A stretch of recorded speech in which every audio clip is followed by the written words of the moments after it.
Burbank, the media capital of the world.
To participate in the general public comment period, please call now at 818-238-3335. For any scheduled public hearings, please call when prompted to speak if you want the comment to be part of the record.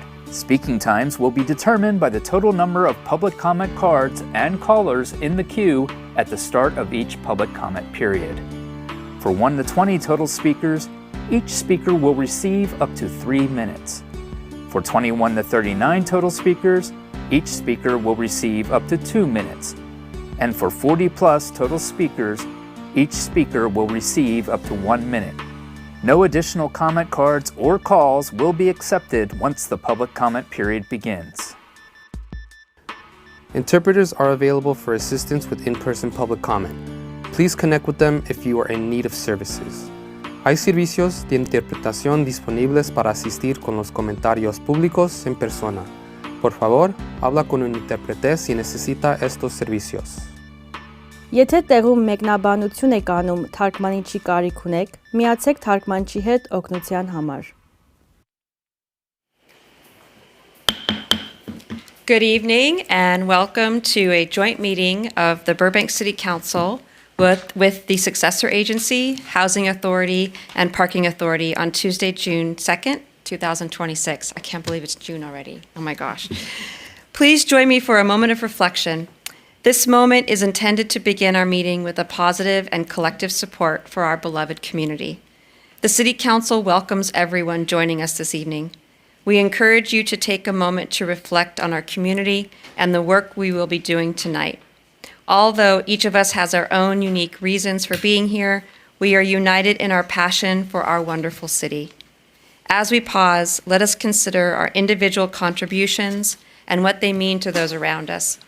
Let us find solace in knowing that by working together with a shared spirit of community and partnership, we will always act responsibly for the betterment of Burbank.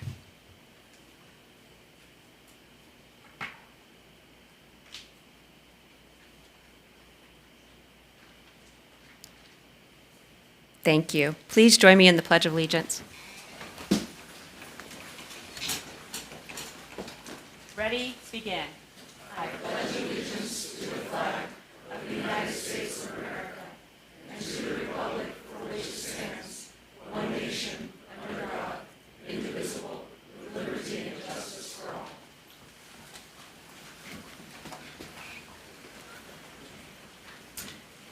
Madam City Clerk, how are you this evening? Good to see you. I'm terrific. How are you, Madam Mayor? I'm good, thank you. Please conduct the roll call. Surely. Councilmember Anthony? Present. Noting the absence of Councilmember Perez. Councilmember Rosati? Here. Vice Mayor Mullins? Here. And Mayor Takahashi? Here. Thank you. And I believe that Councilmember Perez will be here momentarily in a little bit, yes. There will be 5 periods of public comment tonight. The members of the public may comment in person or by telephone during the general public comment period and must submit cards or call before the general public comment period begins. The first public comment period is for joint general public comment on any matter concerning city business and or any agenda item. If you are here in person and wish to speak during general public comment, please submit a yellow public comment card to address the council to our city clerk over here. If you'd like to participate in the general public comment over the phone, please call now at 818-238-3335. Callers will be placed in a queue until the general public comment period begins, at which time no additional calls will be taken. If you would like to participate in public comment for the public hearing over the phone, please call anytime between now and the beginning of the public hearing at 818-238-3335. Callers will be placed in a queue until the public comment period begins, at which time no additional calls will be taken. And noting the arrival of Councilmember Perez. Additional public comment periods will be available following each report to council this evening.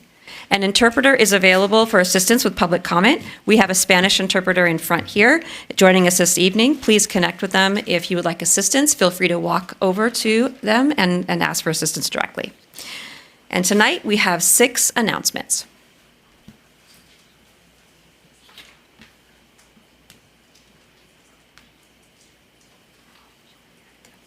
Reporting live from Olive Avenue here in Burbank, California, we just received breaking news that Burbank has yet another set of outstanding events coming up.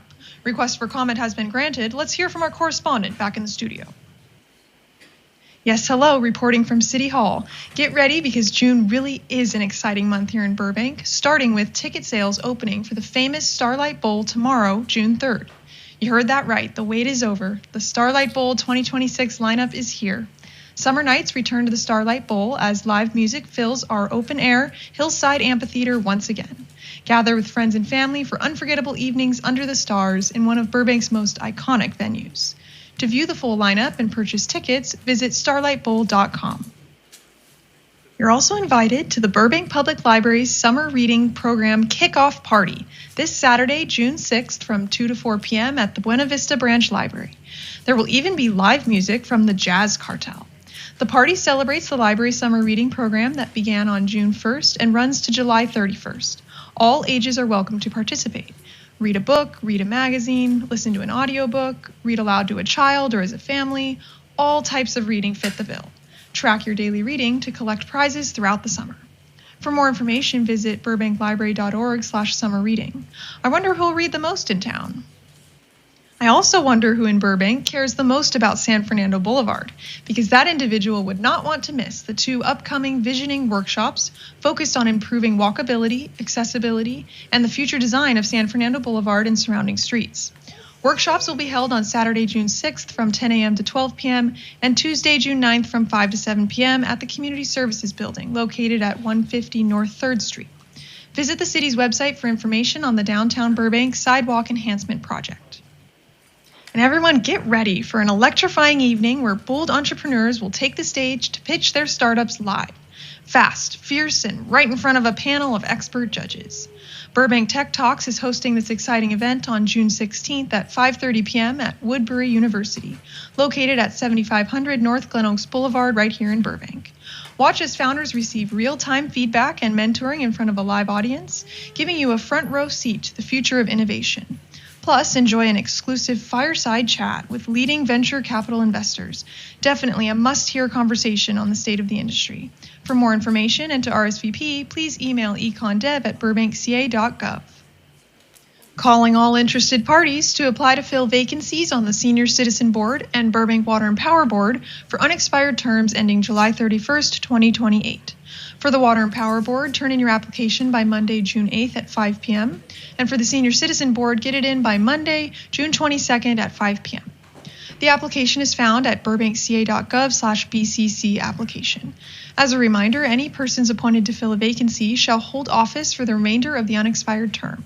Persons appointed to serve unexpired terms must complete the term before applying to serve on another board, commission, or committee.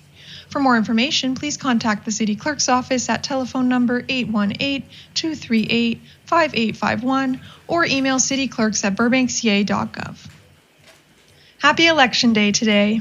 The City Clerk's office would like to remind residents that election signs must be removed by June 12th. Here are some tips to help finish it off right.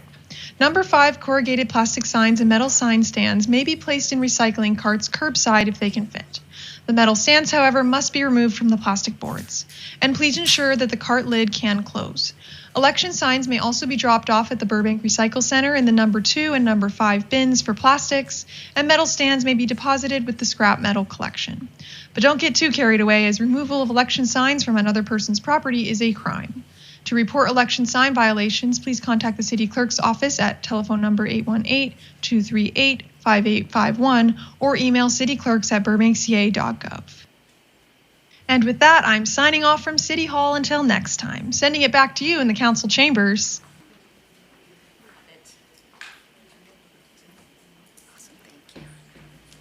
I really love the new announcement style. What do you guys think? It's great, right? Yeah, it's great. All right, so we have one presentation today. Today we are presenting proclamation declaring May 22nd, 2026 as Harvey Milk Day in the city of Burbank. And please join me in welcoming Miss Isabel Romero to the podium. Yay. Did you not know? You want the whole group with you? Yeah? Okay, you're going alone on this one. Hi. Nice to see you. Okay. All right, before I read the proclamation, would you like to say a few words? I can do that. I got the people. I have the paper for the people with the notes. Hello, council. Hello, mayor. Hello, Laura. Hi, Burbank. I'm Human Relations Council. Thank you all for having me over to say a few words as the most adorable member of Burbank's LGBTQIA community. Honoring the legacy of Harvey Milk is impossible without his lifelong message of hope. And his most famous speech is actually called the Hope Speech. And now you flash forward 50 years, and hope seems a lot harder to come by, as so many policies and practices that he advocated for have now, day by day, decree by decree, been rolled back. And where's the hope in that? Jeez. The answer, of course, is here. It's us. We get out of bed, we get out the door, we move through our day with a mission to do a few little good things to help someone else get out of bed, get out their door, move through their day with a mission to do a few little good things to help another someone, or two, or three. Now, full disclosure, today I really pushed myself to get out of bed. And I did get out the door. I voted. That's a really good thing. Voting, yay! Then I came here, and I'm glad I did. You took the time, you made the space, and you chose a perfect way so we can welcome the nice folks of Burbank to Pride Month of 2026. Just a few little good things, and you all give me hope. Thank you. Oh, wow. Beautiful. All right, I'm going to read the proclamation. Whereas May 22nd, 2026 has been designated as Harvey Milk Day, which honors and celebrates the life and legacy of Harvey Milk, a hero for not just his community, but for every Californian fighting for freedom and equality. And whereas Harvey Milk was one of the first openly LGBTQ elected officials in the United States, he inspired members of the LGBTQ community and served as an example to those who thought they would never have the opportunity to serve in public office. And whereas Harvey Milk was not only an advocate for the LGBTQ community, but also for all minorities. He worked with labor and civil rights activists who were struggling for justice. He believed in safe, strong neighborhoods and supported public education, affordable childcare, and equal rights for all. And whereas Harvey Milk was elected to the position of city supervisor in San Francisco, where he held office for 1 year before his life was tragically cut short in 1978. And whereas Harvey Milk's contributions to the cause of equality for all people have been recognized in a number of ways, including the issuance of a U.S. postal stamp and as the posthumous recipient of a Medal of Freedom Award. And lastly, whereas Harvey Milk said, hope will never be silent, the members of our LGBTQ community who still face discrimination and violence rooted in hate deserve hope and cannot abide our silence. We must continue his fearless advocacy as we work together to continue to make Burbank a more peaceful and inclusive city for all members of our community. Now, therefore, I, Tamala Takahashi, Mayor of City of Burbank, do hereby proclaim May 22nd, 2026 as Harvey Milk Day, in recognition of Harvey Milk's life as an example of triumph of nonviolent social change, the fight for equality for minorities, and the price of political courage. So do you want to invite your... Oh, yes, please.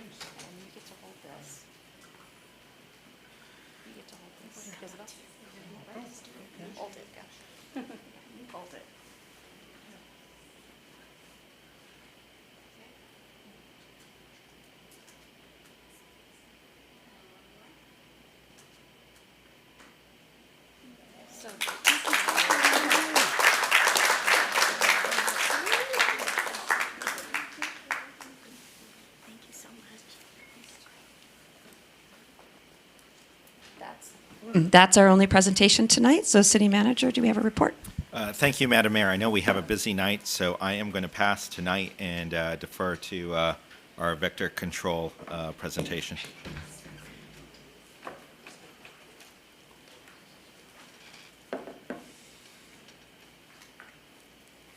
Yeah, hi, Ms. Great. Mayor, council Welcome. members. I'm Dr. Wassam. I'm your appointed trustee to the Greater LA County Vector Control District.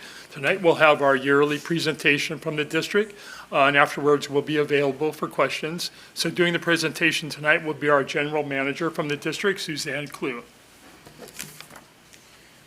Welcome. Thank you. Thank you, Dr. Wassam.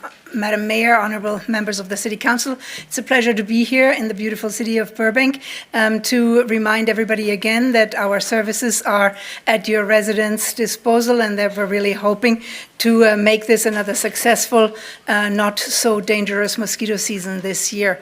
I did send in a presentation. I don't know if we have it available.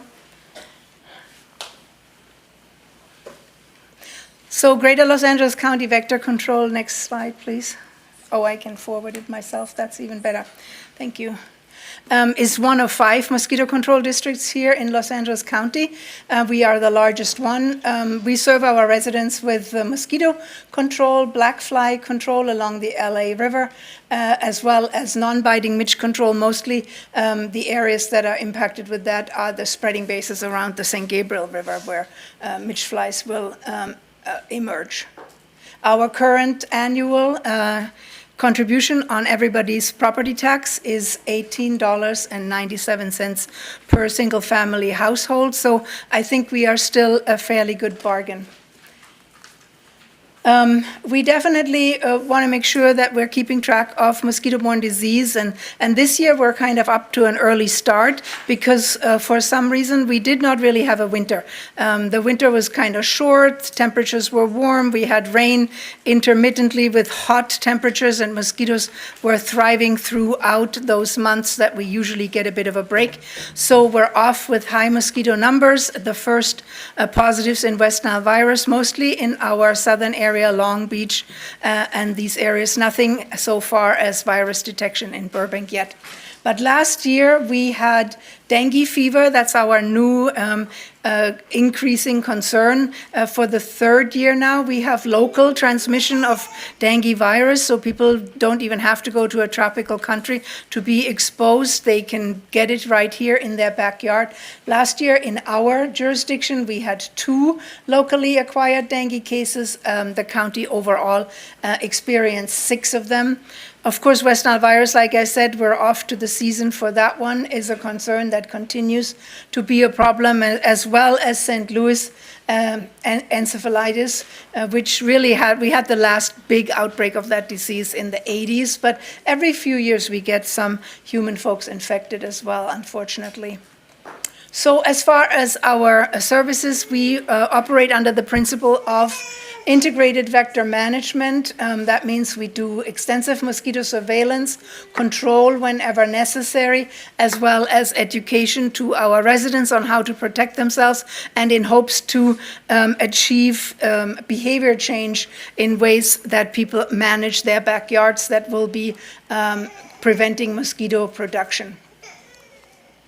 We have probably the highest visibility when we go out to respond to our service requests. Anybody can call us and request our service. We will come out. We do yard inspections. We deliver advice. If we have the time, we will even go inspect some of your neighbors' yards to make sure we can really find what the problem in the area is. But we definitely educate homeowners in the process so that you all can also go talk to your neighbors and try to promote mosquito-free yards in your neighborhood. The other thing we do that always gets a lot of attention is we do mosquito-borne disease surveillance when we do have an imported case. So somebody goes on vacation, comes back with dengue fever, Zika, chikungunya. Then we go out and we do door-to-door yard inspection in the area that these mosquitoes could potentially have flown from that infection case, so that we can make sure that we lower the likelihood of local transmission in that area. We recently, just last Saturday, practiced with the Medical Reserve Corps, LA County Health Department, what a big response would look like should we have a lot of cases at the same time. The little bit less visible we are with our mosquito control specialists that do all the public sources, the channels, the riverbeds, all of those things. Definitely also our swimming pools. You know, a lot of our residents are not keeping their swimming pools with rising water cost and cost for keeping all that maintained. Oftentimes, swimming pools go unmaintained and not functional, and they can breed thousands of mosquitoes while they're at it. So we also control street gutters. Often trees cause buckling of the gutters, so that prevents the flow of water in that area, and mosquitoes again breed. So we treat those gutters as well. All the materials that we're using are perfectly safe for pets and birds and other wildlife that might be looking at that gutter for a water source. Then we, of course, treat our underground storm drains. There's thousands of miles of underground storm drains under Los Angeles County. Due to earthquakes and years of settling, they don't always drain as they were designed to, and so they breed a lot of mosquitoes as well while they're at it, so we do that. And then, of course, our flood control channels and storm water conveyance systems, they clog up with vegetation, with trash. We go through, we remove and make sure water flows. Mosquito like standing water to breed in. So this is just a snapshot at last year's services delivered to the city of Burbank. You can see we had 1,710 non-pool inspections. Those are the little green ones. Then we had the swimming pools right there. 500 of them needed inspection and treatment. And then the vast majority of everything you see here in pink and red is our treatments to your underground storm drain systems to prevent mosquito emergence. With that, our scientific technical department, definitely always innovating. We do black fly surveillance along the LA River and sometimes the mountain tributaries where black flies breed in running water, not like mosquitoes in standing water. We do trapping, we analyze and identify and virus test these mosquitoes. We still have a dead bird hotline, so if you see a dead bird that helps us with surveying for West Nile virus, do call the dead bird hotline. We're really working on bringing a sterilized insect program to the entire service area. It has been very successful with the fruit flies. Sterile male fruit flies get released over Los Angeles, Riverside, and San Bernardino County regularly from Seal Beach by plane, and they mate with the wild females, and there's no offspring, so that leads to a population reduction. We're really hoping to bring that to our mosquito population, since especially the ankle biters, those Aedes mosquitoes that have been here since 2014, and that are really the biggest nemesis in everybody's life. The nuisance is tremendous, and as well as they bring a big disease risk with dengue now. So we are not very good at controlling them with traditional methods. They're very resistant to pesticides because of where they originally came from and were already exposed. So we're hoping by releasing radiation sterilized males into our neighborhoods, we will reduce the number of offspring. Every female mosquito only mates once, Also, if she mates with one of our sterile meals, that means hundreds and hundreds of mosquitoes not emerging. And so we're working on bringing that to our neighborhoods. We're currently doing a pilot project in the Sunland Tahanga area, but we're hoping to go to our residents at the end of 27 with a request for funding to bring this technology to our entire service area. It's definitely eco-friendly. It doesn't involve any chemical treatment. It results in no offspring and thereby reduces the pest problem as well as the disease issue. Our communications department is available to work with your communications folks. Please take them up on it. We're willing to partner in any kind of outreach and promote awareness to our residents of the services that we provide. We encourage you all to partner with us, to follow us on our social media, encourage residents to call the district and submit service requests to the website, and add the district tab to your website at the city so people have an easy time finding us. With that, I'll be much happy to answer questions. Great, thank you. And could you pull up the final slide before you? Oh. Yeah, that'd be great. So folks can see I the could. phone Thank number. you. Yeah, great. Grab that number, y'all. Yeah. Is this Thank the you. phone number and email folks contact you if they would like an inspection of their property? Yes, they can contact us there, or they can look up our website at glamosquito.org. Okay, thank you for that Awesome. slide. Thank you so much. Any comments, questions from council? Yes, Councilmember Anthony. Madam Mayor, with your permission, I'd like to invite the public to shiver and shake off that last report. I know it's important, Ankle but biters. it's a little creepy. The ankle biters. Everyone in the audience was nodding their head as soon as you mentioned ankle biters. That's what everybody calls them. And they're sometimes hard to distinguish from being fleas, but yeah. And they're all day, not All just in the day, morning and night, yes. and they go up your pant leg and up your sleeves and stuff. They like biting low because they have a better chance of getting away with it. Ah, I see. I always wonder the psychology behind that. Yeah. All right, any other comments, questions from council? Yes. Just thank you so much for the presentation. Thanks so and- much for having yeah. us. Great. Appreciate it. Thank you. Thank you so much.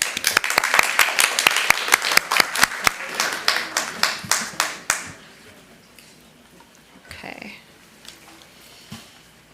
All right, next up, Mr. City Attorney, will you please, oh, is he out of the, He's coming. he's coming. All Okay. right.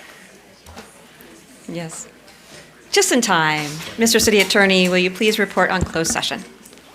Yes, Madam Mayor, Madam Vice Mayor, members of the City Council, and for the benefit of the public, the City Council met at 4:30 this afternoon on two matters of existing litigation pursuant to Government Code Section 54956.9 D1 in the case of Amber Victoria Rangeley versus City of Burbank.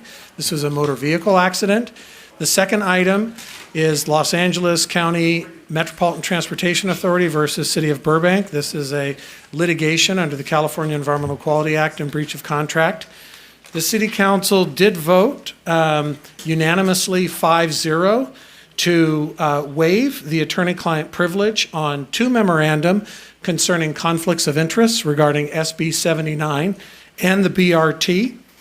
We'll be making those available. It's basically the conflicts analysis that we conducted based upon the proximity of each council member living near the BRT line and near the SB 79 radii that could emanate from the line along the route.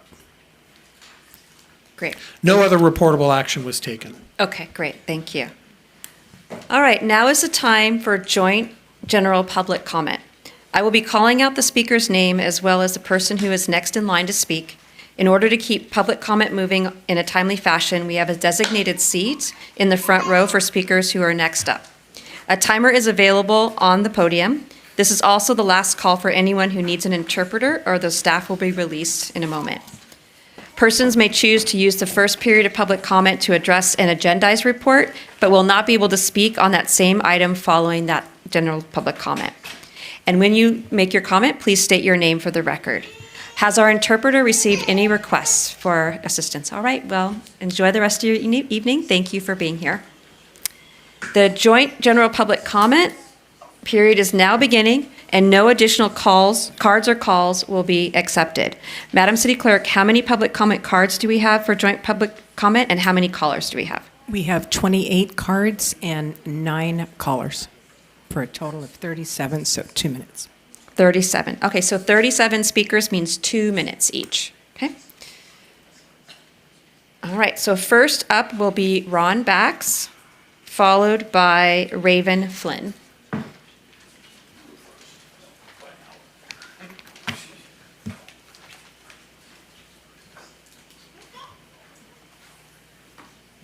I guess it's becoming a tradition because I was not here first. He was. Anyway. Welcome. You have 2 minutes.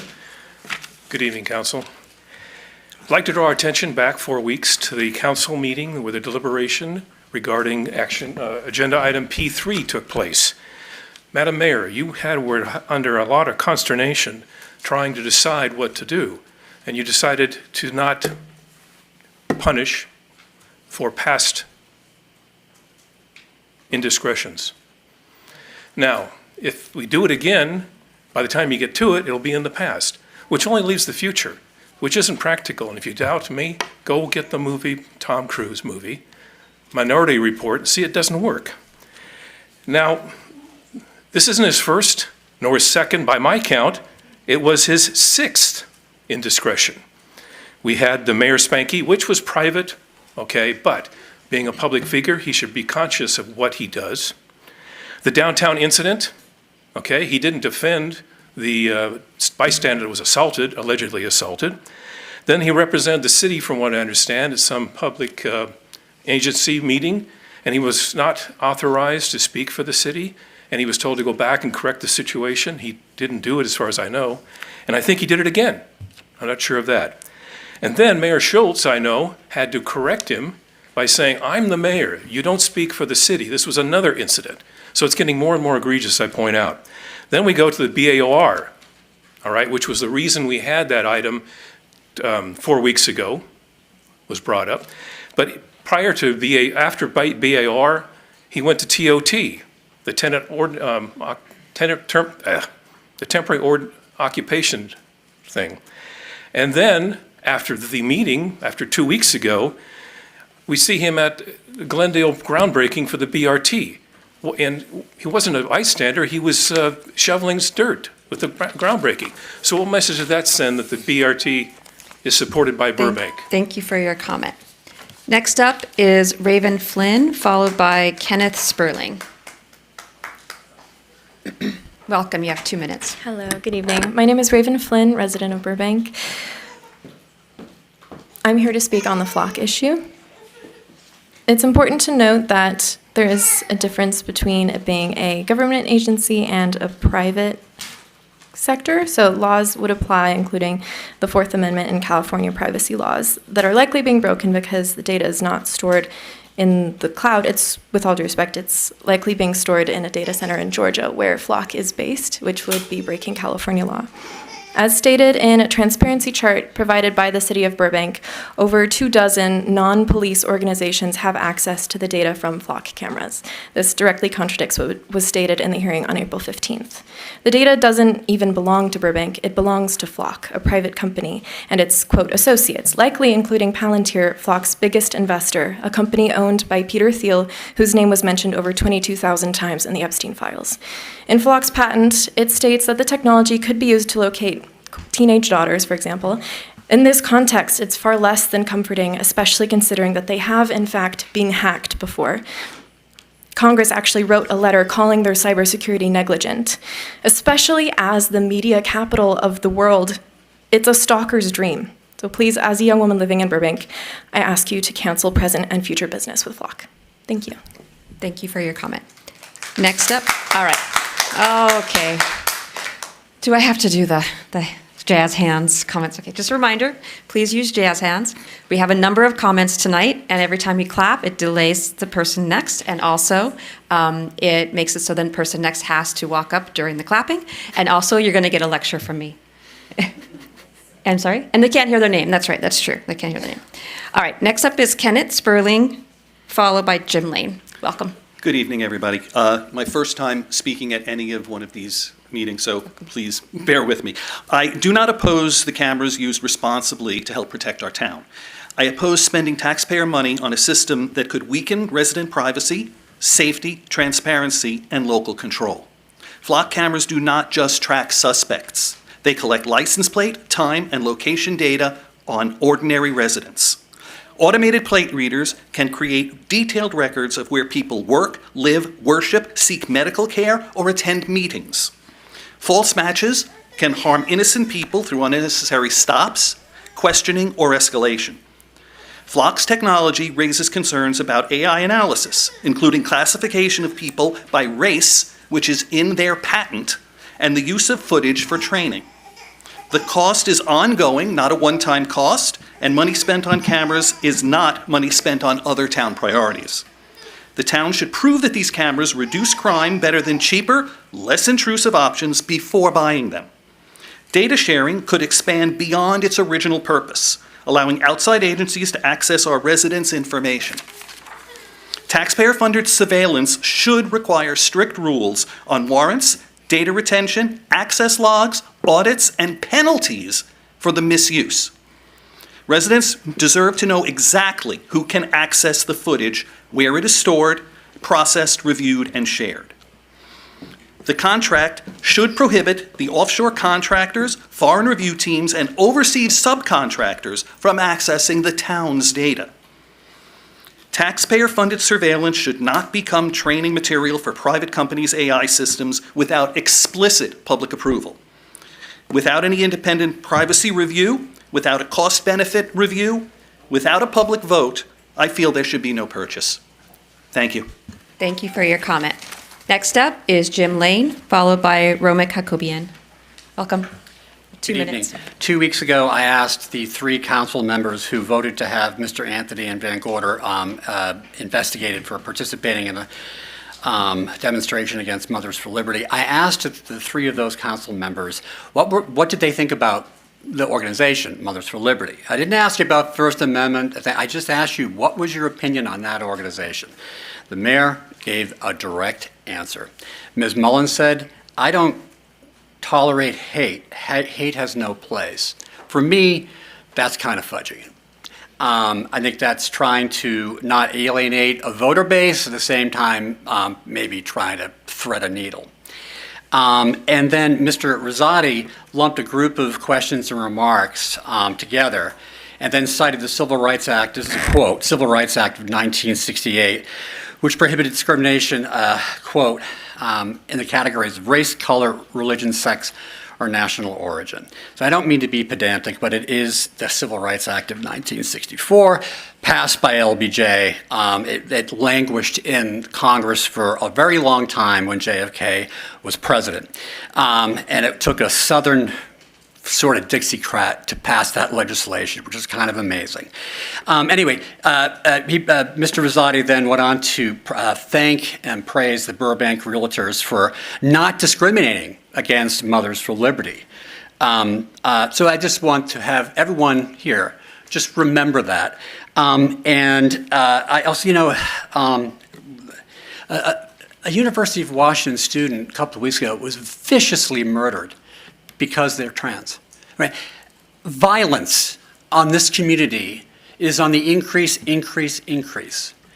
And we have a council member here who praises that organization, Burbank Realtors. Did the Burbank Realtors ever seek legal advice on this? Thank you for your comment. Next up is Roma Kakobian, followed by Paul McKenna. Welcome. Thank you, Council. Mayor Takahashi and members of the City Council, my name is Roma Kakopian. I'm a Burbank resident speaking tonight in my personal capacity, but for transparency, I serve as the chairman of the Burbank Police Commission, and I chaired our April 15th meeting where the Burbank Police Department presented information regarding the Flock Safety ALPR program. After reviewing the information presented, the Commission found no evidence of misuse and took no position on the program's continuation. What I want to share tonight is not political, it's factual. In the past year, this program helped recover 89 stolen vehicles, contributed to 237 arrests, closed 289 cases, and helped recover 6 firearms. Privacy concerns are legitimate and they deserve to be heard. But we should also be guided by facts. The Burbank Police Department has publicly stated that it does not share flock data with ICE, Border Patrol, or federal agencies consistent with the California law, including SB 34, which prohibits sharing ALPR data with federal or out-of-state agencies, and SB 54, the California Values Act, which prohibits using state and local resources to assist federal immigration enforcement. While some may worry about what could happen, public policy should be based on evidence, not speculation. Most of us carry a smartphone which tracks where we live, work, shop, and travel. Every day, we will need to share information, personal data with private companies more than the system can ever collect. The difference here is accountability. I respectfully ask this council to continue the program, maintain strong safeguards, and continue to hold the department accountable through transparency and oversight. And this discussion is not only about the cameras, but it's also about the victims whose vehicles were recovered, the families who's received answers, and the residents who expect their city to use lawful, effective tools to keep them safe. Those victims deserve to be a part of this conversation. Thank you. Thank you for your comment. Next up is Paul McKenna, followed by Mark Scroggs. Welcome. Good evening, Madam Mayor, members of the council. My name is Paul McKenna. I'm here this evening to address the concerns about the flock cameras. Prior to the Burbank Police Department and Flock's presentation to the Police Commission, I believe that I had some of the same concerns. First, the expense. Since these are 100% paid for with financing returned to the city from forfeitures, this is not a financial burden on the city. These funds are obtained because of good police work and restricted only to be used for police work. They are not funds that are available to the city's general fund. Second, sharing information. Much like our radio and dispatch system, the information is shared with surrounding communities for enforcement purposes only. If or when a crime is committed in Burbank, within a matter of minutes or seconds, the person gets on a person of interest can be on the freeway and out of the city. If this information is not shared with our network, the value of this system would end at that point. Countless police officers' investigation hours and overtime are saved, are eliminated by simply locating the vehicles through the network. The Flock representative discussed the concern of hacking. He mentioned the cameras have been taken down and removed, disassembled, but no information was ever accessed. I believe that this is verifiable because there doesn't seem to be any litigation on file. I am sure if someone had been able to access the information, there would be a lawsuit filed. Finally, I believe that these cameras are a natural extension of the doorbell and security cameras that many of us already have on our homes. If something happens near one of these cameras, information like time and the general description can be obtained, but not the license plate number. So it's a household document or camera can document the incident, a general description of the vehicle or the person. The police can follow up with the street cameras, obtaining eliminating some of the concern, obtaining the license plate number, and following up on the investigation. Thank you. Thank you for your comment. Next up is Mark Scroggs, followed by Lydia McLaughlin. Welcome. Good evening, everyone. I'm Mark Scroggs. Want to just update with the Paramount Warner Brothers situation, because there's also other news going on, people don't think about it. Paramount has lawyered up really well, anticipating that the state attorney generals are going to be suing soon. There's going to be a meeting Saturday hosted by the Future Film Commission and many WGA, many groups to go over what the other side is doing. But this is a court case that's probably going to go on for a long time if it goes, at the rate it's going. So I just want to let you know that. On June 14th, we talk about the First Amendment over and over. The Committee for the First Amendment is hosting Rise Up Sing Out it's going to be in New York at Town Hall, but they're going to stream it live with Bette Midler, Patti Smith, Julia Roberts, and many others. They're going to educate about what the First Amendment is, so people, when they throw the words around, they understand it. And people can watch it. It should be entertaining. But also, I just want to let you know that there's been several groups, and they've been doing this for June 14th also, for like No Kings Day, saying, you want to go to a No Kings event, give us some money, blah, blah, blah. Those are all scams. And so be aware, I got like 3 of those text messages today and 2 emails, and some of them are saying the committee's involved. So just be aware of that. There's so many people asking for money all the time anyway, so you just probably just ignore it. So I just want to let people know that. So don't sign up for them. The last thing with a couple of seconds is probably when Nick was mayor, it was brought up about tier voting. And I know there was something about the county, and if New York City can do it, I know we do it with the Emmys and they do it for the Oscars. It's not that hard. In a city our size, we should easily be able to do it. If the county lets us, we should really push for it. Because I really think, especially when you scroll down 61 names for governor, what the next round will be. So I just love to find out whatever happened to that and what we can do. Thanks. Right. Thank you for your comment. Next up is Lydia McLaughlin, followed by, looks like Karen Frost. Welcome.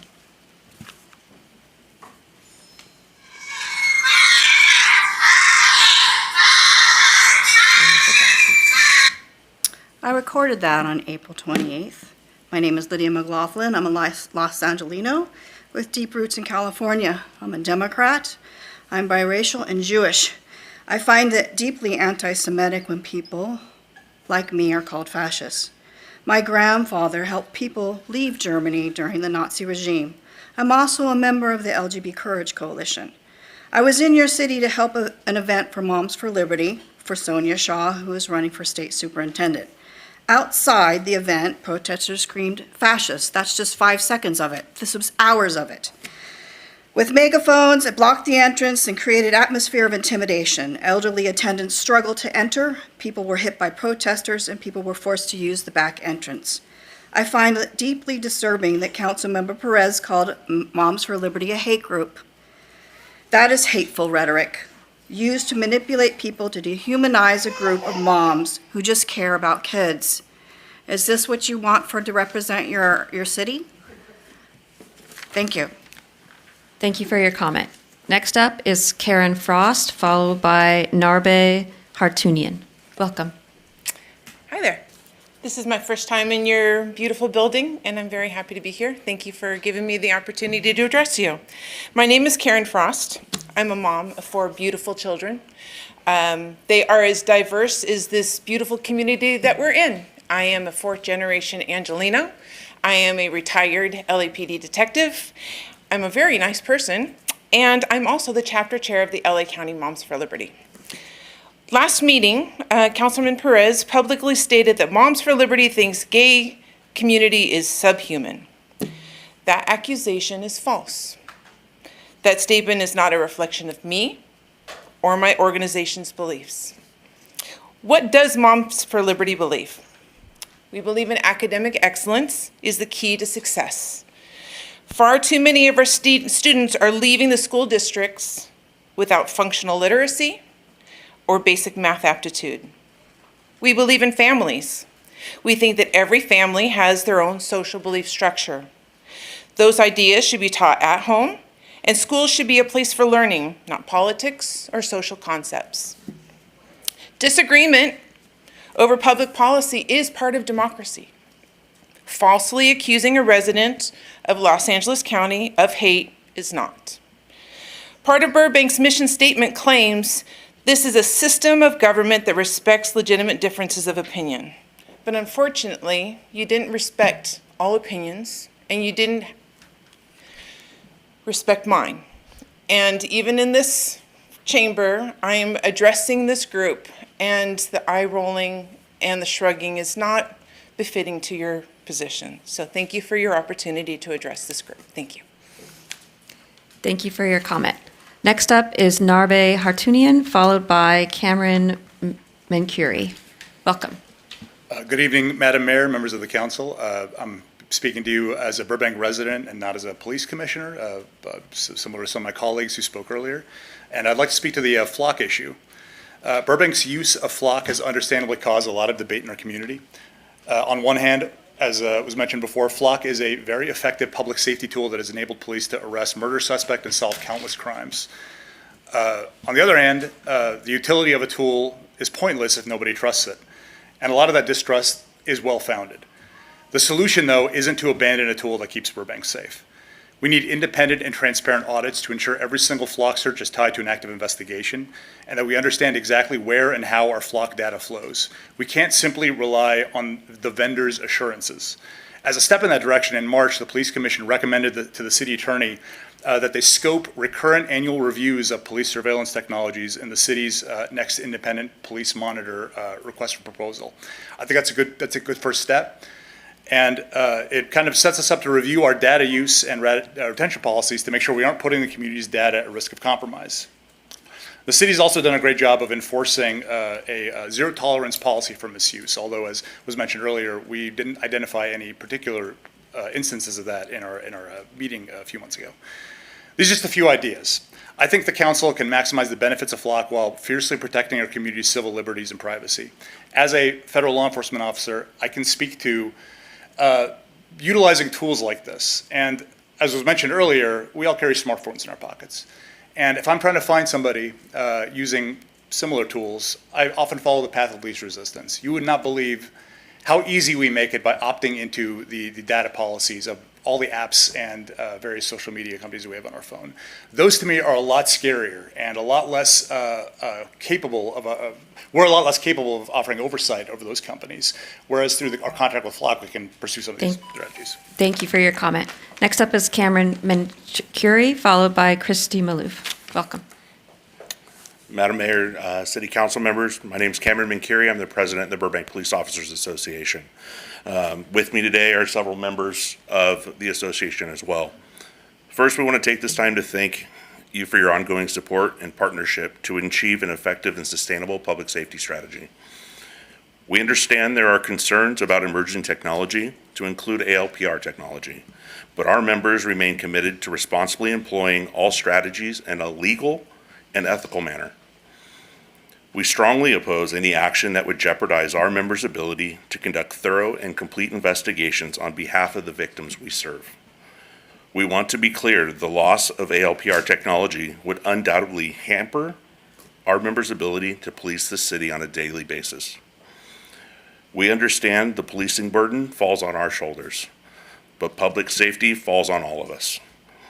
We ask that you continue to do your part in that partnership and allow us to investigate, solve, and most importantly, prevent crime with the tenacity and professionalism that the citizens of Burbank demand and deserve. We look forward to your continued support and thank you for your time. Thank you for your comment. Next up is Christy Maloof, followed by Joe Pimienta. Welcome.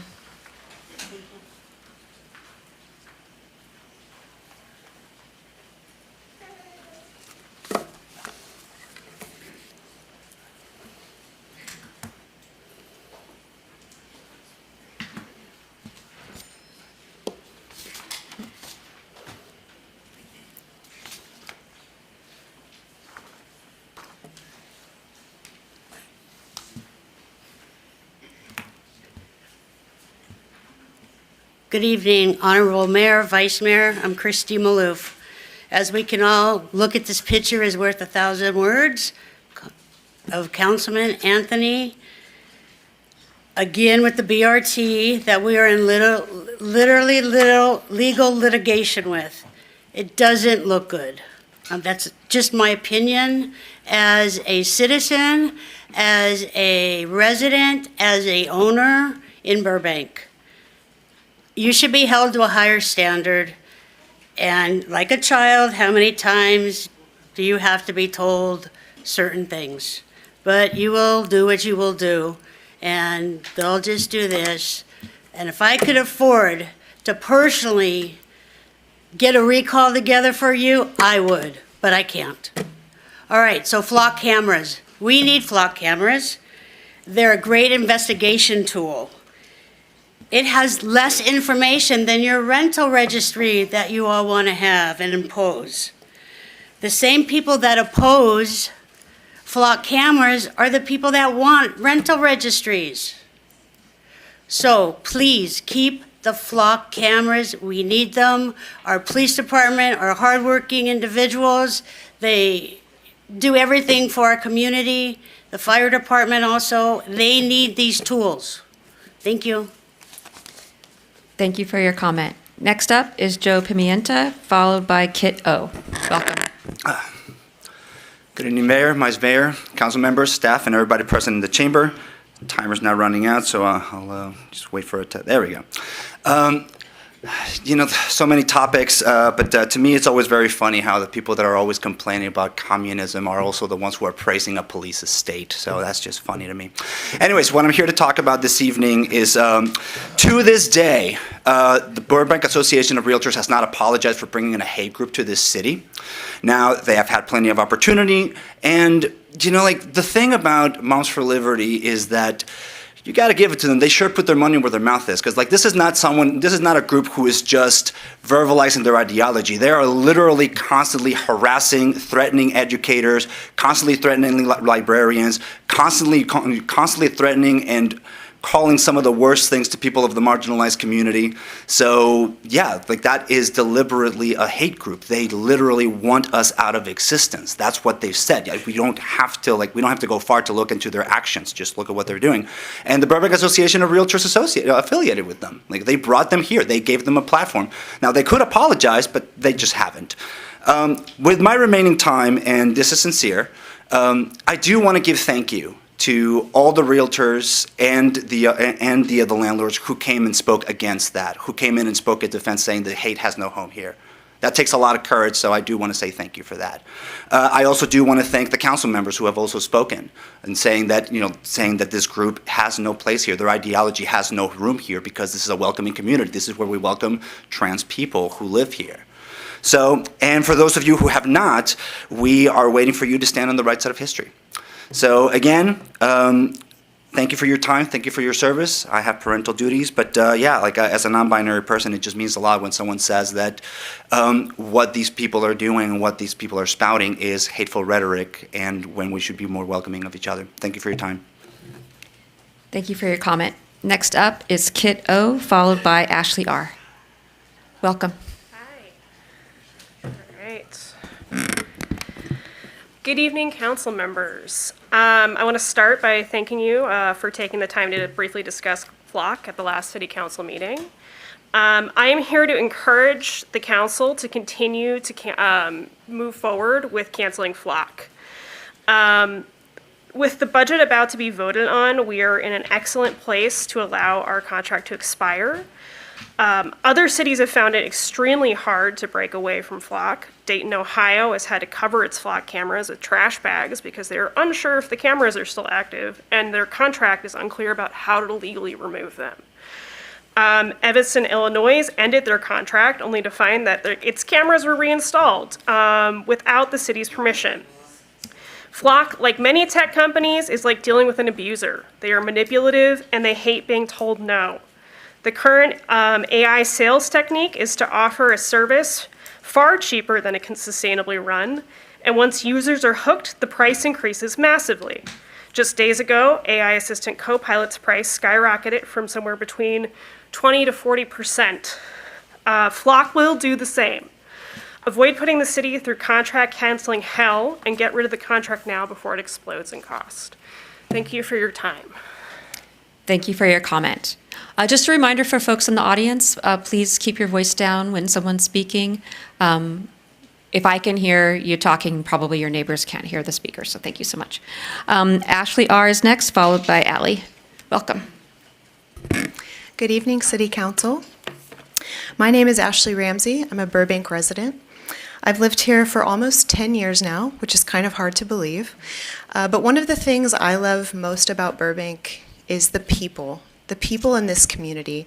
Our diverse community is what makes Burbank such a wonderful place to live. And I will always be up here advocating for our most vulnerable community members here in Burbank, which is why I'm up here once again to ask that you consider canceling the contract with FLOC.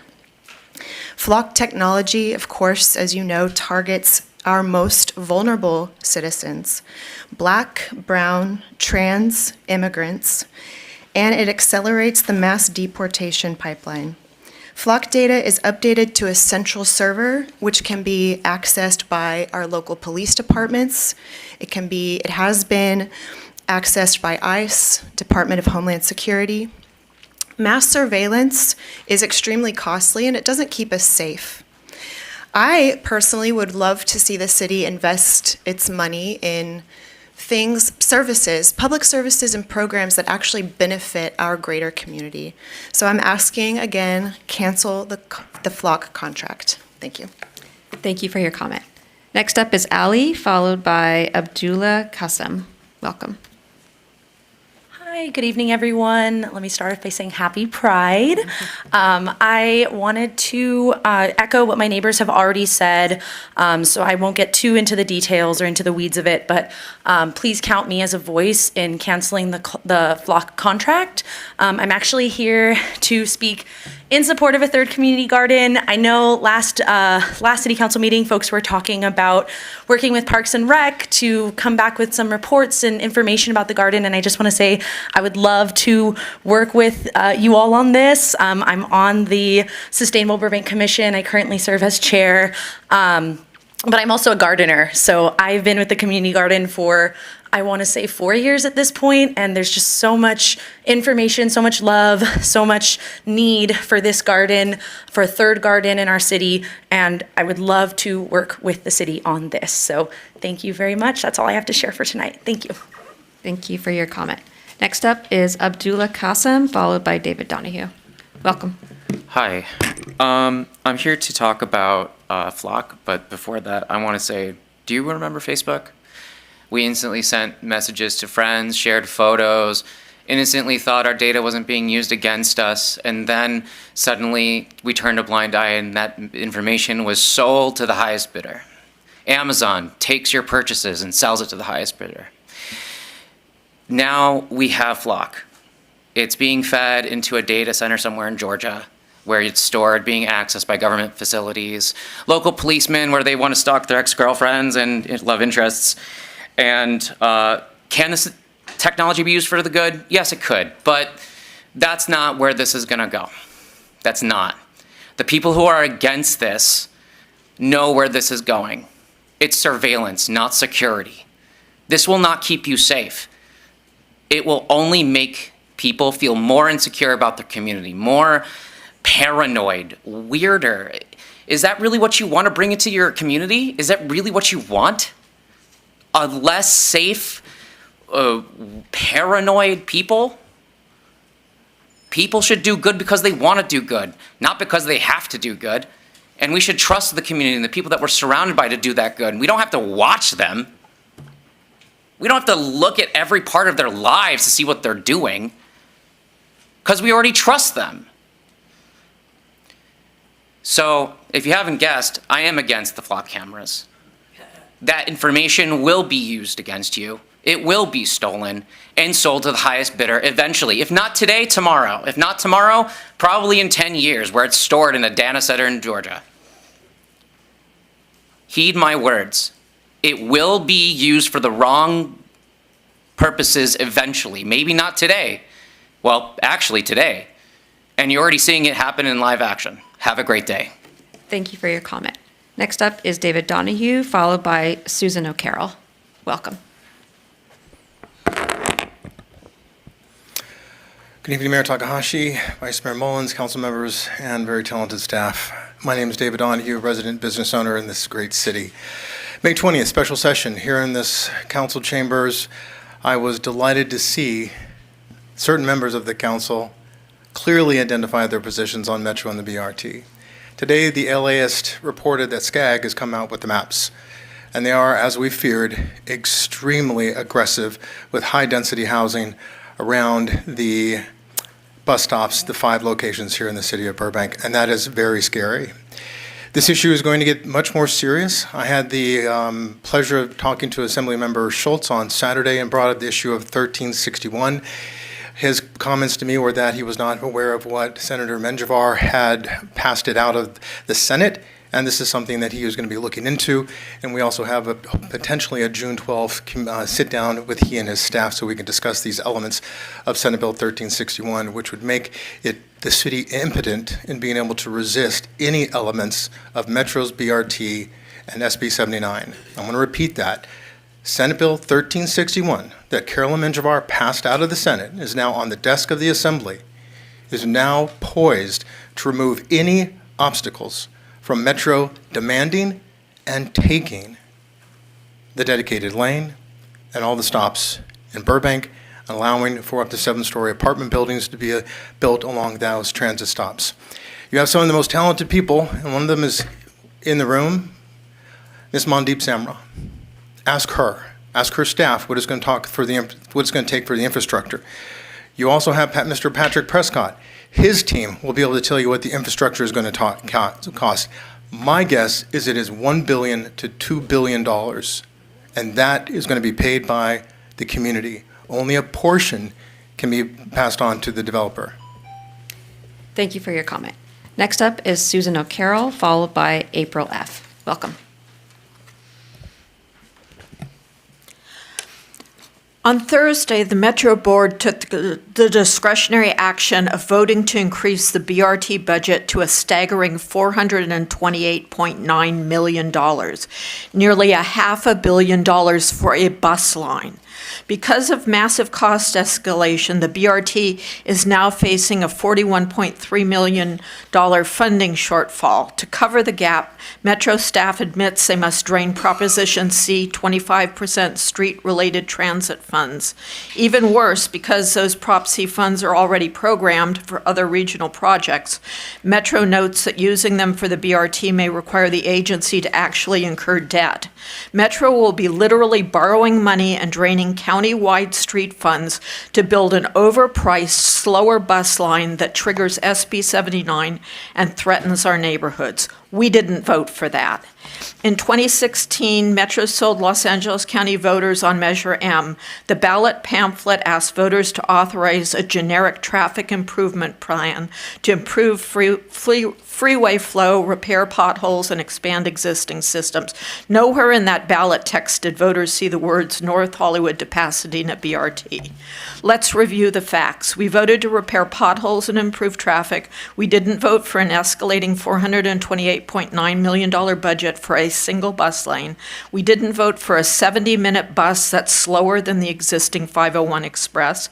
We didn't vote for fake ridership projections, and we certainly didn't vote to trigger SB 79 to override our local zoning, overwhelm our infrastructure, and destroy our neighborhoods and municipal finances. We didn't vote for that. Please stop the BRT insanity. And I would also ask that you send a letter of opposition to SB 1361, which is Metro's bait and switch bill that cities initially were in favor of, and now it's been gutted. So, and I've got a few handouts. Okay, you can hand it to the clerk. Wonderful. Next up is April F., followed by Sadako Leong Suzuki. Welcome. Good evening, Council. I am April Fangio. I'd like to speak with you on two very important issues. First is to keep the flock camera system. When a child is abducted and a trafficking victim is being sought, or a dangerous, help me. Can I start over? Suspect. No. When someone dangerous is fleeing, every second matters. Okay, we're talking about our kids here. I'm very passionate about human trafficking, so it's a little bit of a touchy subject. Flock cameras provide law enforcement with a very valuable tool to identify vehicles connected with crimes that can assist with the local victims and suspects. Our officers deserve modern technology to help with that. They deserve that. Listen to your police officers and anything we can do to keep them safe and our community safe. And second, I support the resolution to censure Constantine Anthony. As a resident, I want to remind everyone this is not about how we feel about Moms for Liberty. This is about disavowing the behavior that happened outside of the Burbank Association of Realtors. That's what you're voting on, okay? As a resident, I should be able to attend any candidate meet and greet that I want without fear of harassment, doxing, or whistles being blown in my ear that can cause hearing damage or physical assault. That's what happened. That's what happened that night. If you do not vote for this censorship, you are enabling that to happen again. It's happened before. Mr. Anthony, it's happened even at one of your meet and greets before, where people protest outside of your meet and greet, and it prevented people from coming. It was not fair to your potential voters, the businesses, or the community, or to you. So tonight, I ask you guys to vote in favor unanimously for our community and public Thank you for safety. your comment. Thank you. And for voters. Thank you. Next up is Sadako Leong Suzuki, followed by Frankie Glass. Welcome. Hello, City Council. My name is Sadako Leong Suzuki, and I'm a Burbank resident. This is my second time ever being here, so please bear with me as I figure out how to talk a little bit. But my reason for being here tonight is, like so many others, the flock cameras. There's so many things that many of our folks here tonight have already touched on that I will try not to touch on myself. But I have concerns. There's the access to the data, which again has been gone over much by so many other people. I have concerns as someone, as a woman and a person of color, of people having access to that data. Yes, I know that there are laws in place specifically in California that we cannot share that data outside of the state of California. There's already evidence, though, of occasions last year where LA County and San Diego shared that information with Homeland Security and ICE. And so, and it was even brought up, I believe, by one of the other previous police-related speakers tonight, that even if we were to bring this in, even if we continue to have this contract, I do not want to continue this contract, but even if we do, what are you promising that you will do to keep that data safe and keep these people accountable, even if we continue it? What are the safeguards that we as residents could feel trust in that our data and this information is safe? I have felt already personally, as someone as a person of color, feel unsafe in Burbank before and fear going out. I have seen people say racist things personally as an Asian person. And it makes me wonder sometimes when I go outside and in a very safe city such as Burbank. And so I take that very personally. There's also obviously already been cases of other cities where members of staff have used that data, misused that data. What would you do to keep that safe? I have much more to say, but I will keep it at that. Thank you so much. Thank you for your comment. Next up is Frankie Glass, followed by Mike Stage. Welcome. Good evening. I'm here to speak in support of a third garden site for Burbank Community Gardens. There's currently 2 sites. Back in 2022, when the first Burbank Community Garden was being set up at Chandler Pass, they had a weighted lottery for the plots. Well, I never win anything, so I was completely gobsmacked when I was actually allocated one of the 38 plots. And since then, it's been a joy to be part of this group. We grow our own fruit and veggies and we share them with family and friends. And in the first summer, we produced about 1,000 pounds of fresh organic food. And the next year, that number went up to over 1,500 pounds. But it's not just food. We grow friendships and strong connections with the community. Every Saturday morning, the gardens are open to the public. They come in, they enjoy the garden, they share our harvest. We have volunteers, people who come on a regular basis, many of them living in apartments who love to come, to be outside, and they get to play in the dirt with us. So the second site on Hollywood Way opened last year with another 40 plots, so we've got a total of 78 plots. But we have a wait list of about 400 people. So a third site is definitely needed. And of course, we've learned so much over the last 4 years of in leadership roles, running these gardens, making them successful.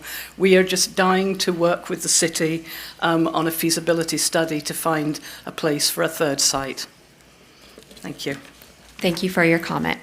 Next up is Mike Stage, followed by Kyle Anderson. Welcome. Hi, my name's Mike. I'm a former resident, and, well, I may as well say it, it's like a second state here for me. I come here all the time. I love Burbank. My kids grew up here in Burbank. It is a great town, but flock is a crock. Well, you know what it is. We do not need it. It is not wanted. All it does is tag people, follow them, and build a nice database. It's not a one-time thing where we're just going to see what's happening. It's every day, 24 hours a day, 7 days a week, up and down the streets, up and down Victory, on the road to the Empire Center, and everywhere else. We need to get the flock out of here.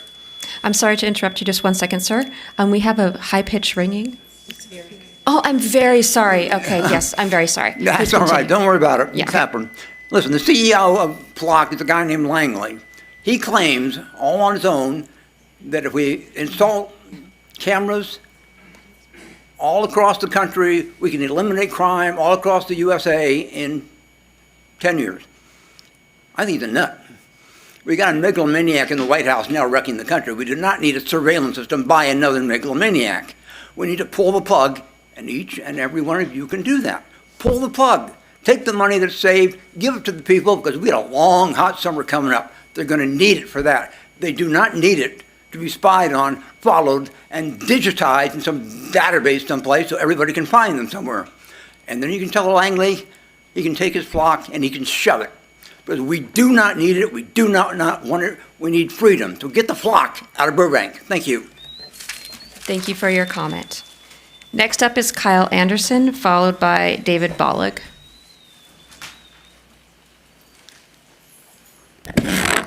Welcome. Good evening, Council. I'm once again asking this council to terminate its contract with Flock. Residents have spent weeks raising concerns about security vulnerabilities, privacy risks, employee misuse, and the legal issues surrounding the surveillance system. Those concerns have not been adequately addressed. There's also been videos that have gone viral of autonomous police vehicles on the streets of Burbank. What drones and autonomous policing is being used in our city, and what is the associated costs? I'd now like to address the comments made by City Council member Rosati at the last meeting. He called Commissioner Mike Van Gorder's conduct egregious because he allegedly witnessed an assault and did nothing. But if Councilmember Rosati witnessed the same incident and also did nothing, what's the difference? While we're discussing conduct, many members of the community witnessed Councilmember Rosati tell Mike Van Gorder to, quote, "go fuck yourself" on the steps of City Hall moments before a council meeting. I'd call that pretty egregious. If we're going to hold people accountable for their behavior, the standards should be applied equally to everyone. And one final question. If Councilmember Rosati wasn't attending the Moms for Liberty event in his official capacity as a council member, then in what capacity was he there? Thank you. Thank you for your comment. Next up is David Bollig, followed by Jomo. Welcome. Thank you very much. My name is David Bollig, Legislative Chair of the Moms for Liberty of Los Angeles County. At the May 9th council meeting, Member Perez claimed that Moms for Liberty is a hate group. She claimed we feel gay students should not be in the classroom with students, or gay teachers should not be in the classroom with students, and everybody who is gay is a groomer. Odd statement, since at our 2024 summit in DC, we shared our stage and celebrated another organization called Gays for Groomer, an organization of kindred spirits who feel like we do, that schools should be achieving educational excellence and not talk to our children about their sexuality or impose the ideal that our children are not born perfect and are born in the wrong body. Councilmember Perez source, the Southern Poverty Law Center, is a reputable source that we are a hate group, the same group that has been recently brought up on federal fraud charges of laundering donations to organizations like the KKK, which they tell donors they are fighting against. I learned about the SPLC in 1994 when they labeled a meetup group I was part of that it was formed for political discussions as a right-wing militia hate group. It was a meetup group that had speakers or showed a meeting, a space where people could sell or share political audio or videotapes, books, stickers, pins, and evidence-based data of government documents, which you might refer to as conspiracy theories. At the end, they would have ample time, not 1 or 2 minutes, and it was attended by people of far right and far left view in attendance, who was socialist, communist, and religious groups such as the Nation of Islam selling their newspaper. All were welcome, everybody was respectful, and nobody was worried about being assaulted. That time at the end was used to share their political beliefs. So when the SPLC labeled Moms for Liberty a hate group, I laugh. But as time's gone on, we've seen that people who label us a hate group celebrated when a community organizer who inspired children to be their best was murdered. And what we saw recently, well, that's the end of my time. Thank you. Thank you for your comment. Next up is Jomo, followed by Elizabeth Bax. Welcome. Thank you. Welcome to my public comment. My liberation does not come from, as a queer person, from the Realtor Association or from Moms for Liberty. So my liberation as a queer people comes from the streets. And so I'm glad that the city of Burbank acknowledged today as Harvey Milk and honoring our ancestor for all he did and that he was murdered. I'm here to talk about flock cameras, and I want to mention that this doesn't have to be a partisan issue. That I think a lot of the comments we heard today frame it as safety versus privacy, and I want to reject that duality of this issue because flock cameras don't keep us safe. They actually expose us to a lot more harm because of the lack of privacy. And this is not, well, I also want to say that that the commission found that there's no wrongdoing. That's relieving, but what we do know is that this has already been ongoing, that cities have already faced scrutiny for the way that this data has been manipulated and leaked and hacked. This has already happened. It's already happened X amount of times across the country. It's not that we're not the first city to grapple with these issues, to grapple with these comments, to grapple with these exact talking points. And so, this is not something that can be reformed. This is something that we as a city need to decide is not in the best interest of our constituents. The efficacy of our police department shouldn't hinge on the most controversial technology out there right now. That our police department is strong enough to do what they need to do without having flock cameras. I mean, we would be the safest city if we had a camera in every single living room in Burbank. That would be heaven on earth. No, there would be no crime. But that's not appropriate. Likewise, I don't think that these flock cameras are appropriate for our city. Thank you so much. Thank you for your comment. Next up is Elizabeth Bax, followed by Dustin Blankenship, and that's my last card. Welcome.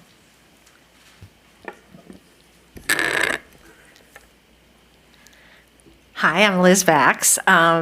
To the person, staff, council who thought that to have a single special meeting on the BRT, thank you very much. I heard a council member in a meeting say to a resident that he wasted the whole room's time with the issue that mattered to this resident. As I feel that resident should never be told that by a council member or staff, I will thank you with gratitude for listening to the Burbank residents on May 20th. It went on for a while. And thank you for letting the majority of residents in Burbank tell you one more time they do not want dedicated lanes on Olive. The majority want mixed flow on Olive and have for years, as has been Burbank's stance for years. This is what you learned again. Please not just hear us, but act on what we have said and proved. Please fight and fight like hell against Metro. Many have lived here long and worked hard for what they have in Burbank. This is their life. Even though I feel like about maybe the past 6 or 7 years, the sense of community has changed in our city. And it's not for the better. This is our city, and it's worth fighting for. And it's worth fighting for against LA Metro. And I'm going to fight like hell for that. It's worth fighting for everything that makes and is Burbank at this moment. Not in the future, not how it's been dreamed up by a lot of people, but how it is right now. We don't have to change it to make it worth fighting for. Right now, it's really worth fighting for, just the way it is. Thank you. Thank you for your comment. Next up and last card is Dustin Blankenship. Welcome.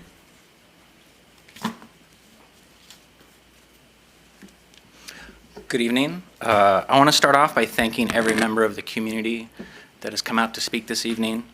You've heard the facts, you've heard our concerns, you've heard our pleas. This community rejects AI surveillance. This community has come together tonight to remind you that you serve at the pleasure of us. You do not serve at the pleasure of the police department. This community doesn't care what sort of sound bites or finagling you do tonight on the dais. Passing this budget, with flock included, will be your tacit endorsement of the kidnapping, abuse, rape, and murder of our community members in the concentration camps of the new American Gestapo. We will not forget. We will not back down. We will not go away. Your decisions tonight will be remembered. Thank you for your comment. That's the last comment card I have. Madam City Clerk, do we have callers on the line? We do have callers. I believe 2 of them dropped if they call back before the last speaker. Is that our? Or do they need to, or can you ask for them to call back now if they'd like to call Yeah, back? before the last speaker if they call Okay, back. Is fine. you got it. Thank you. Yeah. first speaker is Jonathan Wilder. Welcome. You have 2 minutes. Happy Pride Month, City Council. Calling in to speak about the city budget. And first, I want to say that I feel that there's no place for flock in this city. I don't think that surveillance makes us any safer. And I think that we just need to, in general, shift the paradigm in terms of how we view public safety. I think that it's always a conscious choice to spend more on surveillance and policing than it is on social programs that help people and are proven to actually reduce crime.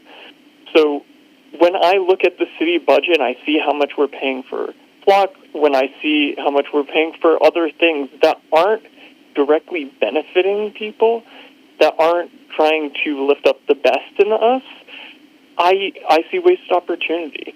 And one of the things that I've cared a lot about is one thing that I've really cared about is how we treat our most vulnerable community members. So the fact that we now have lost opportunity to have the Homeless Solutions Center, and the city is searching for more funding, trying to figure out how you can allocate money towards potential permanent supportive housing at that same site.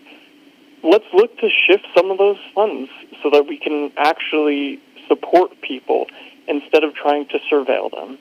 Thank you for your time. Thank you for your call. Next caller, please. The next caller is Mercedes Cooper. Welcome. You have 2 minutes. Good evening, Mayor Takahashi and council members. I'm Mercedes Cooper with the Burbank Cultural Arts Commission.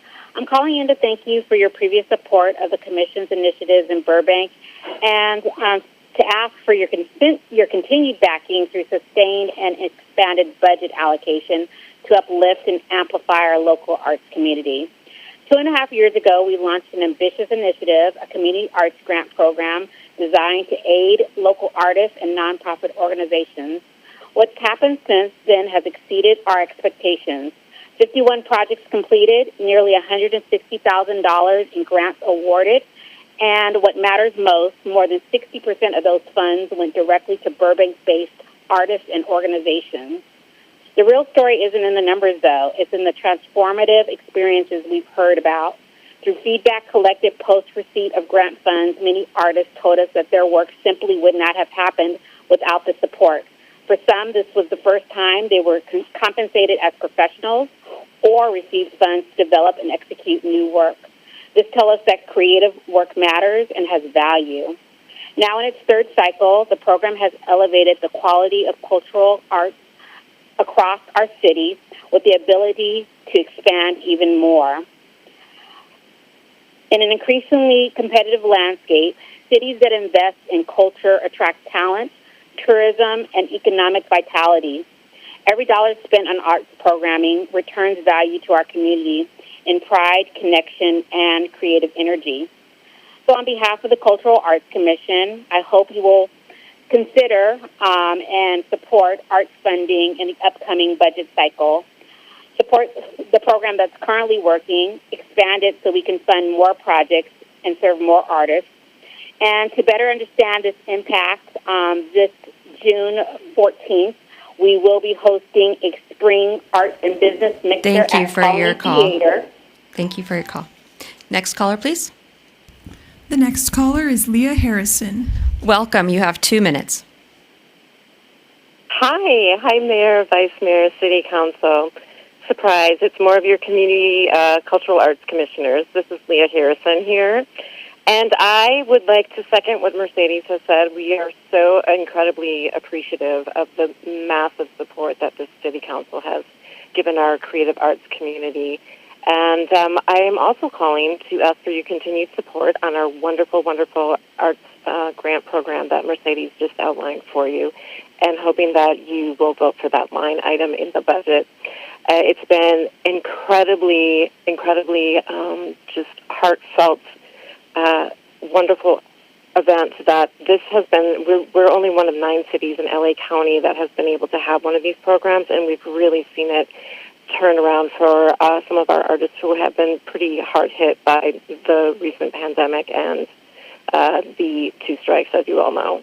And I also wanted to have another agenda item, talk about the rental contract for the Colony Theater, and just tell you that we support them so fully and the professional level theater programming that they bring. They bring us Broadway level shows, and I hope the city can do everything possible to keep them in that venue and support and help underwrite them for the important work that they do for our professional performers in the city. So, again, thank you so much for everything that you do for us, and I hope you have a great evening. Thank you for your call. Next caller, please. The next speaker is anonymous. Welcome. You have 2 minutes. Thank you. Flock Safety has direct ties to Palantir, Peter Thiel's AI company. Flock scans are uploaded to an easily hackable cloud and processed by data centers 24 hours a day, 7 days a week. Burbank's continued usage will cause higher electricity rates locally, toxicity that makes water undrinkable even after processing, and increases extreme weather and disaster events, including drought and windstorms. Burbank historically has a low crime rate and no need for these dangerous surveillance toys, including recently acquired droids. The study Flock Safety conducted was by 2 of its own employees. They're using the veneer of an academic study. Its 10% safer claim isn't factual and is disingenuous. Findings by the Journal of Experimental Criminology state when flock cameras are used, they do not generate either a general or offense-specific deterrent effect. In other words, flock cameras aren't effective for their intended use, are a waste of money, and a threat to privacy and Fourth Amendment rights.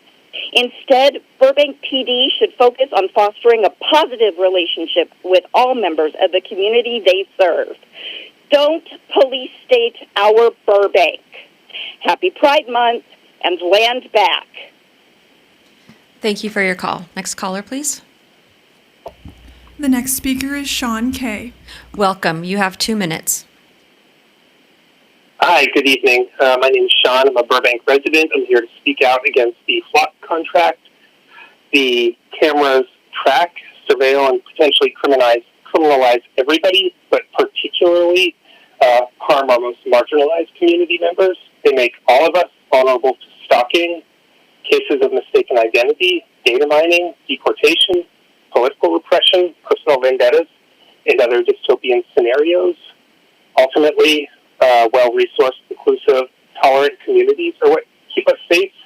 On the other hand, disruptive smash-and-grab tech platforms imposed upon us by amoral tech pros have the exact opposite effect. And I guess the last thing I'd like to say is that, I get that cell phones track us and have a lot of unwanted effects, but I think there's quite a bit of difference between what cell phones do and how much control we have over cell phones and what these automatic license plate readers do. So, anyways, thank you for hearing me out. Good night. Thank you for your call. Next caller, please. The next speaker is Chad Quant. Welcome. You have 2 minutes. Hi, Council. My name is Chad Quant. I'm lucky to be a homeowner in Burbank, and I am gravely concerned about adding flock cameras. I've read that the city's outlined a policy. There are no details of how often supervising audits happen or who would be running them as an independent party. This technology and company is already under heavy scrutiny. In a year when people have had to hide from ICE raids and the BPD's alleged cooperation, I think a stronger surveillance state only increases the terror the Trump administration wants on this state. The flock cameras represent a fear of others riding buses into our great city. It's the same mentality that fear outsiders in Burbank. I think we all really know what they mean by outsiders. Proponents say you won't share data with ICE without a court order, but tell me you honestly think the court systems are operating as they should this year. Audits in cities like Mountain View have already found the federal government accessing flock cameras without the local government's permission. The Trump administration has declared California one of its targets for retaliation. Why are we giving them more tools? I've heard arguments that, well, we already have cell phones and door cameras. Why would that somehow make this issue better? That argument is essentially that those are already invasions of privacy, so why not do some more? I don't think the Burbank Council has nefarious intentions, but it's clear there are higher government bodies who do. Please spend our tax money on a better project and say no to the flock cameras. Thank you very much. Thank you for your call. Next caller, please. The next speaker is anonymous. Welcome. You have 2 minutes. It's not kind to entertain the rhetoric that Moms for Liberty spew and the educators they harass.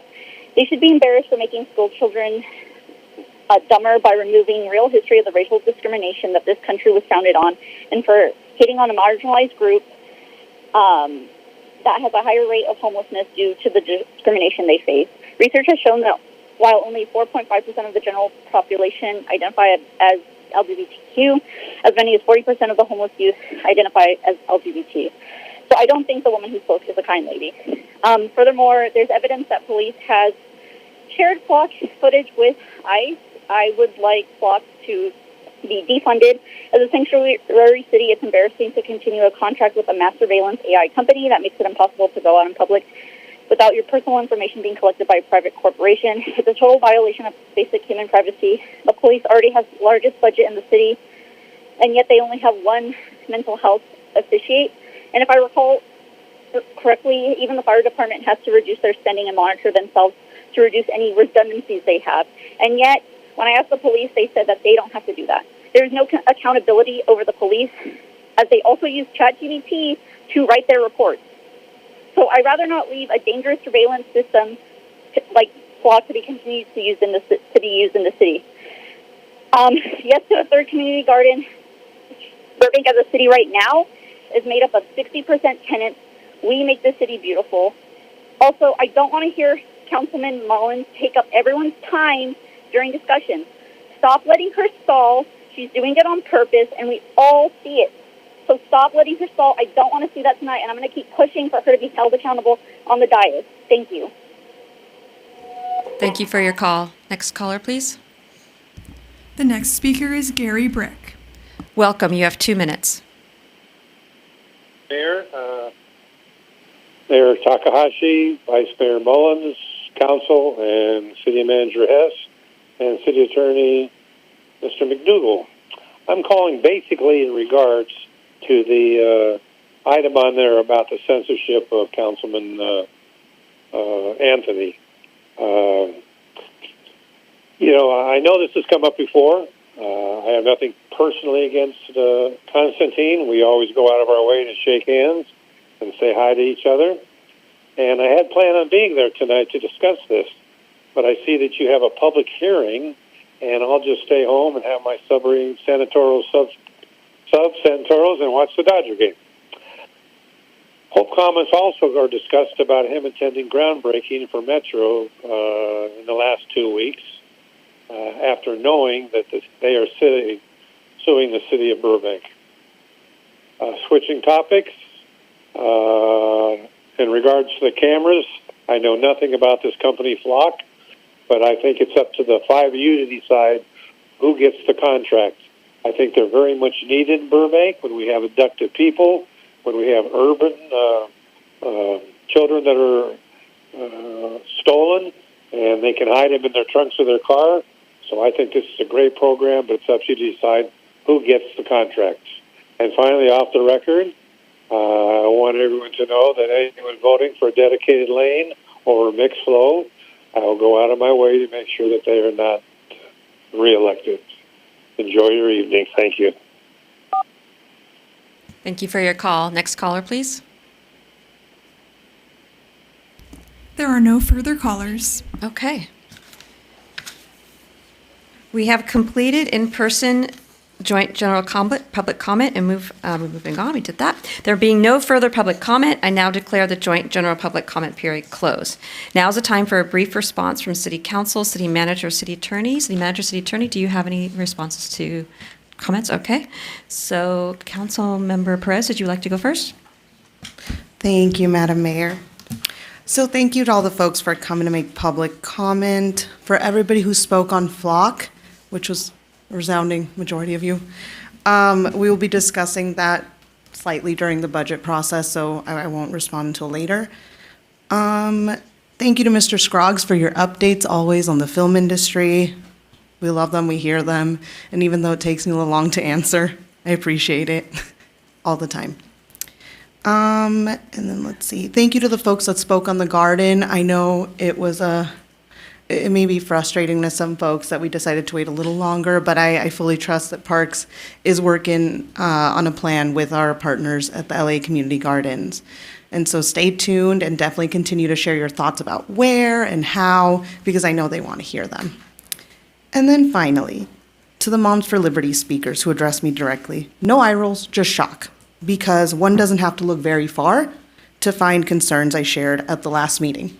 You're right, I quoted the Southern Poverty Law Center, a well-known civil rights watchdog, but Moms for Liberty is listed as an extremist hate group in any Google search you do.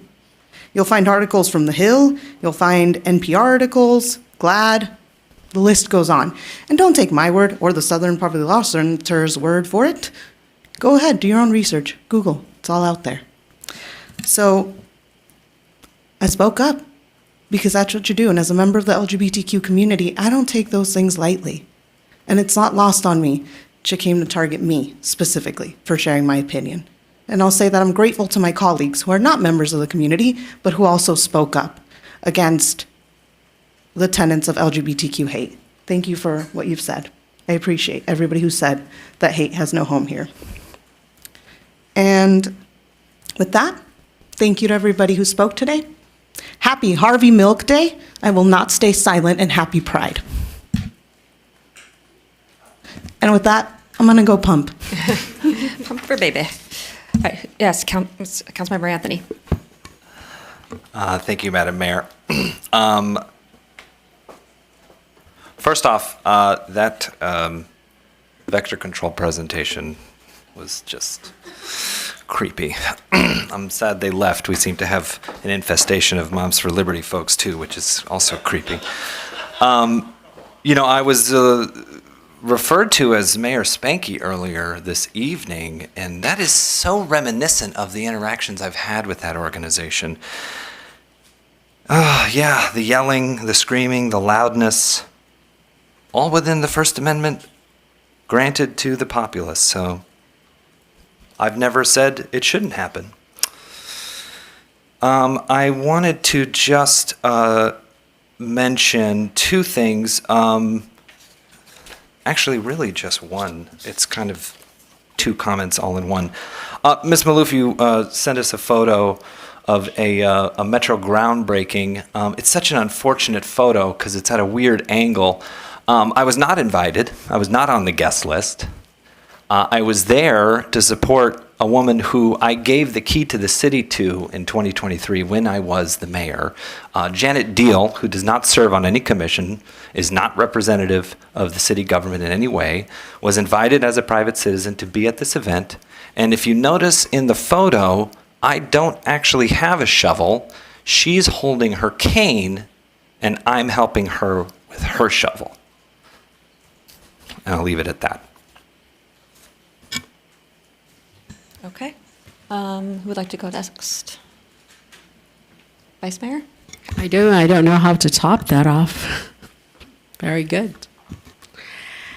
Well, I'd like to say thank you to every single person who's in the room today, whether you agree with us or disagree, or thank you for being here, taking your time to come and speak and express your concerns, emotions, and question the council of what we're about to do or what we're doing.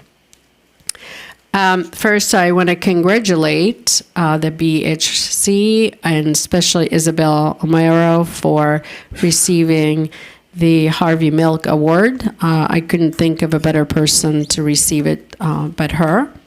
And also like to thank the team from Vector Control. It's always nice to hear all the creepy creatures in our backyards and what we can need to do about them. So I do appreciate them coming out and giving us update.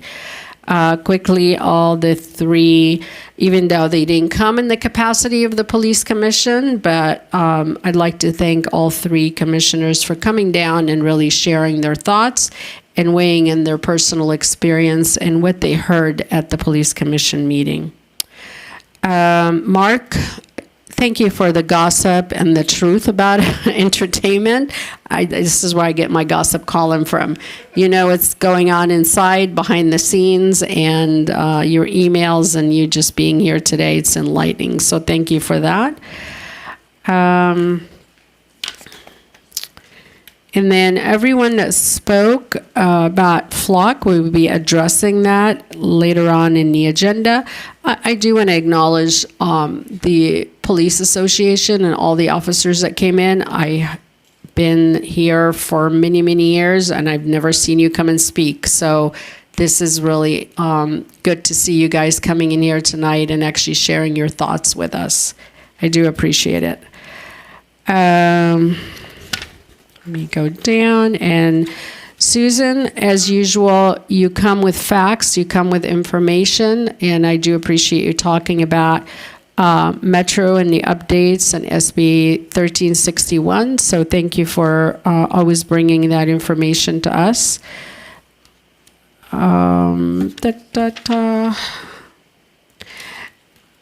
do want to acknowledge Liz Bax, and even though you come here quite often and you speak, but tonight what you said really resonated with me about the community and how much you love this community and how much you want to fight for this community. And this is exactly what we all need to do and see, that how much we love Burbank and we want to fight for it. So your words tonight really moved me in such a way that I do appreciate it, because I too love Burbank, and I appreciate what you said for us tonight. I just wanted to acknowledge you.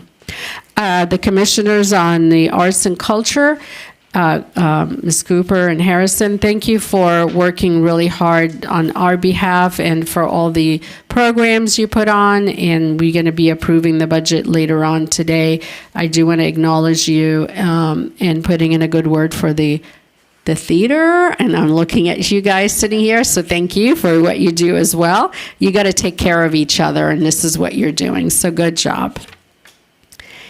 Mr. former Mayor Brick, thank you for calling in, and enjoy watching the Dodgers game.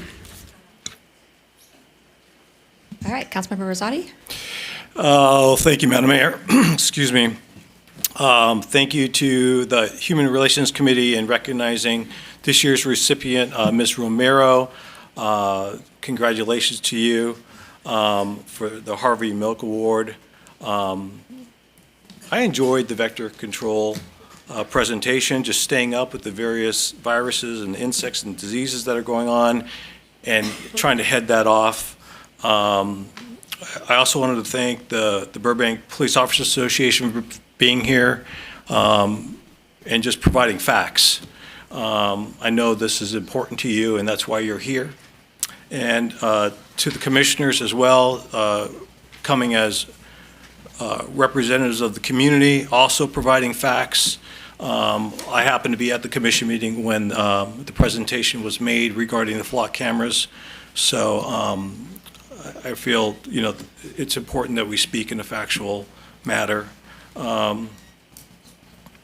We should talk about maybe opposing Senate Bill 1361. Maybe we can take a pulse as to what the council members want to do. And I'll put that on a future agenda. Okay, I think we're already working on that. As you know, it kind of switched. We were supposed to be for something as far as remedying and doing stuff, and that got amended. So now we've flipped to the opposition. So so we are working on that. And then the gentleman who was discussing my participation or lack of participation in the protest, I was at the protest. I try to be at every protest.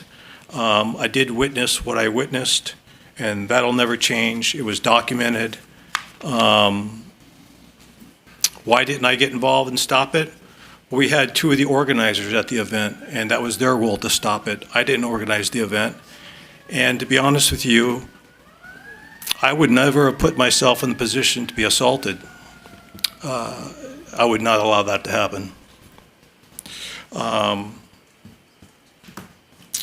To Mr. Blankenship, I respect your opinion regarding the flock cameras. And to Mr. Brick, Centuros, Giamelli's, that's a tough call. But thank you for your call. Thank you, Madam Mayor. Thank you. All right. Thank you again to everyone. I'm sorry. I'm Yes, so go ahead. sorry. Yeah. And then I had one more page. Okay. And I just want to say, of course, hate has no home here. Absolutely not. Thank you again to all who came tonight, took time out of your day to come and speak about what's important to you. Thanks to those who called. You know, waiting on the phone while you're cooking dinner and doing other things can sometimes be a lot to wait through that. So thank you for doing that and commenting on what's important to you here in Burbank. The majority of the comments were about items that we will talk about later in the meeting. So please hold on for that. I did take notes for all the comments for those conversations. I just have a couple responses that were not related to the agenda items. One is Mr. Scroggs. I wanted to also thank you for letting us know about the No Kings scam, asking for money. It's unfortunate that the scams look for the things that we might be interested in and then try to scam us for money. It's unfortunate. And now with AI, they can produce it really easily. And then just quickly about ranked choice voting, when we talked about it before, nothing has changed since that time. So if you want to talk about more, we can, but nothing has changed from our last conversation about it. Madam Mayor, if I could just clarify, we supported it, but without the county's approval, it doesn't go anywhere. Is that correct? Yeah, if I remember correctly, yeah. We'd asked about it and the county did not, said that was not possible. So there's more discussion, more detailed and nuanced to that, but that was the gist of the conversation. But we can definitely talk more about it. And then I want to just say about the topic of hate has no home here and our trans and non-binary community. Our trans and non-binary community not only belong in Burbank, we are overtly welcome here. This is who our city is. Love is love, gender is a construct, and happy Pride Month to everyone. And the thing about, I think that should be, if one believes that, it should be easy to say, pretty straightforward. But whatever one believes, whatever one's feelings is about all the topics we have tonight, during the comments, or during the announcements, I hand out stickers that say I love Burbank. And I really do believe that regardless of what we all believe in our opinions about things, that we all hold the same belief that we love Burbank. And I really, truly believe that. I would not be doing here what I do if I didn't love Burbank. And we put up with we put up with a lot. We do a lot, and we know that we are sometimes making decisions that are difficult for the community to hear or to talk about. And so I think it's just really important to know that we all are in that same. That's one thing we can all agree on. I hope that everyone is here for that reason. And in the city of Burbank, love is love. Happy Pride. Okay, next up is the consent calendar, which may be enacted in one motion. Madam City Clerk, please read the consent calendar. Thank you, Madam Mayor. We have 9 items on tonight's consent calendar. Item 1 is approval of the City Council minutes of the joint meeting of May 19th, 2026, the special meeting of May 20th, 2026, and the dark meeting of May 26th, 2026. Item 2 is approval of the successor agency minutes of the joint meeting of May 19th, 2026, approval of the Housing Authority minutes of the same date, approval of the Parking Authority minutes of the same date. Item 5 is adoption of a resolution approving the updated rules and regulations governing utility service. Item 6 is adoption of a resolution approving the establishment of the salary and conflict of interest code designation for the classification of library section manager and adoption of a resolution approving the citywide salary schedule. Item 7 is approval of a parking permit agreement with the Boys and Girls Club of Burbank and Greater East Valley to provide 2 months of discounted staff parking at the Courthouse City public parking structure. Item 8 is approval of purchase and sale agreement between Robert L. Person, Robert G. Whedon, Tasha Sounart, Kelsey Hendricks, Hunter Pearson, Preslin Whitbrode, and Robert G. Whedon Trust in the City of Burbank for the property commonly known as 110 West Olive Street, located in the City of Burbank, County of Los Angeles, State of California. APN numbers 2451-007-019, 2451-007 and 2451-007-026, and to amend the fiscal year 2025-2026 budget by $13,500,000. Item 9 is approval of the 2026 sublease and master lease modification between the City of Burbank, Ani Burbank Town Center LLC, and the Colony Theater Company, and an operating agreement between the City of Burbank and the Colony Theater Company. Thank you. All right, would anyone like to make a motion for the consent calendar? I'll move. Are you pulling something? No, I was just going to ask a question. I'll wait for your motion if you want. I make a motion to move the consent calendar. And I'll second it. Second. Okay, and then you have a question? Just a quick question on number 5 about the change in extending payments for BWP.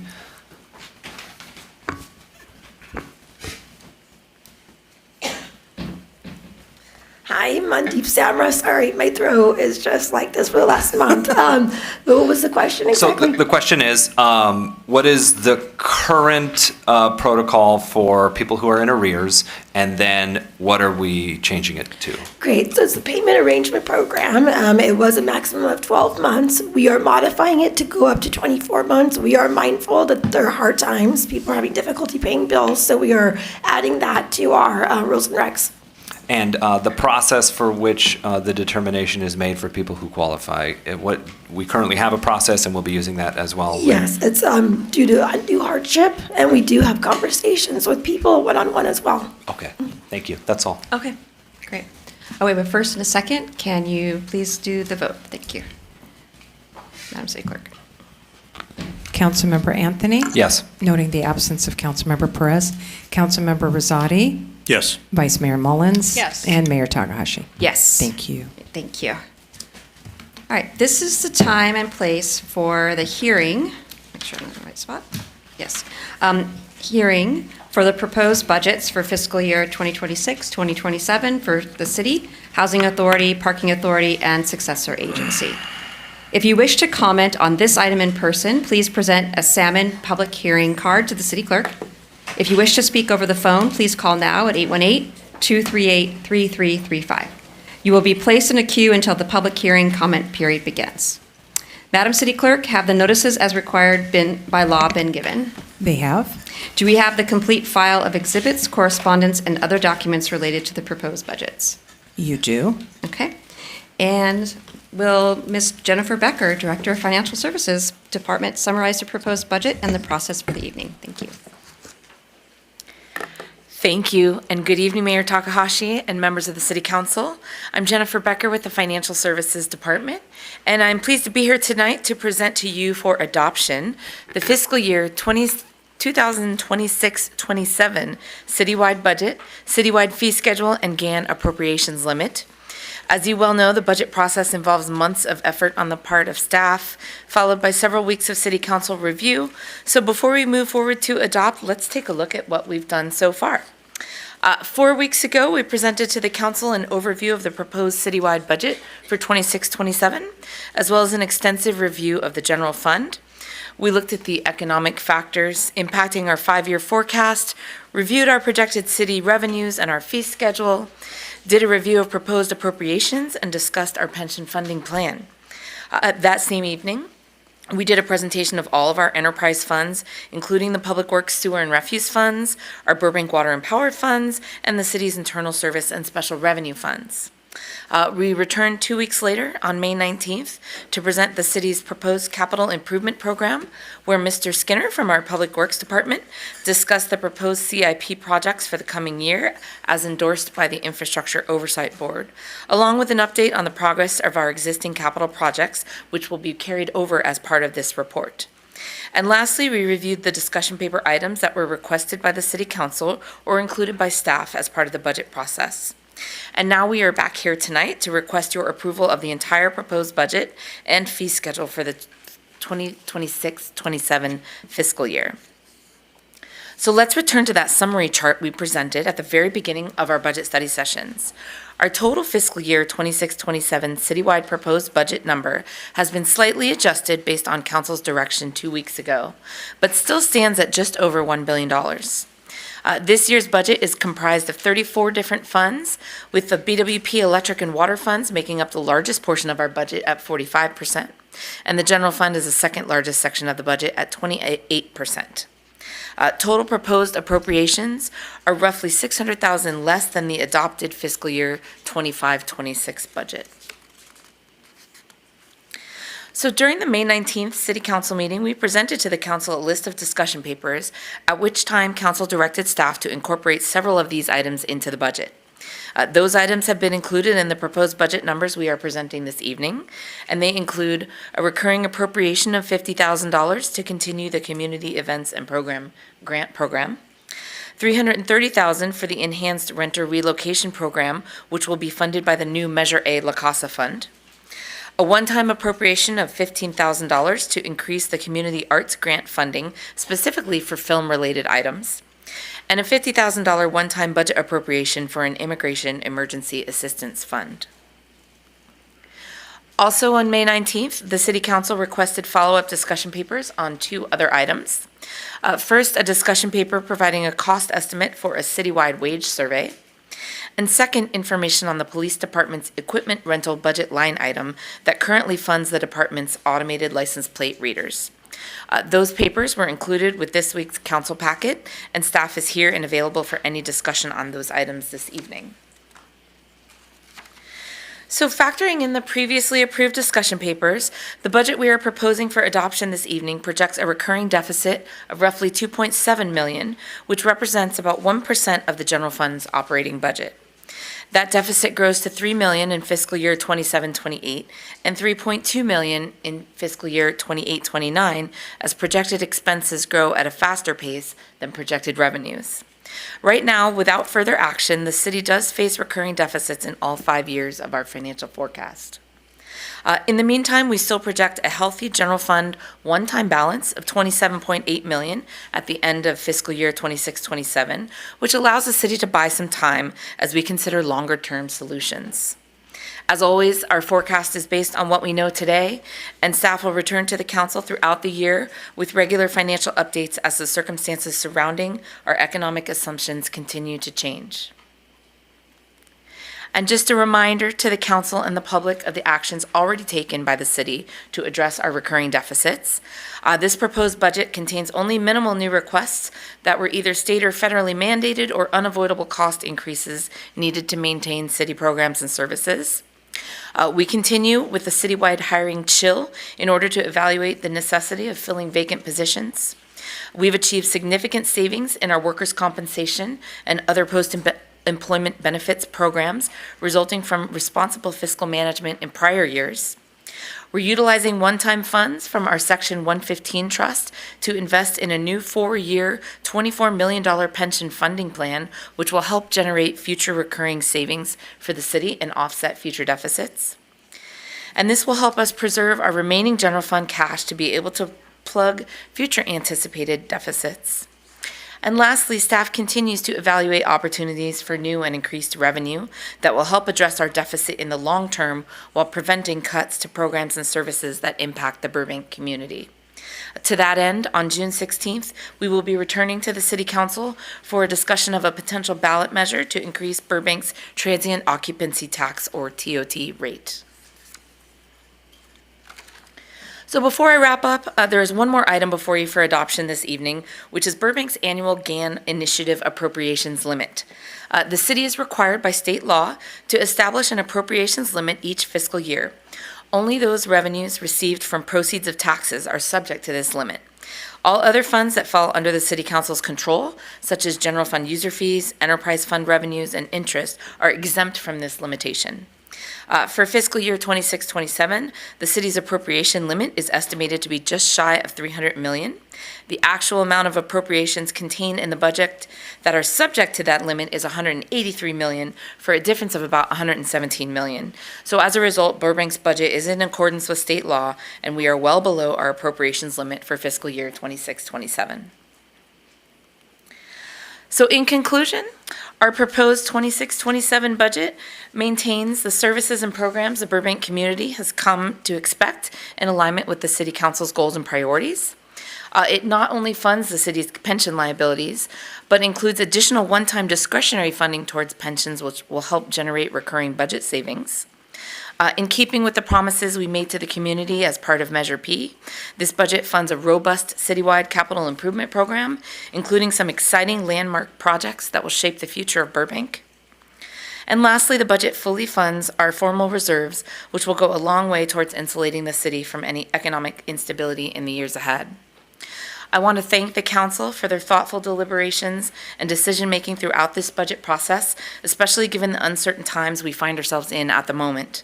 Despite the small general fund deficit we are facing, we are fortunate that the 26-27 budget leaves us with a significant amount of general fund cash, which makes Burbank the envy of many other cities in the region who are facing difficult financial circumstances. And I cannot conclude this final budget presentation without recognizing the incredible amount of effort put forth by my team with the preparations of this year's budget. I'd like to thank Assistant Finance Director, Leanna McGurchin, and the entire budget staff, as well as the other staff in Financial Services, BWP Finance, and each of our city departments that helped produce this budget that is before you this evening. I would also like to point out that this is the final budget adoption for our budget manager, Joy Escalante, who is personally responsible for every line item in this very large budget document you see before you, as well as our revenue manager, Susan Langford, who prepares the entire revenue forecast on which we base our annual budget. These two started with the city together in 2000, and both will be retiring at the end of 2026, having spent their entire careers with the Burbank Financial Services Department. Neither of them likes attention very much, which is why they're both back there and not up here. But the work they have done behind the scenes for the past 26 years is absolutely critical to the financial health of the city. And I'm just so grateful to know them both as coworkers and as friends. So with that, we recommend that the City Council approve the resolutions adopting the budget for the City, Housing Authority, and Parking Authority, as well as the citywide fee schedule and appropriations limit.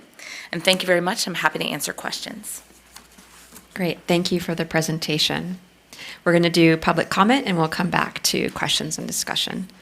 I have 4 public comment cards. Do we have any callers on the lines after that, or just the cards? 1 caller in the queue. Okay. So we'll start with the cards, and then we'll go to the callers. So first we have Braden Day. Oh, we have 1 more. Just in time. The wire. We have 5 cards now. Okay, so first is going to be Braden Day, followed by Daria Roundtree, and for this you'll have 3 minutes. Welcome.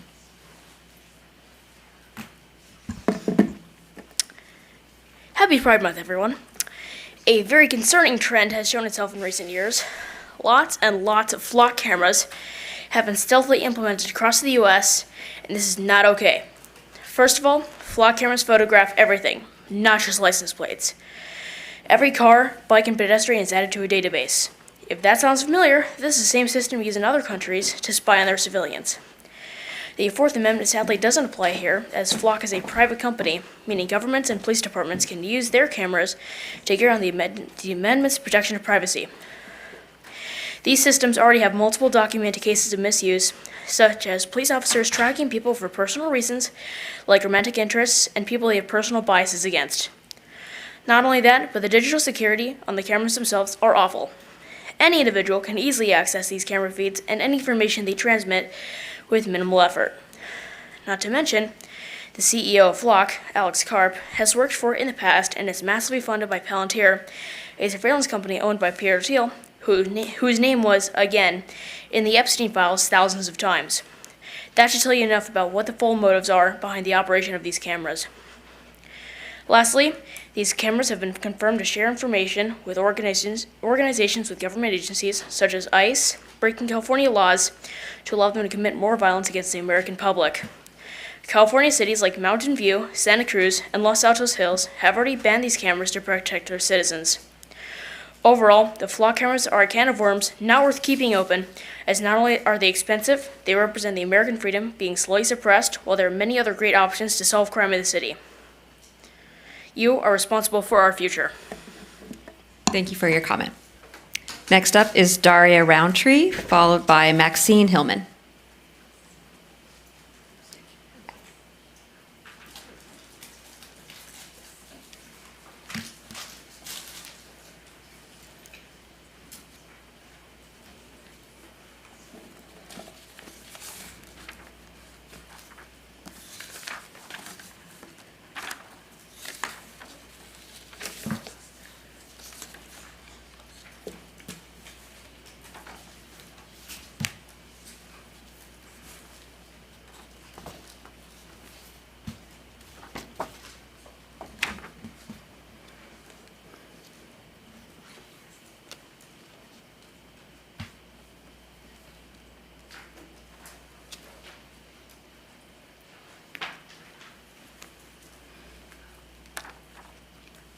Hello, I'm a Burbank resident, a lifelong Burbank resident, and Flock, I'm a lifelong Burbank resident, and Burbank has been safe long before Flock because of the Burbank Police Department. I even have a brother who works for the Burbank Police Department. But I'm here to clear up some misinformation given on the April 15th Flock presentation. In the list of cities that canceled Flock, just the first page shows half of them finding federal agencies accessing their data thousands of times, despite disabling national sharing.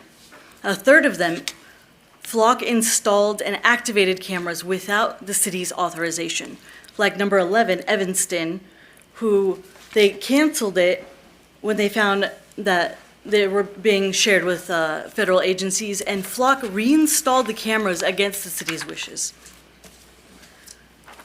In the presentation, it was stated that only police can access our data, not federal agencies. Yet the report provided by the city shows that our data is shared with 38 non-police organizations. 2 are federally funded organizations specifically created to share data nationwide, which include the DHS and the FBI. That's Western State Informational Network and NCRIC on the transparency list I received from Burbank. They said the cameras had never been hacked and were obtained by a man illicitly and not on the network. Yet Congress wrote a letter to the FTC demanding an investigation into Flock's, quote, negligent cybersecurity practices. A site working with that man, who's a cybersecurity professional, for evidence. They even confirmed that Flock logins were being sold, giving criminals access to live footage.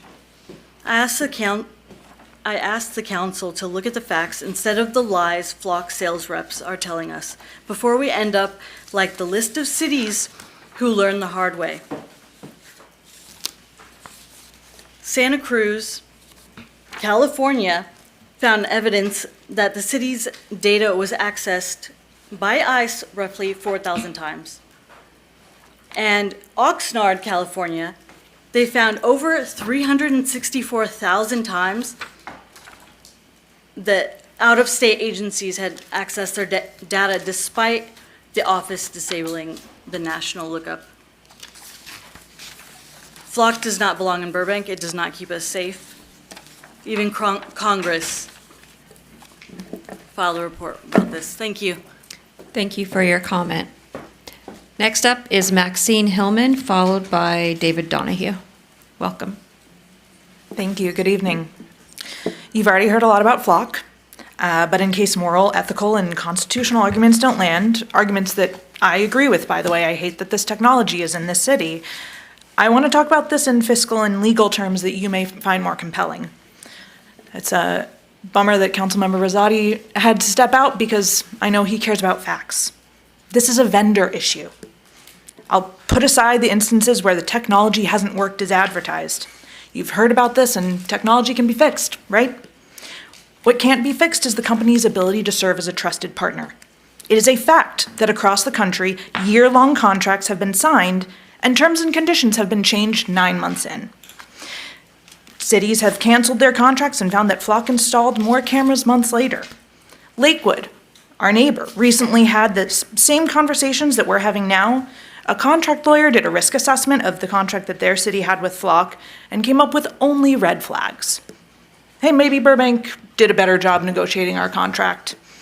Maybe we should trust the audits and controls mentioned in the memo from the police department, though similar ones, it's a fact, as we've heard, have failed in other communities.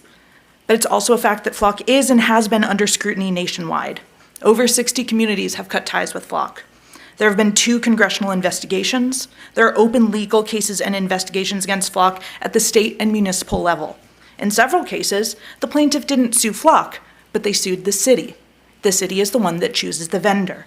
So this is me, this has been all of us putting you on notice. If we keep these Flock systems, and if Burbank is named in the suit, you can't say you didn't know what was happening. I mean, yes, these are hypotheticals, but given the evidence that we've seen, makes it feel much like much less of an if and more of a when.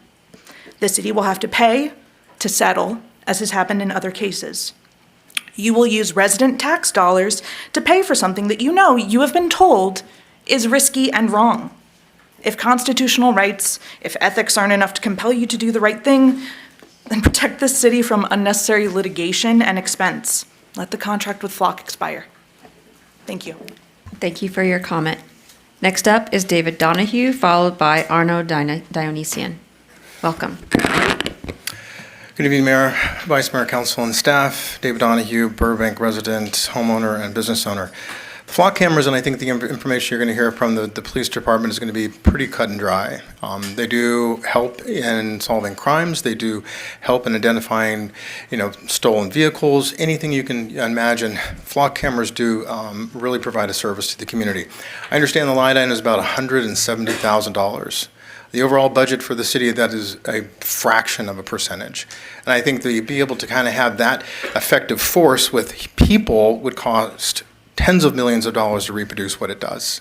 So having the assistance of a Flock camera to be able to be managed and administered by probably one of the best police departments in the state, if not the country, Burbank Police Department, it is in good hands. It is going to be monitored. They will report directly to you. I believe this is a very easy line item to approve. Thank you.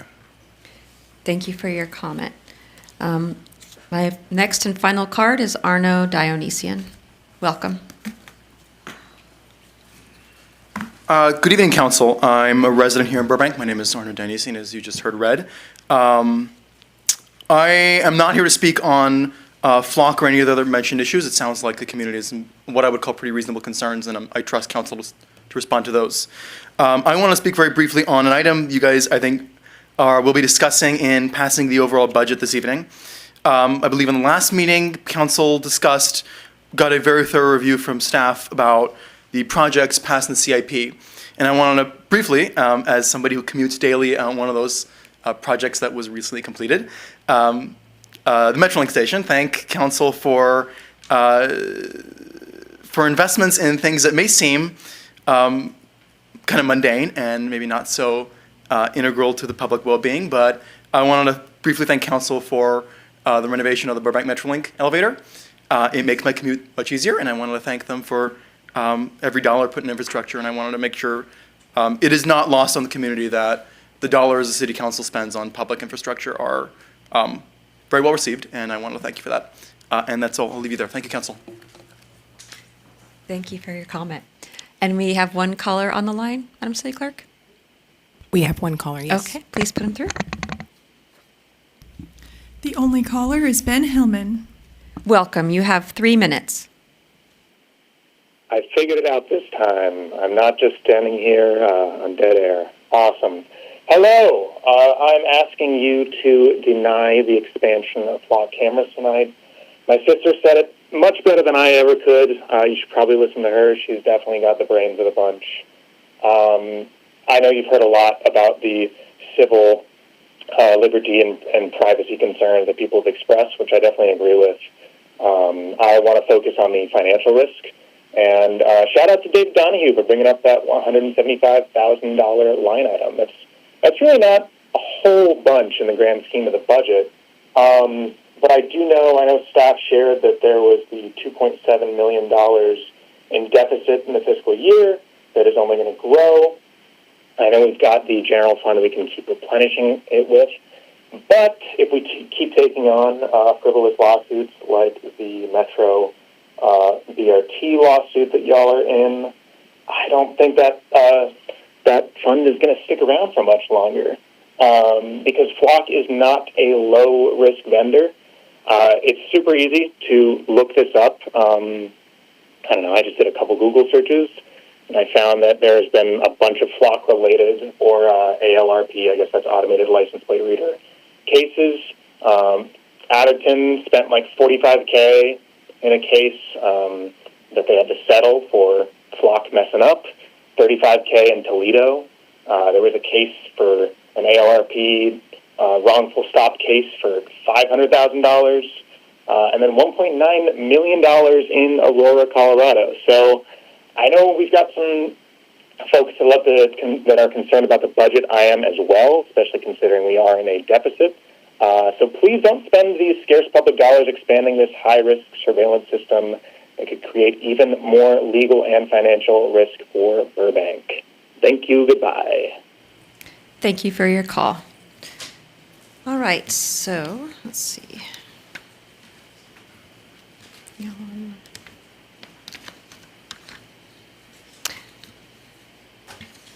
There being no further public comment, I now declare the joint public hearing comment period closed. Would staff like to make any responses to public comment? I just wanted to thank everybody for their comments. I think we're going to be leading into a bigger discussion, so I'll save it for that. Okay. All right, does council have any questions of staff to get started? Councilmember Anthony. I actually have a question for the police chief. The funding that we use, people were talking about the flock cameras and that money. Now that doesn't come from the general fund, right? That is a drug asset forfeiture. Where did that money come from? What can it be spent on? What's the restrictions there? Mayor, Vice Mayor, Council, good evening. Rafael Quintero, your police chief. Council Member Anthony, as far as to that line item, it is out of Fund 124, the Asset Forfeiture Fund, that is restricted for law enforcement operations, police equipment, or public safety needs. So in the past, we've used monies from that account for training, has bought us a canine, equipment that the department has been in need of in a variety of, but it is very specific to police operations. Has it always been able to be used for this type of technology, or is that a new change? Or like if we go back like prior to ALPRs, things like radar guns or body-worn cameras or other type of investigative tools like that? In my 27 years of law enforcement experience and having a much bigger budget over at Glendale when it came to asset forfeiture, I mean, give you an example, the Real-Time Intelligence Center, that was bought with asset forfeiture. A mobile emergency command post, that was asset forfeiture. All that to say, it's any related police equipment that aids us in support of our function. Okay. There was a couple of questions about Fourth Amendment, it being a private company. From my understanding, they're simply contracted with us. It is still a police operation to use that investigation. All Fourth Amendment restrictions would apply, correct? With warrants and probable cause. Is that correct? The Fourth Amendment would apply in anything related to search and seizure. So Flock itself, the ALPR system, is a data gathering tool. So it is not live. It does not capture any faces, any identifying information, any biometric information. What it is capturing is license plates, vehicle attributes, things that would help identifying that vehicle. The police officer, the investigator, still has to access the Criminal Justice Information Services System, which is governed and monitored by the Department of Justice to get that information. If that investigation led them towards something that would require a warrant, that's when the Fourth Amendment would apply. Okay. Thank you. Sorry, just to follow up on that, because I know some folks kind of shared this, and so I'd like us to share publicly, like, what is the discrepancy here? Because I know some folks said, oh, well, Flock is capturing everything, your face, your this, your that. So is that something our department has chosen to do, only capture license plates? You know, is there like a menu of options and we've chosen to only do this? No, Councilmember Perez, the system was designed to capture exactly what I just stated. It is designed to capture license plate information, vehicle make, model, and then attributes associated with. Now, I think what is happening, there's a conflation of the devices that exist within the overall Flock company. So the cameras that we have are Falcon cameras. They do exactly what I just described. There are cameras, live cameras, called Condor cameras, that are pan-tilt zoom and allow you to virtually police in how that city intends it to be used. We do not have any of those. Thank you. I appreciate that, because that's one of the questions I had, and I think that's good for the public to know what's out there and what we're using. Thank you. If it's okay, Vice Mayor has a follow-up. He knows his question. You guys thought I have two more questions. Oh, As a okay. follow-up? Okay, okay. Okay.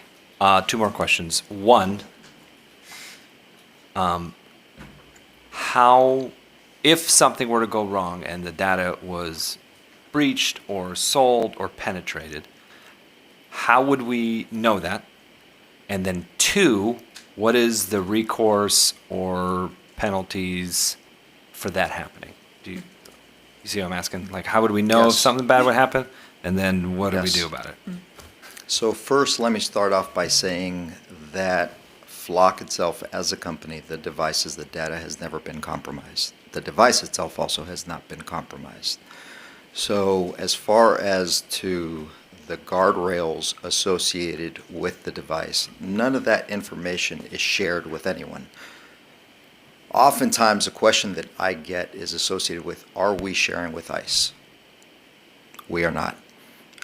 There are laws that I believe have been mentioned by some people during the public comment, Senate Bill 34, Senate Bill 54, and then our own internal policies that do not allow us to work, aid, or partner with ICE for purposes of civil immigration enforcement. The audit controls, the internal controls and audit measures that are in place, one is policy. Aside from California law and what I just mentioned, and look, whether it's Flock or any other criminal justice information services, it is strictly monitored to and adhered to by DOJ. So CJIS itself has been in existence since 1992. It is the overall system that we use that when we're talking records information in order to access anything that the officers access via their mobile digital computer or communications and giving you personal identifying information, all that is strictly monitored to and adhered to. So Flock itself as a company is CJIS compliant, which means it has been vetted by the government, by the Department of Justice, and they are in compliance. So, and granted, that is just at the high level. You know, there is a Flock representative here that can discuss as well some of those more technical questions as far as specifically the servers or otherwise that has been mentioned, and where they reside and how that data is stored. Second part, if something were to happen, and I have some comments here from the public about other cities, and I've heard through the grapevine that there have been some issues in other cities, and I can't speak to what's happening outside of Burbank.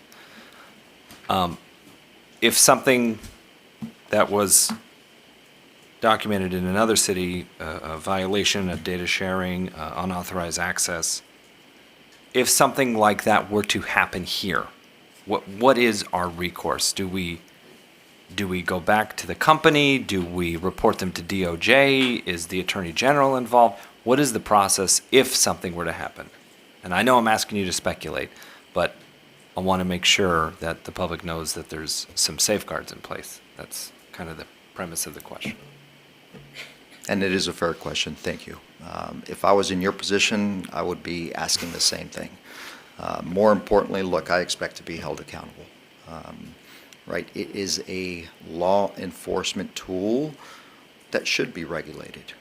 It is a very powerful tool, I mean, in the investigative capacity that it has for us to be successful and more effective and efficient. Now, to your question, if it was to be used unlawfully by one of our personnel, there is policy in place that you have my commitment that there would be an immediate investigation. It would start with all the way up to including discipline, if not termination, depending on how it was used. And it's not only flock, but it's everything. However, let me tell you that our Burbank police officers hold themselves to a higher standard. The expectation when you become a police officer, the code of ethics that you take, the oath of office, we hold ourselves to that standard, and making sure that we don't violate your trust is of the utmost importance. So now that's our personnel. If there was a violation, a breach of contract or trust associated with said, Flock or any other company, I think it's fair to say that we would terminate our contract with them. And then, if others were exposed, could be proposed legal action. I don't want to speculate on what that process would look like, but I think it's fair to say that there would be some type of proposed legal action if it impacted us. One last question.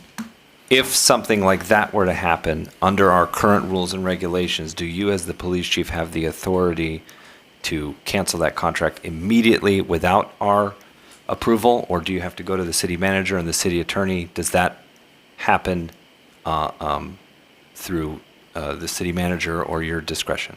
Or does that I've never been in a position like that. Okay. But my answer would be, I would be looking at the city attorney's office for guidance, obviously in consultation with the city manager and making sure that they were looped in to take the best course of action for the city. Okay, thank you. Vice Mayor. Thank you, Chief. One of the speakers earlier today addressed us in regards to crime. People in Burbank don't commit crime, meaning our residents who live here. So why do we have flock? Because we're all good people here in Burbank. Implication, I'm not putting word per word exactly what they said, but it made me write down the question saying, how many people that actually come to our city and how many people within our city that you catch because of flock, and what is the numbers that tells us the percentage people coming from outside of Burbank that actually commit the crime in our city versus the ones that are here in Burbank? Thank you for the question, Vice Mayor. So it was really interesting, to say the least. You talk about educating and immersing myself in this technology, no different than film permits. It's been good. It's been good from an education standpoint. All that to say, so what was interesting and really eye-opening is that since the inception of this device, we have data that says over the last 2 years, approximately 9,900 arrests, 77% are outsiders coming into the city. I look at that and think of why. Well, I think we all know why as far as this community, and just it's clean, it's safe. People like coming here for media. People like coming here for commercial businesses. And it is a more affluent community. So those criminals like to exploit a city like ours. 23% are Burbank residents. Now, as far as the effectiveness of the tool over the last 2 years, I can tell you and show you via data that our larceny and theft solvability rate has increased by 16%. Our property crime has increased by 12%. Our violent crime went from 58% to 70% because of the use of this technology. So it is not lost on me when you're asking me like how it benefits this. I know firsthand, in 27 years, I have never seen a tool that has as much public safety impact than this, dollar for dollar. And I'm not saying that in support of Flock vendor being here. I'm saying that based on experience and what I have seen over the course of my career. Thank you for those numbers. If we didn't have Flock, what is your estimate of how many additional officers would we need, or detectives that we would need to help solve crimes, and would be able to solve as many crimes as you stated right now if we didn't have the tools that we have right now? Looking back in your early career in the city, our neighboring city, how did you solve the crime? How long did it take to actually find someone versus what we're having today? That would be very crime dependent as far as what it took. I can tell you as a prior detective, having investigated property crimes going back into the early 2000s and not a lot of technology out there, the majority of those cases were suspended, if not closed. And it wasn't because that we weren't able to solve them necessarily. It really became a cost-benefit analysis. And you're inundated, especially our property division is inundated with thousands of cases. And at that point, they are trying to triage those cases that, for the most part, like have some type of lead that you can follow up on immediately. A lot of these cases required manual hours. And in the early 2000s, there really wasn't the Ring cameras and all these other devices. So the reality is like none. You move on as technology has evolved, Ring cameras, cameras in general, whether Flock or otherwise, as far as being a tool to be able to look up. But before Flock, what happened is we would have to go out. And to give you perspective, I think two instances really kind of tell the story. One was a 2024 incident along the Chandler bike path. It was a hit and run of a bicyclist versus the vehicle. That we committed approximately 320 hours of staff time. This was before Flock, that had to walk up and down that bike path and trying to find cameras or identify the equipment or the vehicle to be able to then get a workable lead to then start working that situation. Translate that into cost, $37,000. Like, that's the cost of that. The homicide, another incident, 250 manual hours. That was an all personnel on deck situation. So you had approximately 21 people canvassing a large geographic area on foot, 3 to 5 hours. Over the course of 12 hours, because there was no vehicle or lead associated with that, $25,000. So you take those two case studies, apply that to any incident without the use of this technology, and it takes us back to what, sorry, I'm just going to say the dark ages. When I look at our police department, our city, and I've heard you say it before, where we are one of the best agencies within not only the region but the nation. There's a reason why that is.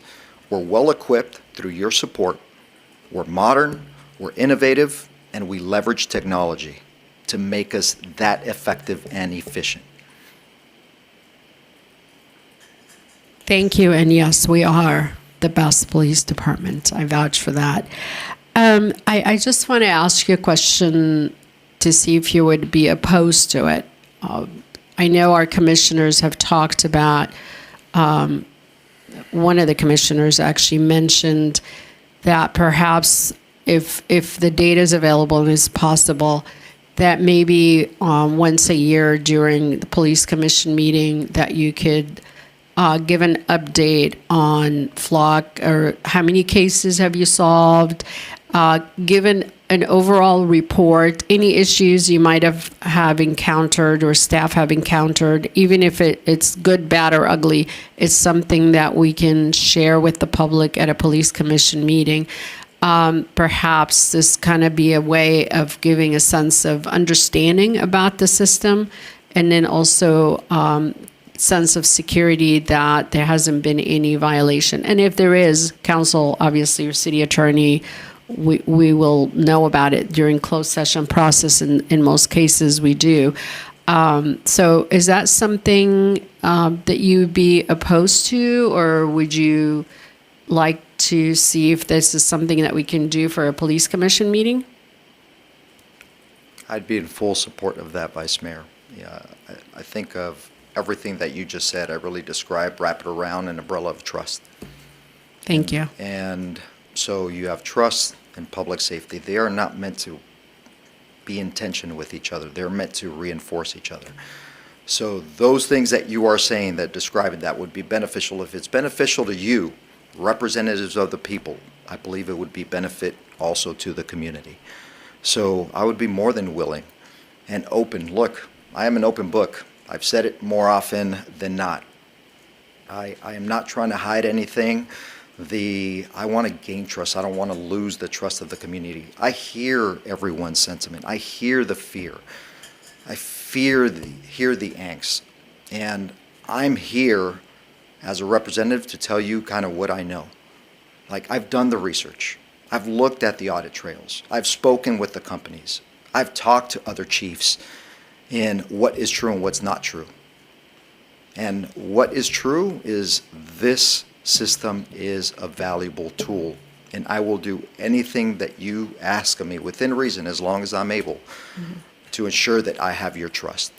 Well, I do appreciate your openness, and trust does go a long way, especially here with staff and with the public, and transparency. So I know that if you weren't 100% sure that this is effective, and you can come back and demonstrate the effectiveness of the program, and then also if there is any issues that we need to take a look at, I know this council will be the first to jump on it and have a conversation with you, the city manager, and the city attorney, to see if this is something we want to continue having in our community.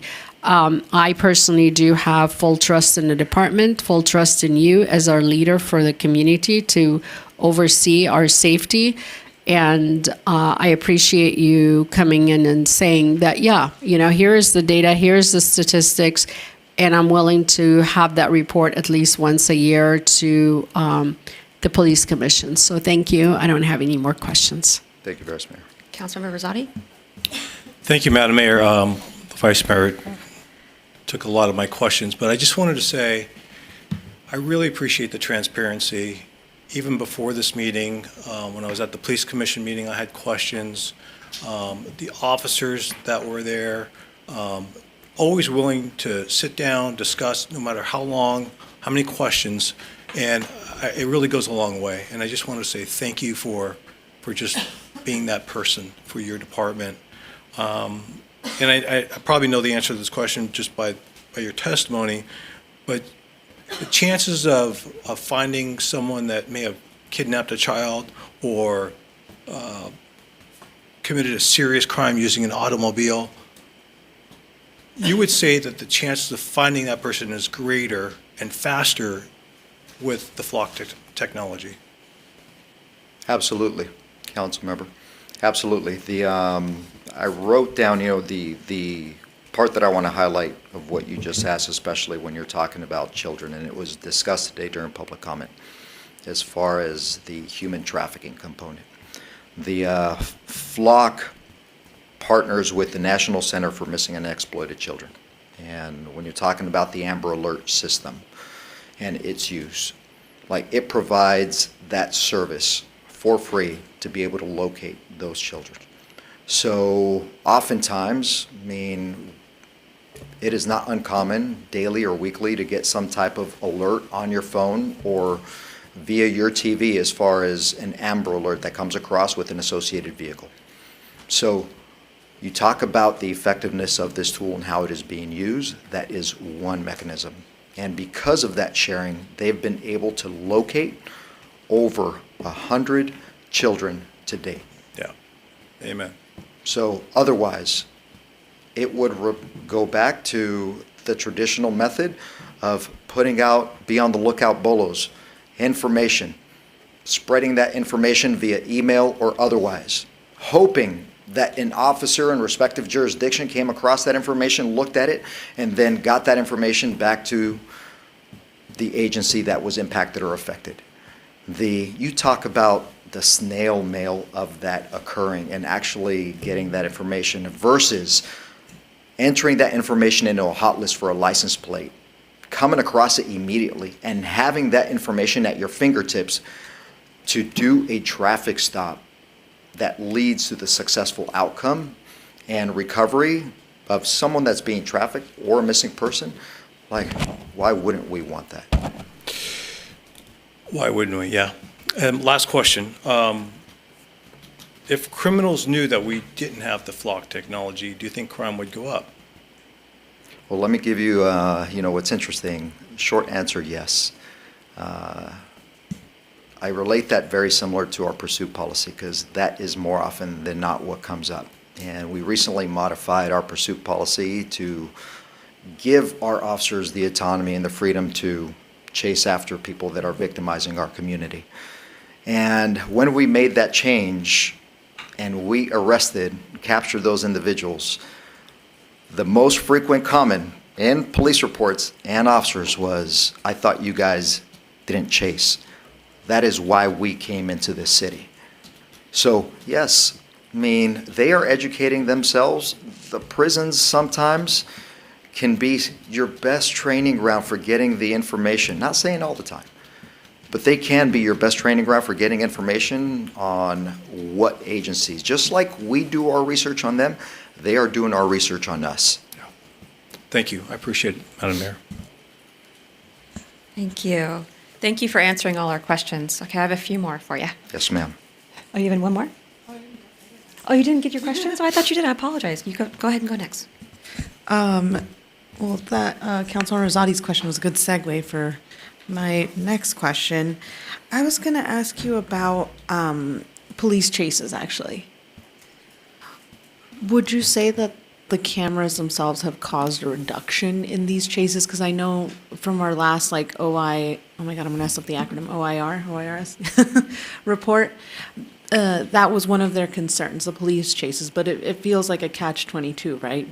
Do you chase and possibly hurt somebody, or do you not and let somebody dangerous go? It's an impossible conundrum for officers. So I'm wondering, having the cameras reduced chases? The cameras themselves are not designed for reducing police chases. That is not their use. The unintended benefit of the camera, theoretically, based on it capturing license plate information, could reduce. And here's how that would work out. So we're able to identify a license plate on the vehicle. And I'm even going to make the assumption that that vehicle, that license plate, is not on a stolen vehicle or hasn't been switched where it belongs on another vehicle. So let's make the assumption here that it is associated with said vehicle.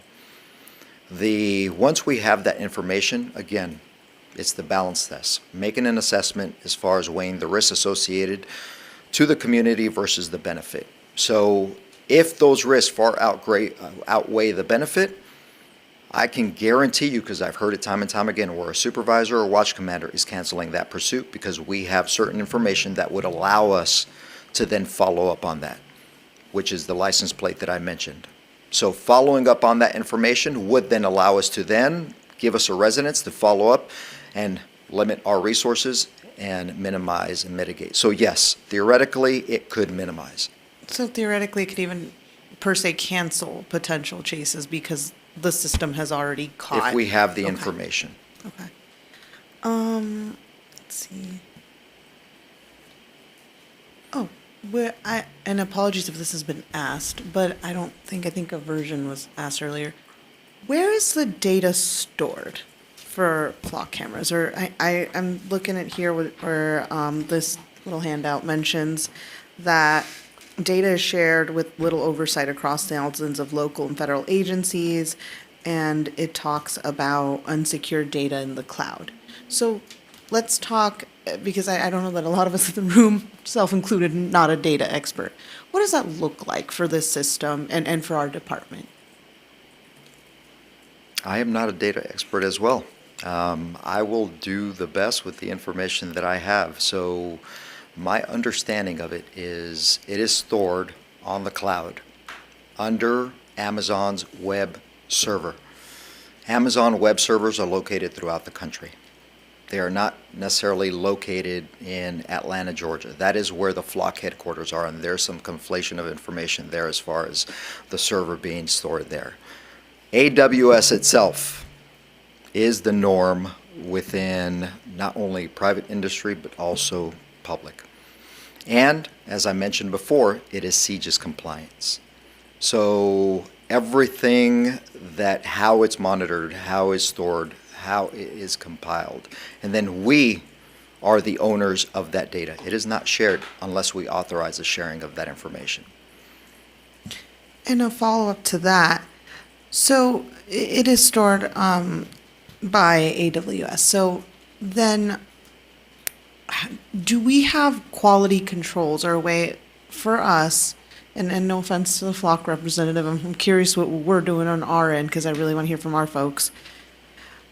For us, do we have a way to ensure that that data is safe and protected? And then second question is, how long is that data stored? I can only answer not having the technical expertise without bringing up the Flock rec to provide more technical aspect. I really wrap it around the CJIS compliance and make the assumption, because all our systems are CJIS compliance, that we are complying and that information is being monitored by DOJ and not us as a department. Our internal controls and audits govern the actual use of the system.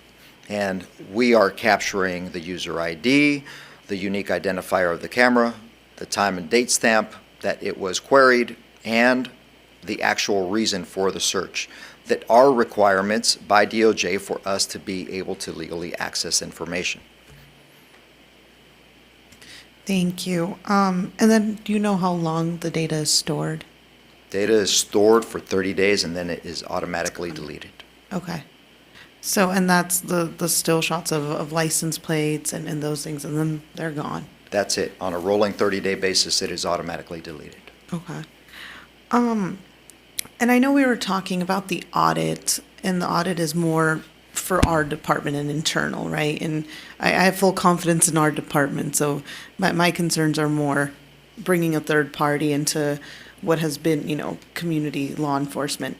Do we have a way to audit the company to ensure on a annual basis that they are storing data in the way they said they would be, that they are following our policies, regulations? And I mention that because seeing the lists that were shared and seeing some of those cities be in California, which has some of the strictest policies on data sharing, and us, a department with some of the strictest policies on data sharing, but seeing that this data has, these breaches have happened or these issues have occurred, do we have a system where we can audit the company, where we can regulate on a periodic basis and ensure that they're not putting us in that kind of situation? Well, one mechanism for that is our internal audits that we are conducting. It is a mechanism for it because we would know based on the audit log that is retained in perpetuity, that information, we would know if it was shared with an out-of-state agency or including a federal agency. That would come out in the audit logs. That is something that we have access to. So you talk about certain agencies without mentioning any specific ones, how it's come to their attention. That was done based on internal audit search where it was outside the norm of what would be normally allowed. Now, we're also going back to before March 2025. Since that time, Flock itself as a company has become aware And if you allowed him to come up here, I think he would tell you kind of mea culpa. Yes, we could have done a better job. Now there are other internal controls and so they regulate themselves because they are aware of the uniqueness of California, Senate Bill 34, 54, and the expectation of them as a company to hold themselves accountable and transparent. Okay. And then my next question is more for our IT department. AWS. Yes. Given that neither the chief nor myself, nor I don't know if any of you all are data experts, I'd love to hear maybe your 2 cents on the safety and what we as a city are doing, and kind of anything you might be able to share to really address the community concerns, because I feel like they don't revolve around our officers, around any misconduct or officers, around anything we're doing. The concern is really, no offense, with the company itself. Okay. Not to put you as a spot. I'm sure you're a very lovely person. But the concerns are with the company itself, which has gained notoriety from all the cases shared. So is there something in your opinion that we as a city can look out for from an IT and technological perspective? Good evening, Madam Mayor, Vice Mayor Jose Calderon, Chief Information Officer. The one consistent item that I'm aware of with Flock and what our police chief has been mentioning tonight is CJIS requirements. So CJIS requirements are not only under Flock, but also a lot of our other IT systems that we manage. So computer-aided dispatch, for example. CJIS has exceptionally high standards and controls that need to be met. So as I sit here and kind of aware of AWS and that our data resides on that, that is, there's a lot of integrity in those controls to become CJIS compliant, and not something that's taken very lightly. It's a very high bar to meet. Thank you. And just one more question for you. Is this something you all, like an IT monitor, would you have a way to be alerted as well if this came up? Because, I also don't think this should fall solely on the department. I think anything that could be a data breach would fall on IT and on the department. So it's a joint effort. We provide connectivity to the system and assist PD on any audit type request when needed. But yes, we absolutely are here to assist PD in auditing and also controls and enabling permissions when needed for access to that system. And it's very limited. My staff does not even have access to view any of the footage. Got it. That's good to know. Yeah. Okay, thank you. I appreciate that. Thank you. And then the last question I would have, because a lot of folks have questions again about the contract. Is the contract with Flock publicly available? Our specific contract? It can be. Okay. It is a public document. Okay. I know there were, Councilor Mullins asked about sharing and transparency and those kind of things. And I think regardless of what the council decides and talks about, I think that's really important. And I know the department is committed to putting that foot forward. Yes, ma'am. Thank you. Those are my questions. All great questions. Great. Okay. So kind of piggybacking on the auditing questions. So it's great to hear that there is internal audits regularly. How often are these audits done internally in the department? We were doing them on a yearly basis or biannual basis. To ensure that, especially as the landscape, as the information seems to be changing with what we're knowing or receiving about Flock, we increased the frequency to once a month. So right now it is being done once a month. Okay. And are those results posted publicly for folks to see on this department website? No, that is not posted as far as our audits when we conduct them. Okay. So there is public information available about the Flock system now.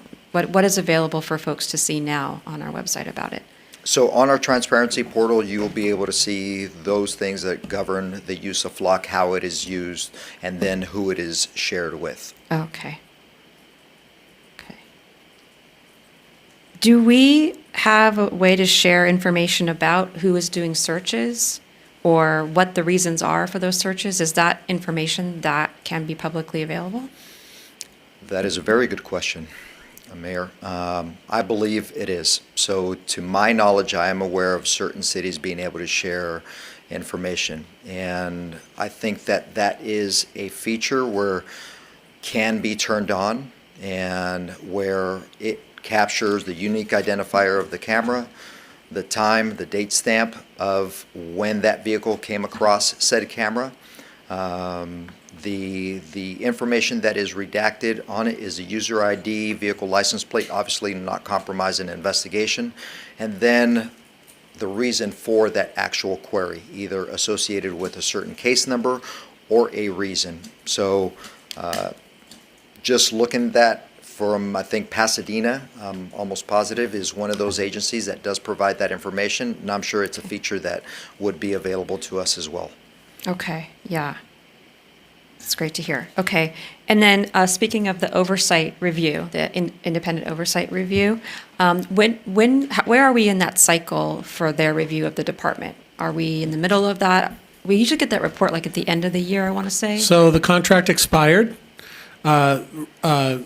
Renewal of police oversight will be subject to an RFP, but the money for an additional 3 years is in my budget line item. Okay. Do we have a timeline of when that might... Proposed budget. Proposed, yes. It's just black words on paper right now. Okay. He got you. Yeah, You got the city attorney. Okay, assuming it passes tonight, what would be the timeline for getting that up and running? Well, it went to Police Commission. They provided the scope of work. It's just a matter of workload. If the budget item is approved, then we would proceed to an RFP. It takes a couple months to go through the process and evaluate proposals for the services, so probably midsummer. It'll set back. Our normal schedule is to go to Police Commission September. I think we rolled into October last year, and then to Council October. I think we rolled into November last year. So it's going to be pushed off a couple of months, but they would start up from whenever we had a new contract in place. Okay. Yeah, so in the past when we've received the reports, one of the things that I appreciated about the folks who gave the reports before was that every year there was a focus. There was an area of focus that year. And I'm wondering if this year, considering how much interest there is, that in addition to potentially putting up our searches and our, maybe looking at how we audit, to ask them when they're up and running to look at, would that be possible to have them look at Flock, drones, like they were talking about, and other just kind of tech that's like newish tech and how it's being used in combination with AI? Is that something that could be potentially focused on? I don't want to speak for the city attorney since that contract is managed by them. However, I think that is very reasonable and achievable for us to be able to do. Okay. So yeah, that kind of leaves me with a list of 3 things I think would be a good addition or increased looking at the data and sharing with the community. Is first, once a month is great, and I think that because there is right now a really heightened concern about Flock, if it's possible to increase that frequency to every couple weeks so that we make sure we catch it quickly before it doesn't get unnoticed for a whole month. And then secondly, to post those daily searches, or the searches of, to post those searches daily of who and what with the redacted information. And then if and when the contract comes up for the independent oversight, that we ask that they focus on new tech, include Flock, drones, and other new tech, and AI would be great. Okay, thanks. Yes, ma'am. So we'll want to work with the police department to ensure that all of their confidentiality needs for criminal investigations isn't somehow compromised by this posting. I don't quite understand the frequency of it. I don't have to understand it right now. It's automatic. It's Okay. just the document, resource document, so in the background, the system is just generating information on the searches. I've seen Pasadena's, and it removes things that would be of concern. Okay. And then with regard to adding to the police oversight effort, we're talking about adding not to this weekly or monthly, but in terms of a subject matter for the oversight report. Yeah, yeah. A number of topics such as drones, flock. Right, under Those kind of sorts the of umbrella of kind of Okay. newer tech and AI. Yeah, in Okay. the past, they focus on mental health, and in the past, that kind of thing. So each time there was each year had a focus. I think that this would be a good one. And AI is a concern just overarchingly, and so I think by the time that the new contract gets negotiated, there could be another AI thing. So just kind of that umbrella would be great to have them take a look at that, and having that outside agency look at it and really doing a deep dive on how it's being implemented would be great. Yeah, Vice Mayor. Thank you. On that topic, it's actually the Police Commission had interest in also weighing in on the report for what comes back to them. So I think that would be probably complementary to what they've asked for, since this is something the council wishes to have too, is it could go to the Police Commission as well. And they have the meeting and input, because they've been talking about kind of guidance and what directions they would provide the department, especially when they're doing the annual report. Mm-hmm, mm-hmm. Yeah, and if that does kind of move through, and that's the direction we go, if we could let the community know that that's available now, that the information is available now, so that they can monitor it and keep an eye on it and have more detailed questions and seeing exactly what's going through our program. Absolutely. The other thing that I think is worth mentioning along the lines of just being transparent is on our website under the Flock Transparency Portal, we've now included an FAQ, so frequently answered questions. So everything that has come up in tonight's discussion, public comment, including your questions, I think for the most part, that FAQ should capture that information as far as our response. Okay. Any other comments, questions, thoughts? Councilmember Anthony? I have something unrelated to this that's still part of the budget before we close the hearing, if that's okay. Sure, if there's no more flock-related comments? I guess the only comment would be, I definitely agree with you with OIS, because today we're talking about flock. Tomorrow it's going to be another kind of mass surveillance system that we don't know enough about yet. And my only question, and then this is not to PD, it's to my colleagues too, I would like to see also what's happening with our neighbors, we're not the only city having this discussion. Yeah, Our it's neighbors are everywhere. all grappling with this because it is a balance of privacy and public safety, which is not a place you want to be at, right? It's a really rock and hard place to be. So I would like to see how those things go for those folks. And I know, Chief, you mentioned there's also newer technologies coming online possibly. Can you remind me what some of those might be? Well, what I was saying is, the technology is constantly evolving, especially when it comes to automated license plate readers. Axon is a company that, we use their technology, vehicles, body-worn camera, and including automated license plate readers. That is something that Axon has available. And I would be doing this department, this city, a disservice if I did not look at what other options are also out there available. So, as I am looking at doing what's right for this community, that also comes into the equation as far as who is now delivering better, maybe better safeguards that either strengthen, enhance, address the fears and concerns of the community and yours. Axon's not there yet. Could they or someone else be there a year from now or 6 months from now? I think it's reasonable. Yeah. And I think certainly moving forward, as we're, looking at different technology and different ways that AI is implemented, is that one of the reasons why the fear is legitimate is because so many of these processes and so many of these data collections are done without eyes on them. They're done automatically, they're done quickly, and it's difficult. Obviously, if there's a large amount of data, you can't look at every single piece.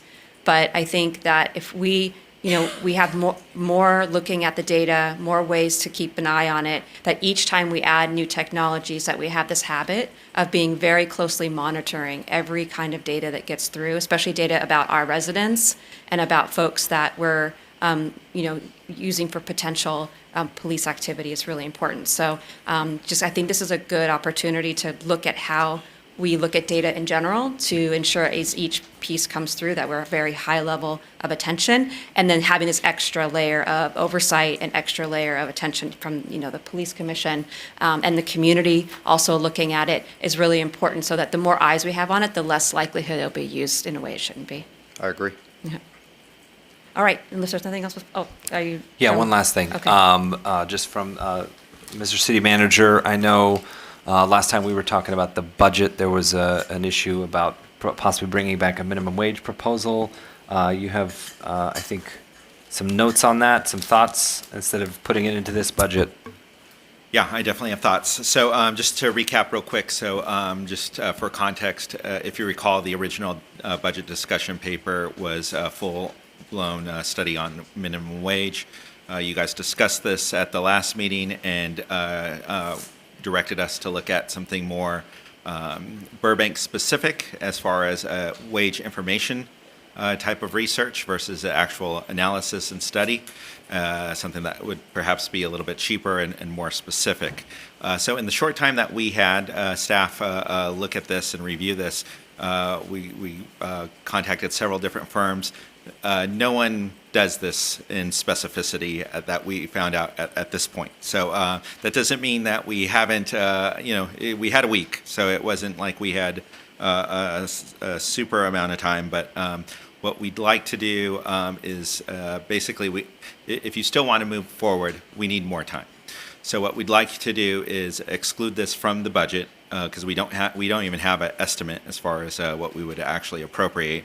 If you still want to do it, we would look at removing it from the budget, go back, staff would look at evaluating our potential options, researching more firms, looking at other cities. It's kind of what you directed us to do 2 weeks ago, and come back separately later this year as a separate report outside of the budget.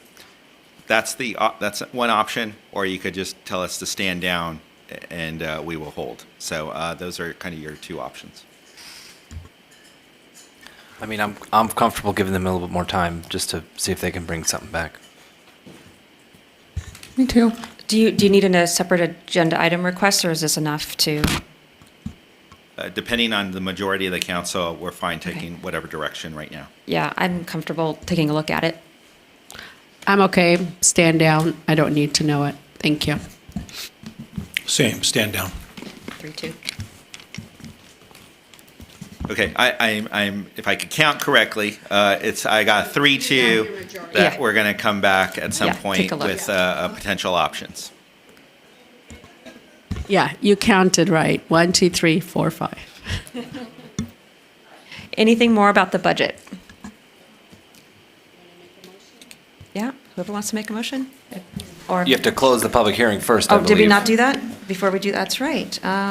Thank you. You're in a public hearing. I now declare. I've been to too many budgets. Yes. I now declare the public hearing closed, and the council will now deliberate what is the council's pleasure. Is there any discussion or a motion? Councilmember Anthony. First off, great work. I know budget season's always hard. We got there. It looks good. I'm not going to speculate next year or the year after, but today we have a balanced budget. Thank you for that. My concern is, lastly, the issue we've been discussing here tonight. I've been on council long enough where we didn't have ALPRs, and we had a safe city. And I made a commitment 6 years ago to really hold our budget accountable towards what a national conversation was happening around the discretionary spending in police departments. We tackled that issue my first couple of years in office, and we really were able to manage our department's budget, our police department's budget, in a way that I had never seen in the prior years that I had been coming to council. Not the least of which were the workers' comp issues and the overtime. Tackling those issues, in my personal opinion, made us not just have a safer police department, because the people serving in uniform were able to do their jobs more effectively without being exhausted or overtaxed or doing work that was compounded upon their regular duties.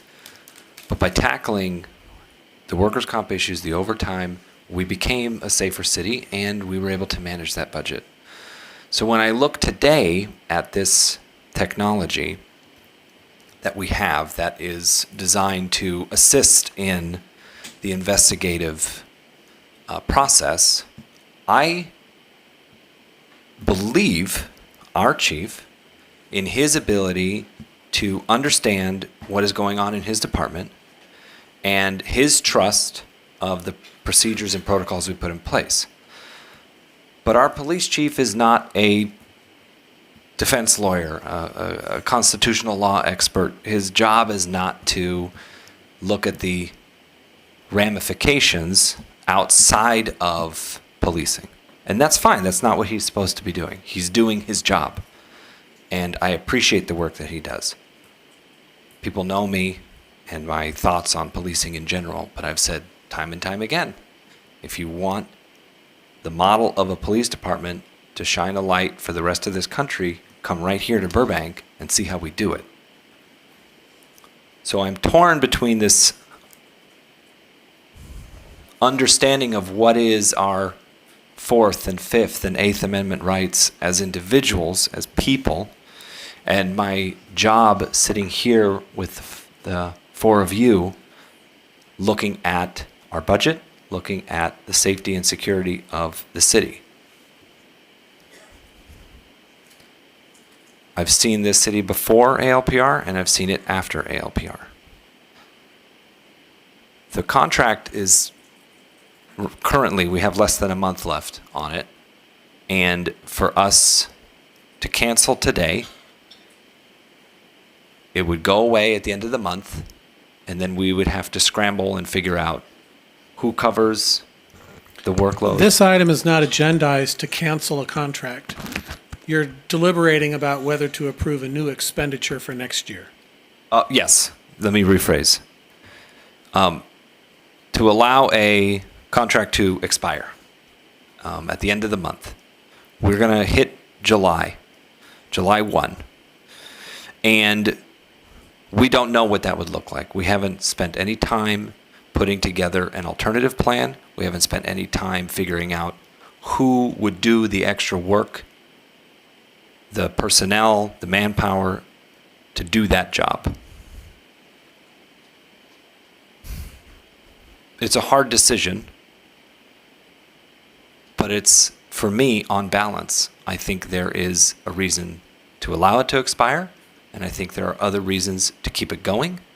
And my concerns are rooted in not our city's ability to monitor and maintain and keep our data secure.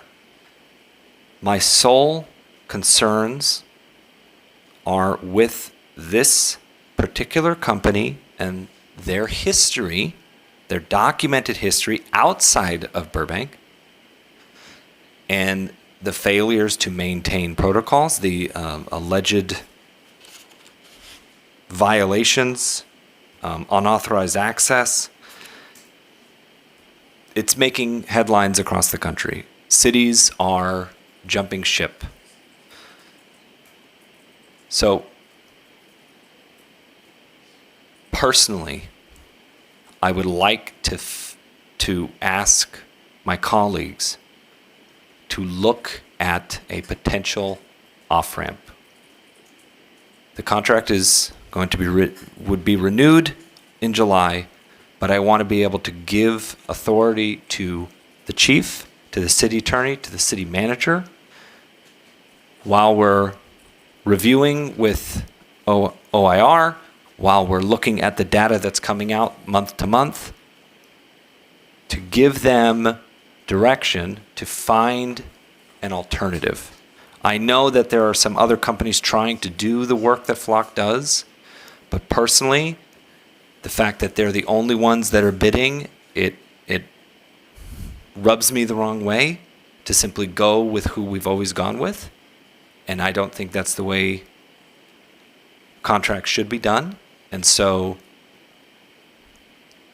I would simply ask my colleagues to entertain the idea of giving direction to find an alternative.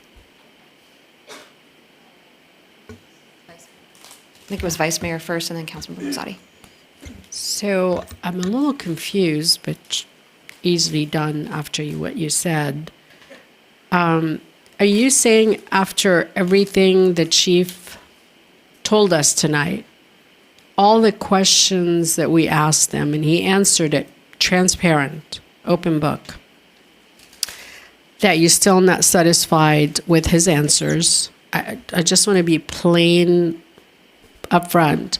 You're not happy with everything he said. You're not comfortable, that you feel we need to go outside and look for another company that would actually, instead of Flock, another company that we don't know anything about. Maybe they're going to have problems, they're going to have issues starting up.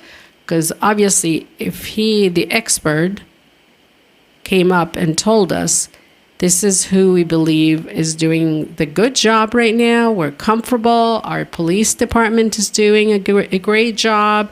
Here is the statistics, the numbers. After all this, you're saying, I'm not happy. I want you to change it. So the nature of my questions and the answers I heard back are the only reason why I'm not asking us to simply end the contract on July 1st. What I heard from the police chief made me comfortable enough for us to renew the contract for now and then move on to find someone else. That's what I felt after hearing from the chief. Okay, so I believe that if the chief, in his wisdom, can come back to us, or he would come back to us, the city manager comes back to us and say, here's an approval for a new contract because we don't like Flock, we found somebody better. I want to leave that strictly up to him. I don't want to put any restrictions right now saying the council wants you to go out there and find something else, if I'm understanding you correctly. That I'm telling him, go ahead and renew it, but if you find somebody else better, come back and let us know. How about this? I'll Okay. offer you this. Okay. I would be open to the idea of simply keeping our options open, asking staff to say, hey, is there anybody else out there? Is there an alternative? I don't need them to do a full RFP. I don't need them to start hunting and asking for bids, but to just do a very, dedicate some staff time to simply see who else is going with this contract. What are the other cities that have canceled or going with? That's all. That's what I'd like to find out. If, Madam Mayor, if I may, can I ask the chief to come up one more time, please? Thank you.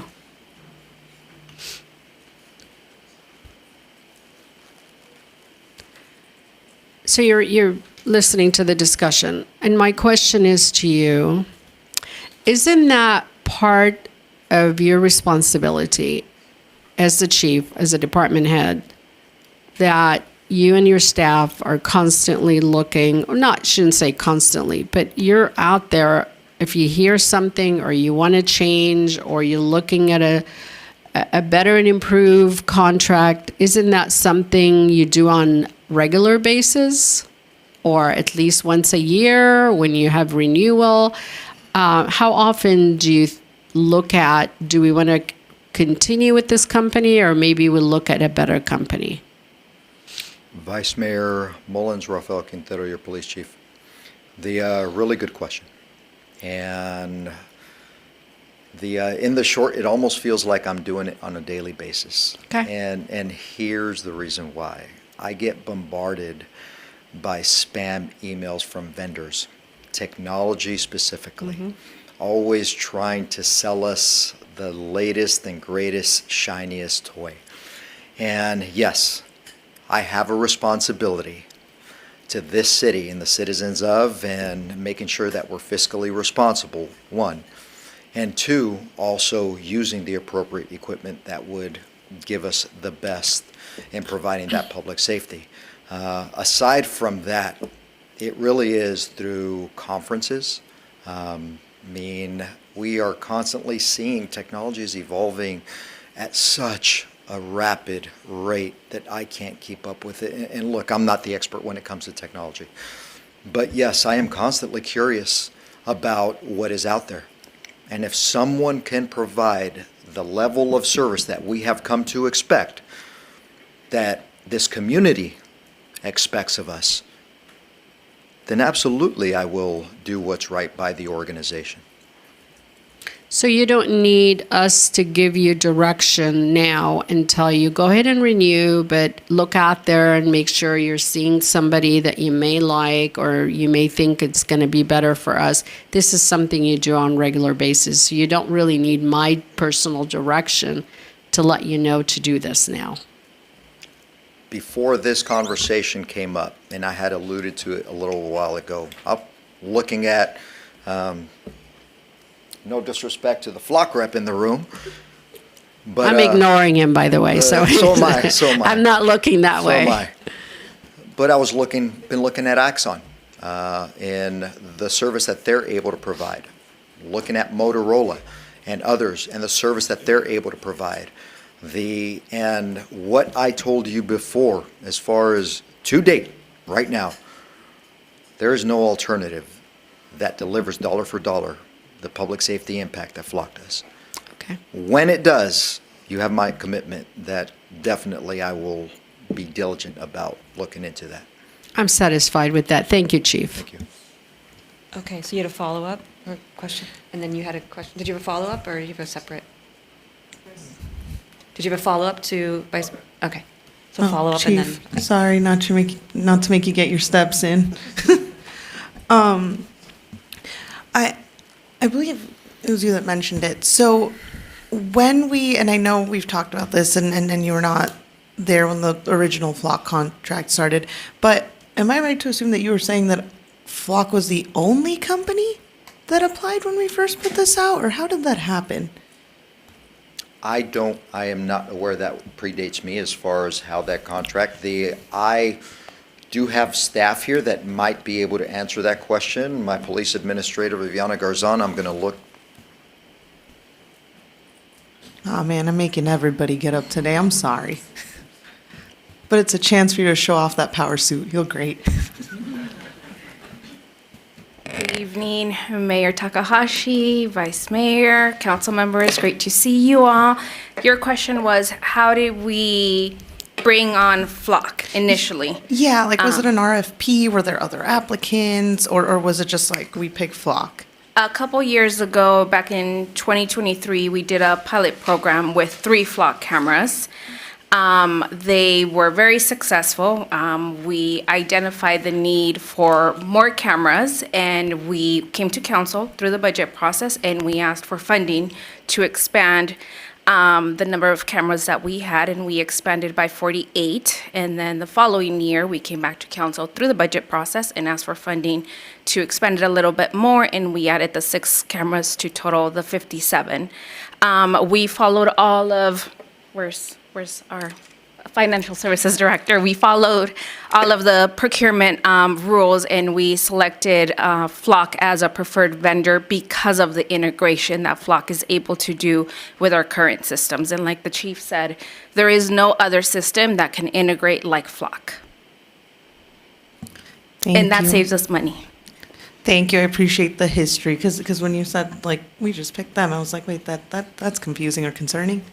I believe, and I think Ms. Becker can help me out with this. Because the majority of the original contract was a pilot, it was under a certain threshold that didn't need an RFP. And then when we went out for the bigger contract, it was a grant, I believe, from the federal government. And then and so it got around a lot of the RFP process, but we had to do, I believe what Ms. Garzon was saying, a verified vendor, right? Or preferred vendor, right? Yeah, I'm not sure of the source of the original funding. Yes, for a pilot program that's under a certain threshold, we wouldn't require a bid. We do have a procurement policy that if there's a proprietary piece of software or equipment that is only carried or made by one vendor or there's only one vendor that currently provides the service, we can do what's called a sole source procurement and do away with the bid policy, knowing that that's the only vendor that services that equipment. So it was probably, if I were to guess, we would have done an exception as a sole source procurement and not gone out to bid on an item such as that. Yeah, and I do remember it coming back through the budget process. It has its own line item, and then at that point, council had to weigh in. That's right. We would list the contract in the back of the budget book and then also the dollars as part of the police department's budget. Thank you. I appreciate that. You're That welcome. further fuels they're the only ones that provide this. So, I'm trying to make sense of, you're asking next time, not now, but next time that this comes up, given what the chief has said about future technologies, given the community's very loud and very clear concerns, because I have heard concerns from folks from all over the place about privacy, right? So given that, and given what the chief said, the next time this comes up, you would like there to be a public RFP process where Flock, and if it's available, Axon comes to the table and other folks, and we see this compared in front of the community. Is that what you're asking for? Basically, yes. And at that point, hopefully, there will have been some input. I know we mentioned OIR, if we renew their contract, to get best practices, to have that robust discussion. Because, and look, I'll be perfectly honest, I voted 2024, 2025, I voted for this twice already.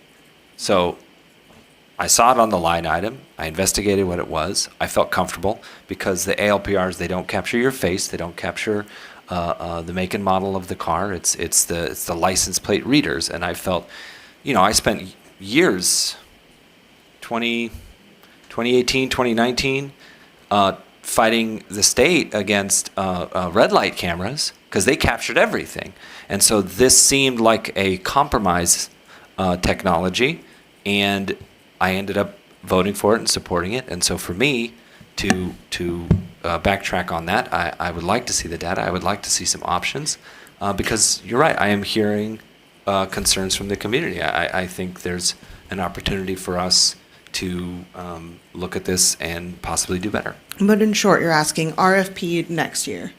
Okay. Councilmember Rosati, yes, ma'am. Just trying to understand what everyone's talking about.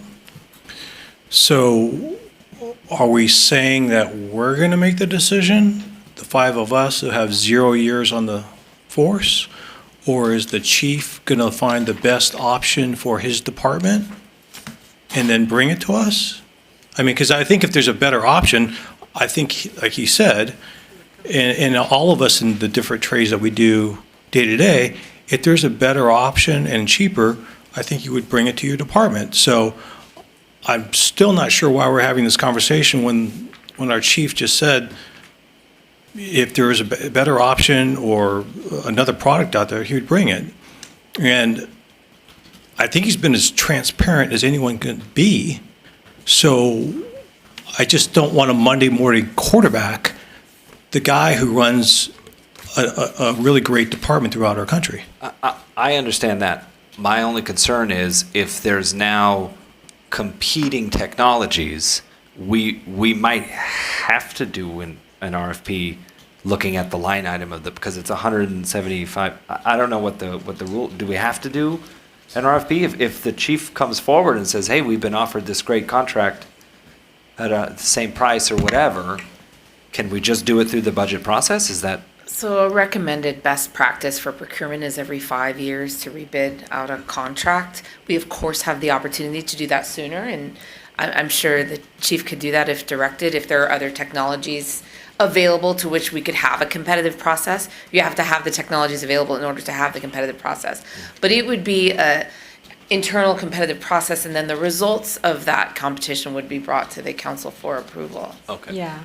So to clarify, because I know Councilor Rosati, you were asking like why, that's why I mentioned the RFP, because that's kind of the process through which we do everything. So that's why I was asking. And then that is like an internal staff process. We The just get city info. manager has. Yes, manager. Yeah, if I could weigh in. So if there is a reason or a need for some reporting out, what I would do is I don't want to make it where it's your guys' decision in the sense of trying to figure out what the best company is or not.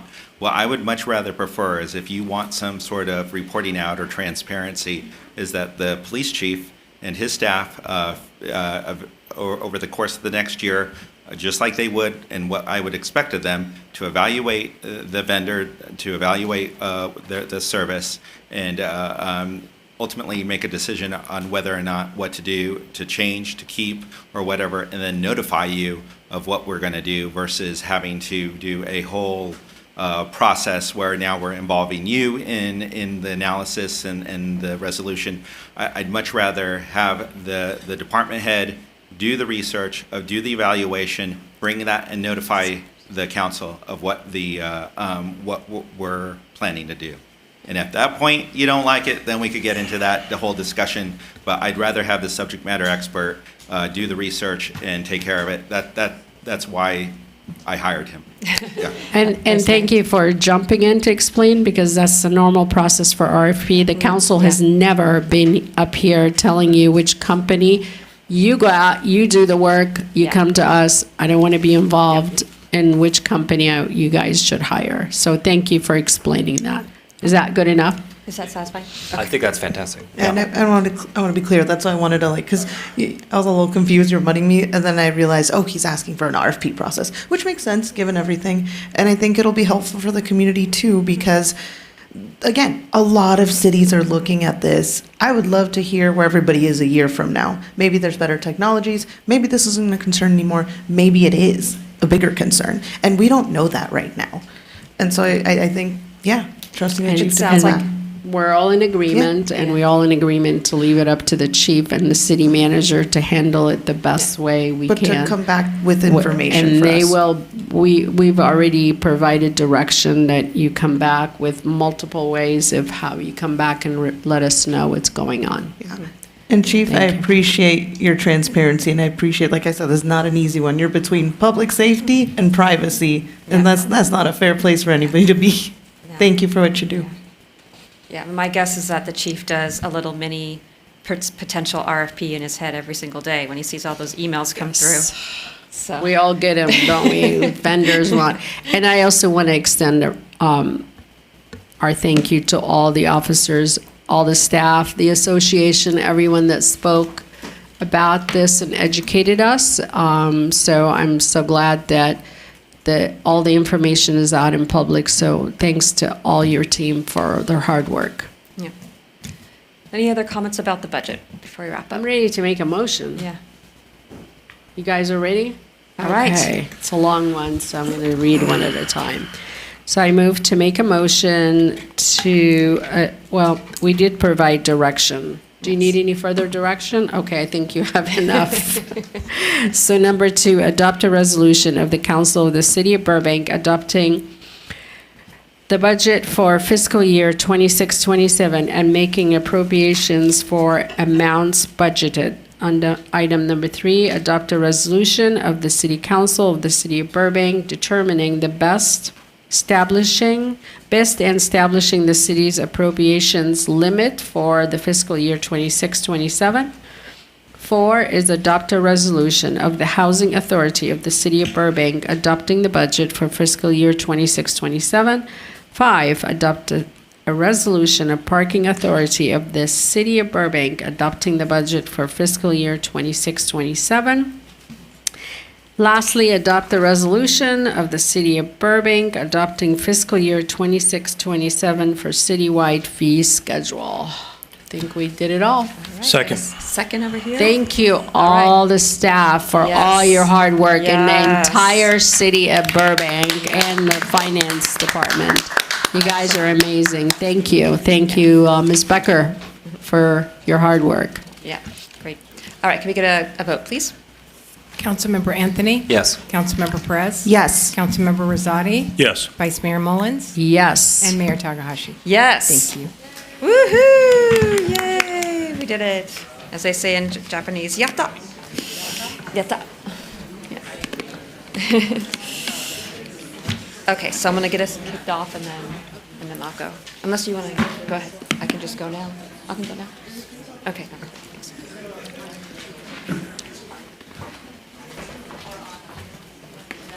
P, right? Okay, as folks are walking out, we're now moving on to the first report on the agenda.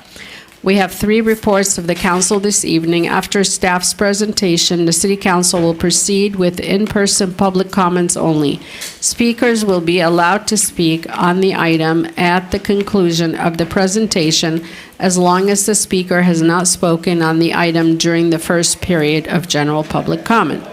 Please be sure to submit public comment card now, and no additional public comment cards will be accepted once the comment period comments. How many comments do we have here? Comments following the staff's presentation.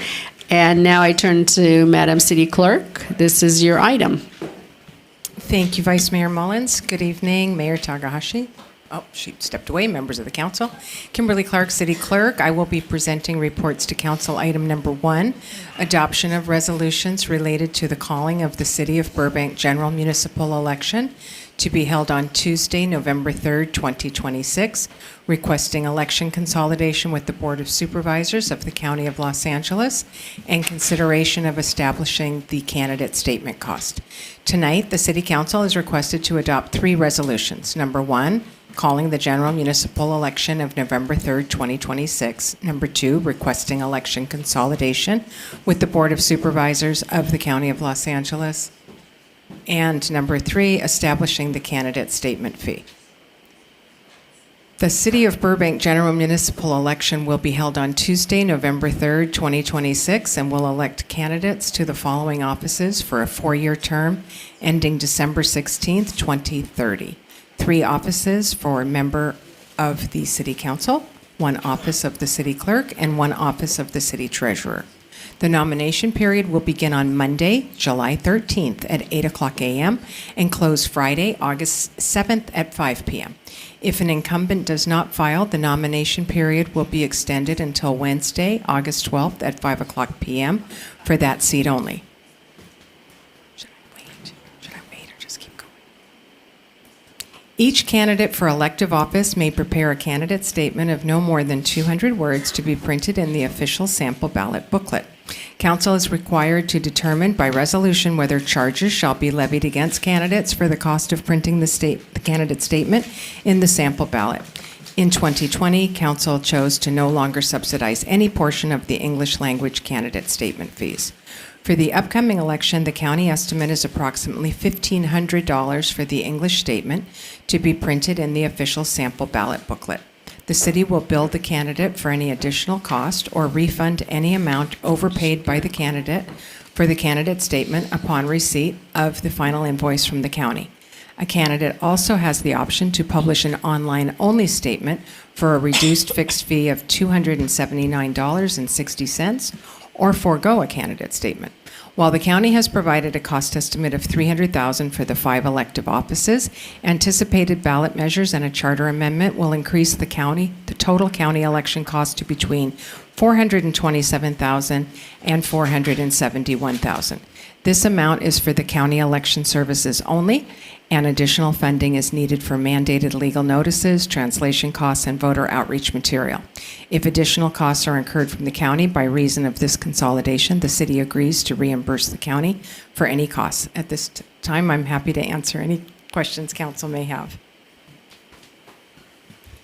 Do we have any public comments, cards? No? Okay. The council have any questions? I have a question for the vice mayor. The last time we, no, it was not that. Never mind. I remember what it was. I think I know what, okay. I was going to ask about the time we were looking to change some of the issues. The cost for the cost candidate and all of that statement, stuff. right. But we're not doing that tonight. No, and that's, Yeah. I did check with the city attorney because Okay. at that time, we had to recuse Yeah. the council. I 'Cause we're was the voting to city change clerk. something versus Right, adopting. but we're not changing and we're not increasing or writing anything off, so we should be, we're okay. According to the city attorney, we're good. Thank you. Okay. We'll see. I did check. Okay, we don't have any public comments. Council has any questions? The Madam Mayor's back. Okay, any further questions, discussion? All right, time for a motion. Quick item after that long one. I'll move that we adopt a resolution of the Council of the City of Burbank calling for the holding of a general municipal election Tuesday, November 3rd, 2026, for the election of 3 members of the City Council, 1 office of the City Clerk, and 1 office of the City Treasurer. And 2, adopt a resolution of the Council of the City of Burbank requesting the Board of Supervisors of the County of Los Angeles order the consolidation of a general municipal election to be held Tuesday, November 3rd, 2026, with the statewide general election to be held in the County of Los Angeles the same day, to authorize the Board of Supervisors of the County of Los Angeles to canvass the returns of said general municipal election, and to request that the Registrar Recorder, County Clerk of said county be permitted to render full services to the City of Burbank relating to the conduct of said general municipal election pursuant to California Elections Code, Sections 10403 and 10418. And lastly, adopt a resolution of the Council of the City of Burbank establishing the cost of candidate statement fees for the 2026 general municipal election. All right, second?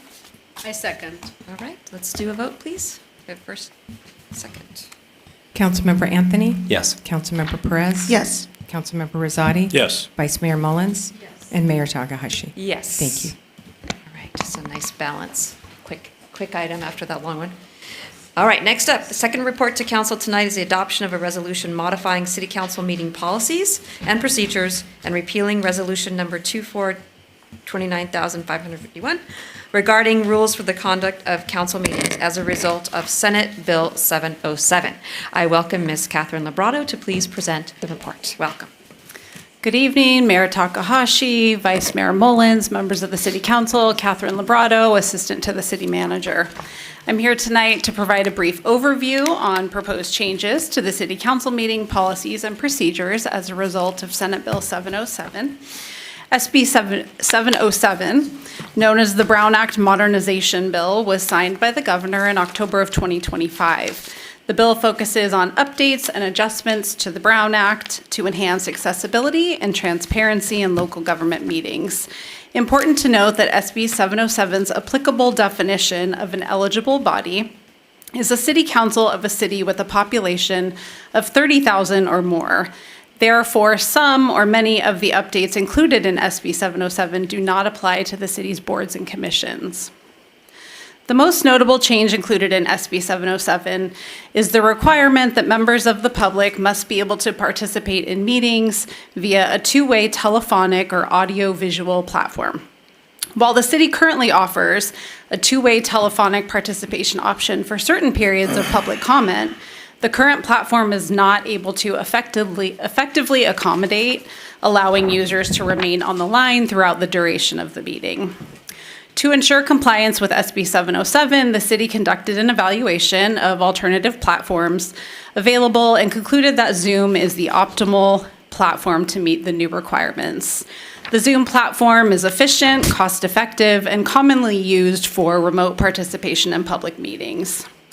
The Zoom platform will allow members of the public to participate in the meeting using a telephone as well as mobile devices such as a computer or tablet. Consistent with council's current policies and procedures, the Zoom platform will be used only for audio and not for video. Members of the public may still access live video feeds of the council meeting on the city website, the city's YouTube channel, and Spectrum Channel 6 or AT&T UVerse Channel 99. Additionally, to ensure compliance with SB 707, remote participation for public comment will be offered for all public comment periods during the city council meetings. An additional requirement of SB 707 is for City Council to adopt a policy outlining procedures for handling interruptions to telephone or internet service that may prevent members of the public from participating. In summary, the disruption policy states that the city must make a good faith effort to restore services for at least 1 hour. After that, the council may find it in the city's best interest to proceed with the meeting, or council may also elect to not continue the meeting. To prepare for the city's transition to Zoom for remote participation, staff will be engaging in a variety of outreach, including the launching of an updated and enhanced website page, social media posts, distribution of flyers and postcards, and a press release. The new public comment procedures will also be listed on the meeting agenda, and it's anticipated that the city will go live with the new procedures in July. Before I conclude my presentation, I would like to note that navigating the new requirements under SB 707 and implementing the new procedures has been a team effort between the city manager's office, the city clerk's office, the city attorney's office, the public information office, and the information technology department. Representatives from each of those departments are here with us this evening, should council have any additional questions. That concludes my report, and we're happy to take any questions you might have. Great, thank you. Madam City Clerk, do we have any public comment? We do not. Okay, let's move right into questions then. Does council have any questions for staff? Vice Mayor? Yeah, just a clarification and understanding. So the public can call in, they'll call in on Zoom. However, they don't have to show their face on Zoom because we get some callers, they want to be anonymous. They don't want to reveal who they are.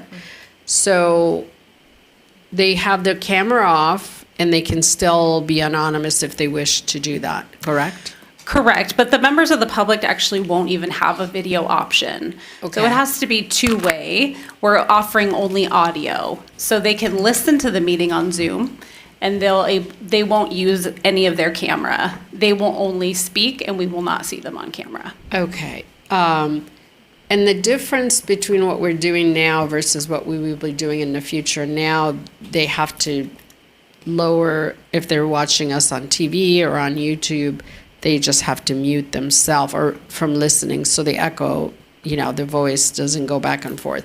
So are they dialing in still, same number, or how are they dialing They in? are still dialing in the same number, and it's going to transfer into the Zoom system. So we'll be processing them on our end through Zoom, but for someone who's calling, for a member of the public, it'll feel very similar to them. So they're not going to know the difference, basically, except they will be able to hear us. We're not going to know the difference. You may not know the difference. They will experience a little bit of a different process. For example, Zoom has to prompt you to raise your hand or follow some instructions that our phone system now doesn't prompt you to do. So the process will be slightly different for the member of the public, but very similar in that they can still use a telephone to call in just like they do now. Okay. My other question is for council members who would be dialing in on Zoom. So the process, if you can just go over, I know there's something, now we have to post where the location is at, where we're, for certain criterias that you meet. If you're at L, and I know the city attorney's giving me that look because he's about to jump in and explain to the question about dialing in for council members. The process for council members doesn't change. So council member participation is either under the general provision, if you're attending remotely, under the regular provision, you must agendize your remote location as an open meeting, post the agenda, and the location of your meeting has to be open to the public. Whether that's a business center at a resort or a coffee shop somewhere, that's the regular rule. Separately, there's the just cause rule, and I believe the limitation for a jurisdiction of our size, which meets twice a month, generally, it's up to 5 times just cause in a year. Just cause could be a member of the council that serves as a director on the American Public Power Authority and is on official business with the city in DC. That's just cause, and they can attend remotely from that location, or child care or other dependent care, elder care, but it's still limited to 5 times per calendar year. And is illness included in there? Yes, the illness of the member, specifically a communicable disease, where we're worried about spread, or other type of ailment. It could be a mobility issue as well, but we're still talking about a limited number of attendances. And that's a total of 5 times. Yes. Okay, and there's also something in the report, and the reason I'm mentioning this so that make the public really more aware, because it's in the staff report unless you read the law and understand it. The question is, do you have to also declare who's with you in the room if there is an adult with you in the room? The camera must remain on, and you have to declare individuals over 18 that are attending the meeting from your location. Okay, and we have to be on camera the Yes. entire time? Okay, thank you. Yeah, because obviously this is something a little bit different from what we're doing, and it's helpful to have the public understand what the changes will be. And I think it's going to be like, I remember during COVID time, it was, an experience going through the changes and the process. So I'm sure staff is going to do an amazing job making it smooth and nobody would know about it. And I'm getting already shaking heads there. Thank you. Any other questions, comments? Just quickly, so for the callers that are calling in, are we still going to be able to cap the number of callers when the public comment period call-in time closes? And are we still going to be able to have the time limits for the callers through the new system? Yes, there's no changes to that. We'll still process exactly as we do now. It will be through Zoom, but the callers will have to raise their hand to get into the queue to speak, and it'll be the same exact process. Okay. The speaking time limits won't change either. Okay, great. All right, any other questions, comments? No. And this is a note and file? Or this is a... You do have to adopt the resolution. The Got it. resolution is the city council meeting policies and procedures, and so there's some changes in there to capture everything that we spoke about. All right, who would like to make a motion? This is a short one, so who would like to jump in and make a motion? Okay, Vice Mayor. Next one, everybody else can jump in. All right, adopt a resolution of the City Council of City of Burbank. I'm reading the wrong one. Yeah, resolution number... Yes, I'm reading, I'm like, okay.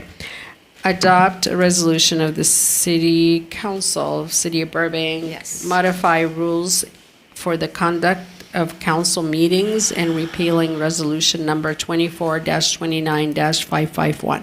All right, who make a second? Second. All right, Nikki's making a second. Let's do a vote, please.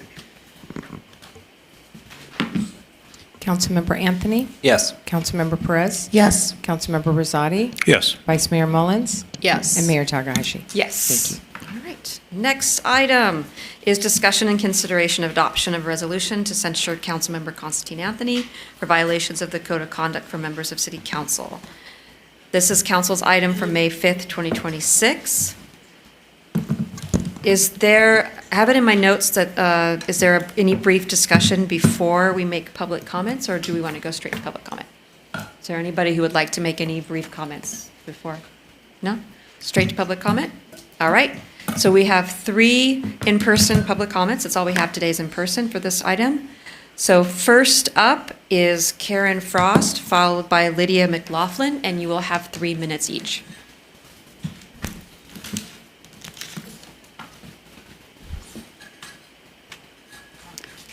Welcome. Thank you. Thank you. I'm speaking again tonight because I believe every resident deserves a right to participate in civic life without being personally attacked for their beliefs or associations. Recently, I helped organize a community event featuring a superintendent of public instruction candidate, Sonia Shaw. She is a legitimate candidate on the statewide ballot, and the last I just checked, she's winning.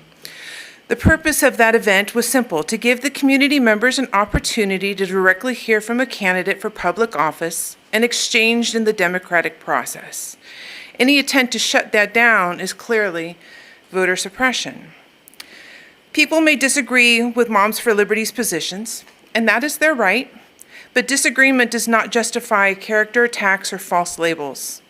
In a healthy democracy, we should be able to discuss educational policy, parental rights, and the future of our schools without demonizing one another. A sitting council member here should not be organizing campaign events that attempt to compel or threaten local businesses to cancel a legal contract over political differences. And what that means is that we had a binding contract with the Board of Real Estate Association. I don't even know the acronym, but we signed a contract. They did not support our business, endorse our business. They just rented a room to us. And we fulfilled the contract. And if they had been coerced into canceling it, it would have been a breach of contract. They did the right thing. They didn't support our platform or condemn our platform. They just gave us a voice. And that's what we should be doing in polite society. People that attended my meeting were assaulted, and some of the people that came to the meeting refused to come to the door out of fear of being assaulted. My intention in hosting this meeting was to invite all of the protesters that were outside to come in and listen to the candidate, ask questions, and form their own opinions. I couldn't do that when the guests were being assaulted. I spent my career serving people from every background and every walk of life. I spent literally hundreds of hours protecting people's First Amendment rights. I protected people that I vehemently disagreed with because they have the right to speak. Shutting down free speech is always wrong. I will continue to serve my community through my children's schools and youth sports and volunteer work. The people that know me know that I care deeply about children, families, and creating opportunities for everyone to succeed. Now, you don't have to agree with me. You don't have to agree with Sonia Shaw, but every resident deserves a right to attend the meeting. Thank you for your comment. Thank you. Next up is Lydia McLaughlin, followed by David Donahue. Welcome. Thank you. Love is love. Hate has no home here, you say, but hate does live here in this room with some council members who support hating moms and dads and residents of the city with different views. Recently, a brilliant young British woman, Maeve Halligan, said, and I will quote her, "The activist movement that was built to protect gay and lesbian people has, in a significant way, measurable ways, abandoned gay, lesbian, and bisexual people. And those paying the highest price for that abandonment are increasingly also children." Whether you agree with that statement or not, it reflects the concerns shared by many parents and members of the LGBT community who feel they can no longer speak openly without being labeled hateful or called fascist. My friend put on that event. I seen signs saying KKK, the Clan of Karens. I'm not only Jewish, but I am African American. And when I see white people holding signs like that remind that they have white privilege and they can hate anyone who has an opposing view. Karen Frost, who like me has deep roots in Los Angeles. 29 years she put her life on the line as a police officer on the assault unit, protecting women and children. She could have retired quietly. Instead, she was called to service, took on the LA Moms Liberty for chapter, and the group council members call that a hate group. Moms for Liberty was founded by moms like her and me who believe children should be not indoctrinated that they were born in the wrong body, and parents should have a voice in their children's education. I'm not surprised that the council member Anthony used his public platform to promote opposition to this event. We must ask ourselves, who's really pushing hate? The mob wanted to silence the event. I know something about being silent. Several years ago, my daughter was secretly socially transitioned in school, and when I objected, I was treated as though my concerns were hateful, rather than my concerns as a mother trying to protect her child. Today, my daughter has desisted, and she's thriving. My experience taught me that protecting children and protecting parents and allowing open debate is not an extremist position. Our fundamental values are based on that in a free society. Thank you. Thank you for your comment. Next up is David Donahue, and that's my last card. You have 3 minutes. Welcome. Catherine, are you going to play the video?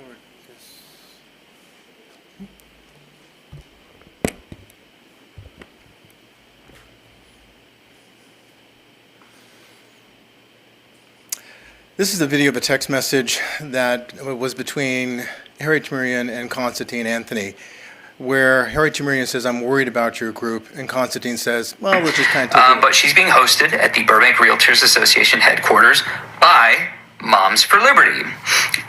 So we should respond, right? Here at 2006 Magnolia Boulevard. Anyways, this is what we're dealing with. 4, 6, 7, 8.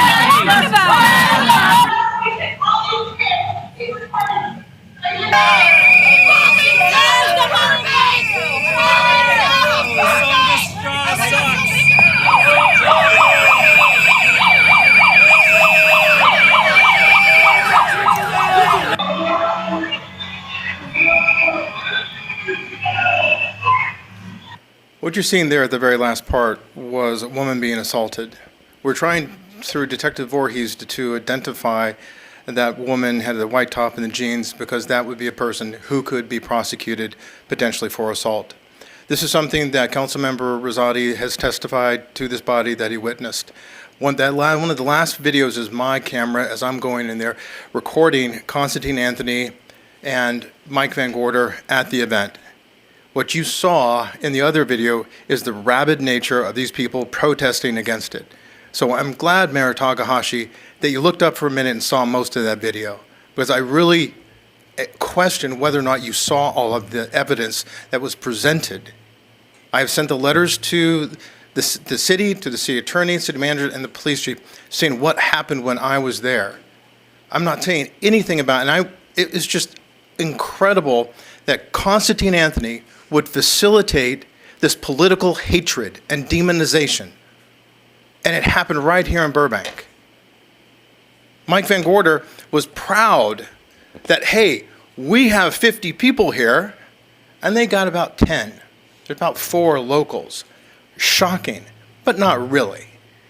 It's not really shocking that anybody who would want to learn about a political candidate would have to face a gauntlet, a true gauntlet, to be able to see somebody, to learn a little bit more about it. You heard from Karen Frost. She wanted to invite everybody who had a different opinion to go in and talk to Sonia Shaw, to ask her questions, but they couldn't. Constantine Anthony, Mike Van Gorder facilitated the political hate against them and has then been trying to demonize the Burbank Association of Realtors, which, by the way, if you don't know, you got about 4 letters from their attorneys recently. Thank you for your comment. All right, the public comment period is over. Let's see. Who would like to start yes, Councilmember Anthony. Thank you, Madam Mayor. First off, after seeing that video for the first time, I, in no uncertain terms, will condemn any type of violence at any political function. Knowing I'm condemning it right now, I do not condone. It's such a horrible, horrible loss of democracy that we have fallen into over these years. Seeing that there was an assault there, I'm mortified. I think we should always strive to prevent any kind of violence, political violence or otherwise, but inherently, political violence always leads to an erosion of the First Amendment, and I am a First Amendment absolutist. I think we should always hold true and fast to that First Amendment. That's why it's first. Just real quick, the item here is a censure for violations of the Code of Conduct. So I guess my only question is, what, do we have a Code of Conduct line that I violated? 1-2. It's in the, it's on the resolution, and it's attachment Code of 1. Conduct provisions. So you 1, have 4 of them. act in the public interest. Members will work for the common good of the people of Burbank. Yeah, I do that every single day, whether I'm on the dais or not. So we can throw that one out.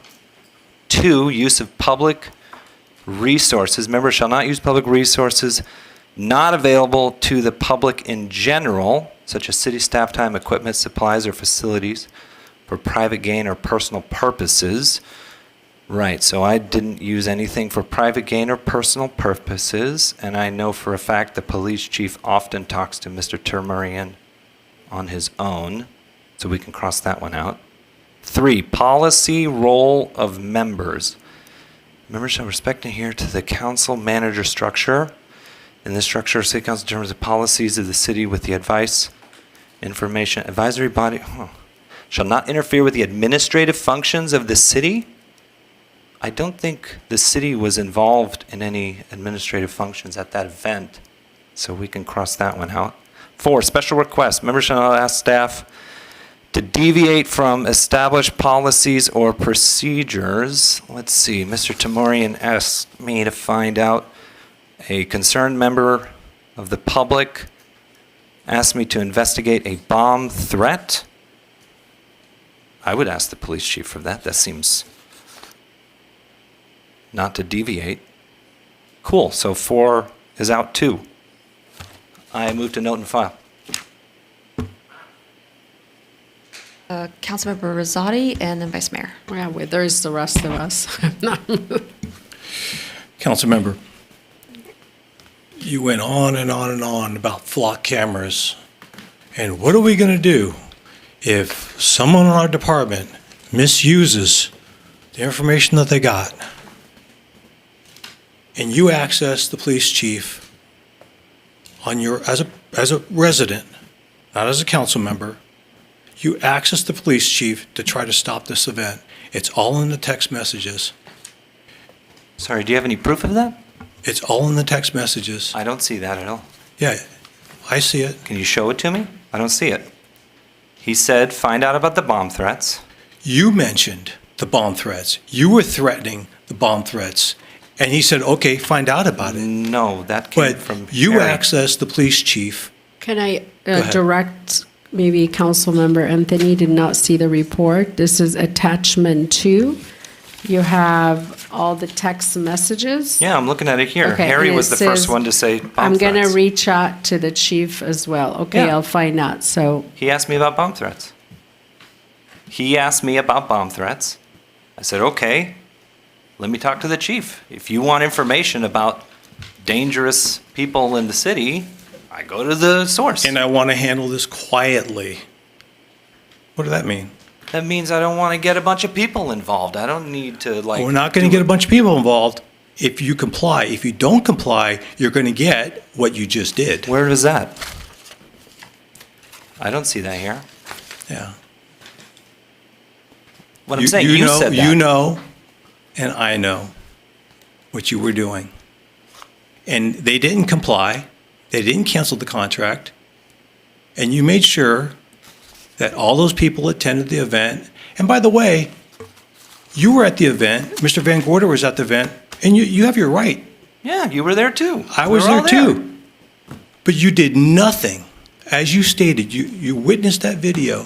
And you did absolutely nothing to stop it And Mr. Van Gorder did absolutely nothing to stop it. You allowed it to happen as the Councilmember organizers Rosati. of the event. Hold on. I want to quote you from earlier today. You said, I didn't organize the event.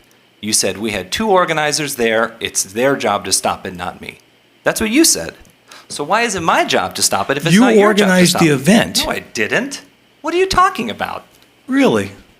Just so happened that you didn't want this event to take place. I didn't ever say You wanted that. to handle it quietly. Where are you reading that? And then. Where in this did it say I says in didn't there, want it? You wanted to handle it quietly, right? That Let's doesn't mean handle I this did- quietly. And if But where does it say I didn't want the event to happen?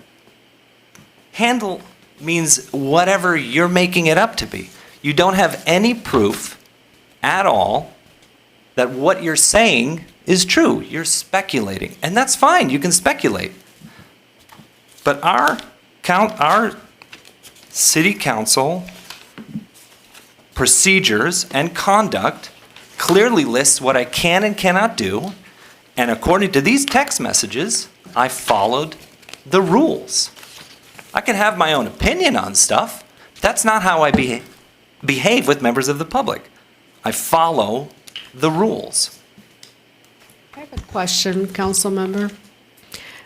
Did you text Mr. Tamurian from the Burbank Realtors Association and told him about the group and asked him to cancel the event because they are known to be a hate group and that similar situation happened? Forget the text message. No, I'm that's going to fine. give you That's the fine. gist of Very good. the emails, the amount of emails that we received from the Burbank Realtors, including today. I mean, I've received, all of the council received multiple emails from their attorneys.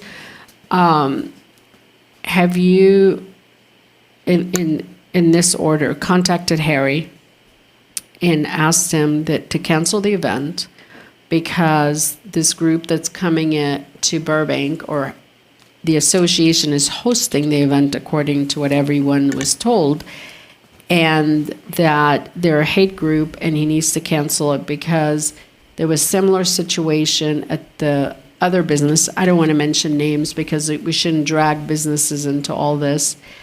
And there was a bomb threat or a similar situation, and that you were going to go ahead and contact the chief to make it easier on Harry to get a hold of the chief, because you have access, of course. You know, if you're going to dial the chief, he's going to have to pick up the phone maybe more than what Harry dials the chief. He's not going to pick up the phone as fast. And you told him you're going to have the chief call him. And it's written down. And all the emails we received, I think if you spend some time reading the amount of emails that we received and the social media post, that this is exactly step by step what happened. You demanding they cancel it. And he says, no, we're not hosting. And the text messages says, we're not hosting. This is not something we're doing. They're renting that hall from us, which that is the truth. They're renting the hall, according to the staff and according to all the emails we received. And they're not allowed by law to question the groups and what representation they may have. It may not agree with me politically, with you politically, with the association, but that's not the issue. The issue is we're asking a private business to now step out of their normal duty and cancel because Councilmember Anthony, and you can do it, you could say I did it as a buddy, I did it as a friend, I did it as a under my personal title, not the council. But I never buy that. When I pick up the phone and call anyone, they know the vice mayor is on the phone. I say, hi, this is Lizette. I don't say the vice mayor, but they still know I have a title. And this is where we have a problem in the code of conduct.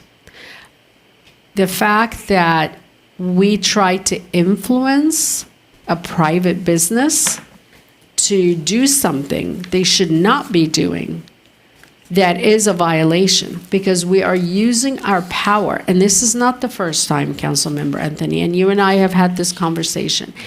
And this is not something I am personally getting a joy out of. Trust me, I'd rather be at home right now than being here. Okay, well then let me ask you this. First, before I ask you a question, I will say in no uncertain terms, no, I never did any of that. That's ridiculous. Well, that's not the evidence we have. Actually, the evidence shows Well, that I was concerned for someone's safety. I never, Whose look, safety? read it. Whose safety? A bomb threat, But they literally didn't- but said they by didn't Harry have a bomb. Timurian. Okay, but they didn't have a bomb threat, Mr. Anthony. They Then did why not. did he ask me about it? No, because you told them You the told same thing happened to the He coffee asked me shop. about it. Look at the chain of events. She's actually from Chino, not Yeah. in Glendale. Looks like her husband, not Armenian. Blah blah blah. And I it goes didn't say on and bomb. on. He said bomb. No, you told him. Look. How does, read it. I'm reading it. Did you read the 4 or 5 letters that we received from the association? Did you listen to them when they came here that day to talk to us about what Did they've they done? include evidence? Yes. Yes. Or did and they just and he came, include witness testimony? He came in here personally and he addressed us and he said exactly what you have done. This is not something we're making up. This But is you not, are. You're literally making it up. That's Okay. not what this says. The evidence in front of you is It the says- opposite of what they're telling you. Okay, find Are you out going to believe about- your eyes? Okay. Or are you going to believe your friends who aren't even bothered to show up today? I don't have these are not my friends. Well, where are they? They're not here. I don't know, because you have the report before. Show I'm me not- one member of the Burbank Association of Mr. Realtors that's Anthony- in this audience. Mr. Anthony or Councilmember You know why? Anthony. Because if I asked them to come up here, No. they wouldn't be able to verify. Let me tell you a little story, okay? Yeah. I was contacted, and I wasn't going to mention the story. I was contacted by the female, 2 of the females that work in the Burbank Realtors office, okay? One of them is an African-American woman. I'm an African-American woman as well, as you know that, from Egypt. And I'm proud to be a colored woman as well. And she was on the phone in tears, telling me how frightened she is. She does not want to be here tonight. She wanted to speak, but she's afraid for her safety and her family's safety. It's not funny. It's not funny, council member. You got 2 calls. Okay. I'm not laughing. I Okay. know you have a problem with him right now. It's not with me. I don't I'm have not a problem. laughing. I don't have a problem with anybody. You're all my colleagues. I'm and not this- laughing. Okay, thank you for clarifying that. I'm literally sitting here choking on my Okay. water, listening to Well, you not getting a word in, by Okay. the way. If you're not, I took it as you were snarking to what I said. Did they mention me by name? Yes. Let me. What did they say? Let Did they me say just I finish. organized it? Let me just finish. Okay? I know you're upset, and I don't want to be in this situation either. But okay. No, I don't want to get out of here because everything you do is let's get out of here, let's end it, it's over, I didn't mean it, I didn't say it. I want to finish what this woman told me. She said, your council talk about hate, and I don't care, with all due respect to the organization, it's not about you, this is about our behavior on council. This woman told me she's been receiving threats, calling the office. They're calling her the N names. They're calling, this is exact truth, and if you want, I have a private meeting with you and that individual.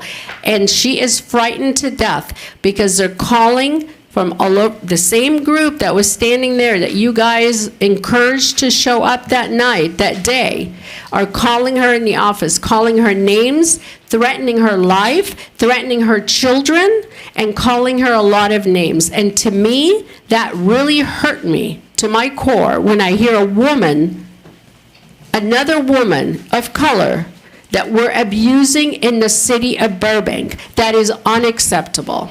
And all I this, agree it's all this unacceptable. because Let her finish. I'm not Let her done, finish. Council, and I'm not shouting at you, okay? But you're behaving like I don't agree with you. Let her finish. what Had she has to say you perhaps not encouraged this demonstration, and you didn't even stop after the demonstration.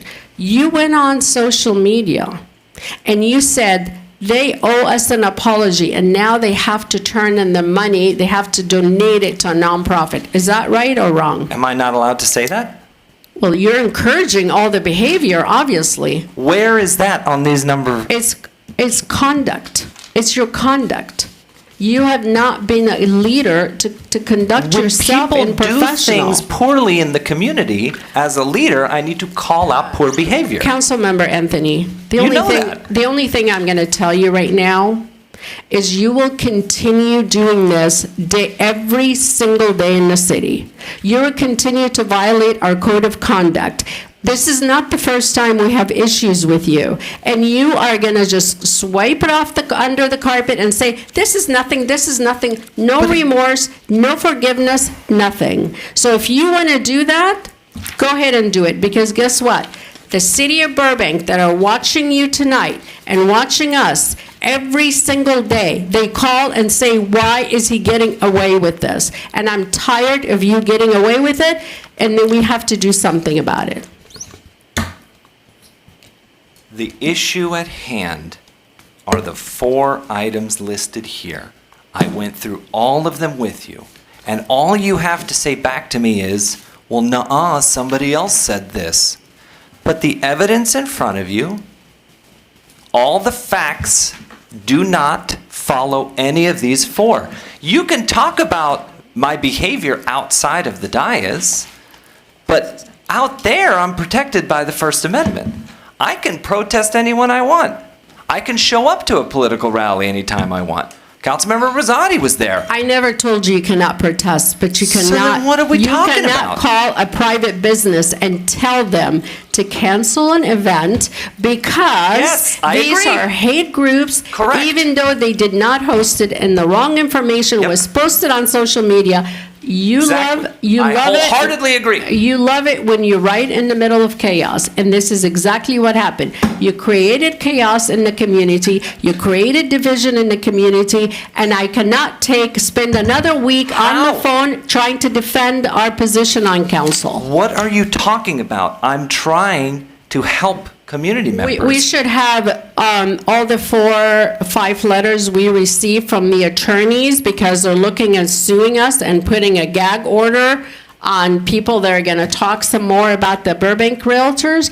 We should make that public record and post it on social media. The attorneys Actually, aren't talking. if we could pause there.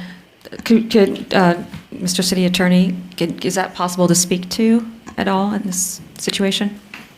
Or is that privileged information? It's not privileged. They're public communications. They were all written after council's vote on this proposed censure. So I don't consider them, I did not consider them part of the conduct. This is BAOR's kind of response to how they feel they're being portrayed. I think from the council meeting on the 5th, when this item was discussed, not specifically I see. during the protest. Okay, so this is separate, the letter's referring to the And if you go back, conversation on the dais, not necessarily the protest. if you go back to that Yeah. meeting, I did not talk about Burbank Association of Realtors at that last meeting. Okay, but it's a separate issue, so we're going to, Councilmember Perez, did you want to ask something? Yeah. I just have a procedural question. So what is a censure? It's a reprimand, So a slap on the wrist? so to speak. I have a follow-up question. So for censure, I just wanted to make sure I knew. And sorry, what were you saying? Thank you. I just, can we clarify, I was not laughing, choking on water? I just don't want to be in the crossfire of what's happened here. Okay, good. So for a censure, it's my understanding, and please clarify if I'm incorrect, Mr. City Attorney, that for a censure, at the end of the day, a council can decide to censure for whatever reason. Doesn't have to be necessarily a code of conduct. It just so happens that this is the reasons that were given for a censure in this particular report. That Councilmember Mullins and Rosati said that there was a code of conduct violation, and that's the reason for a censure. Or does there have to be a code of conduct violation, or can it be simply, we're frustrated with you and we want to let you know? A body could censure one of its members for conduct that's not specifically articulated in a code of conduct. You have a code of conduct that this council has worked on. When we met on this issue on May the 5th, Councilmember Rosati more specifically and Councilmember Mullins referred specifically to many of these correspondence.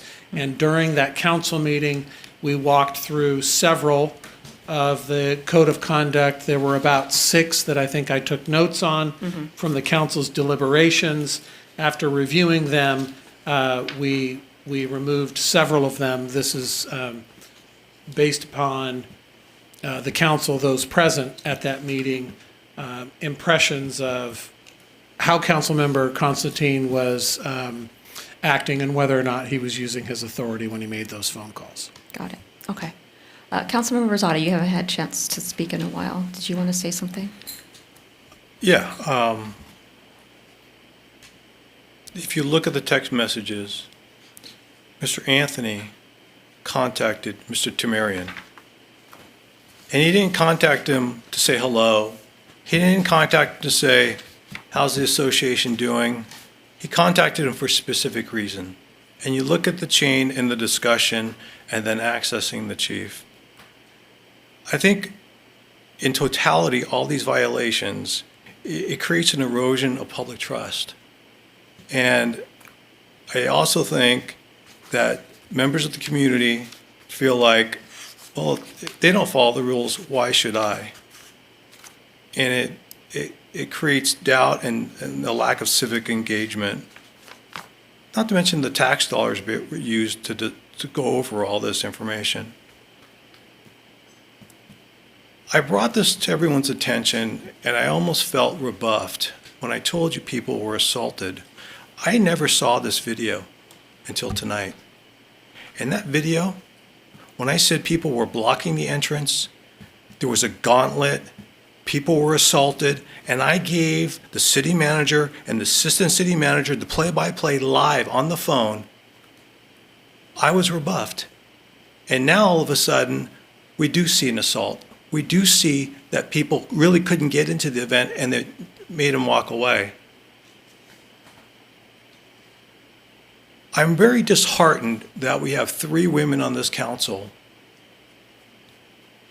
that didn't reach out to the 3 women in that office, all of them women of color, and at least ask them what happened.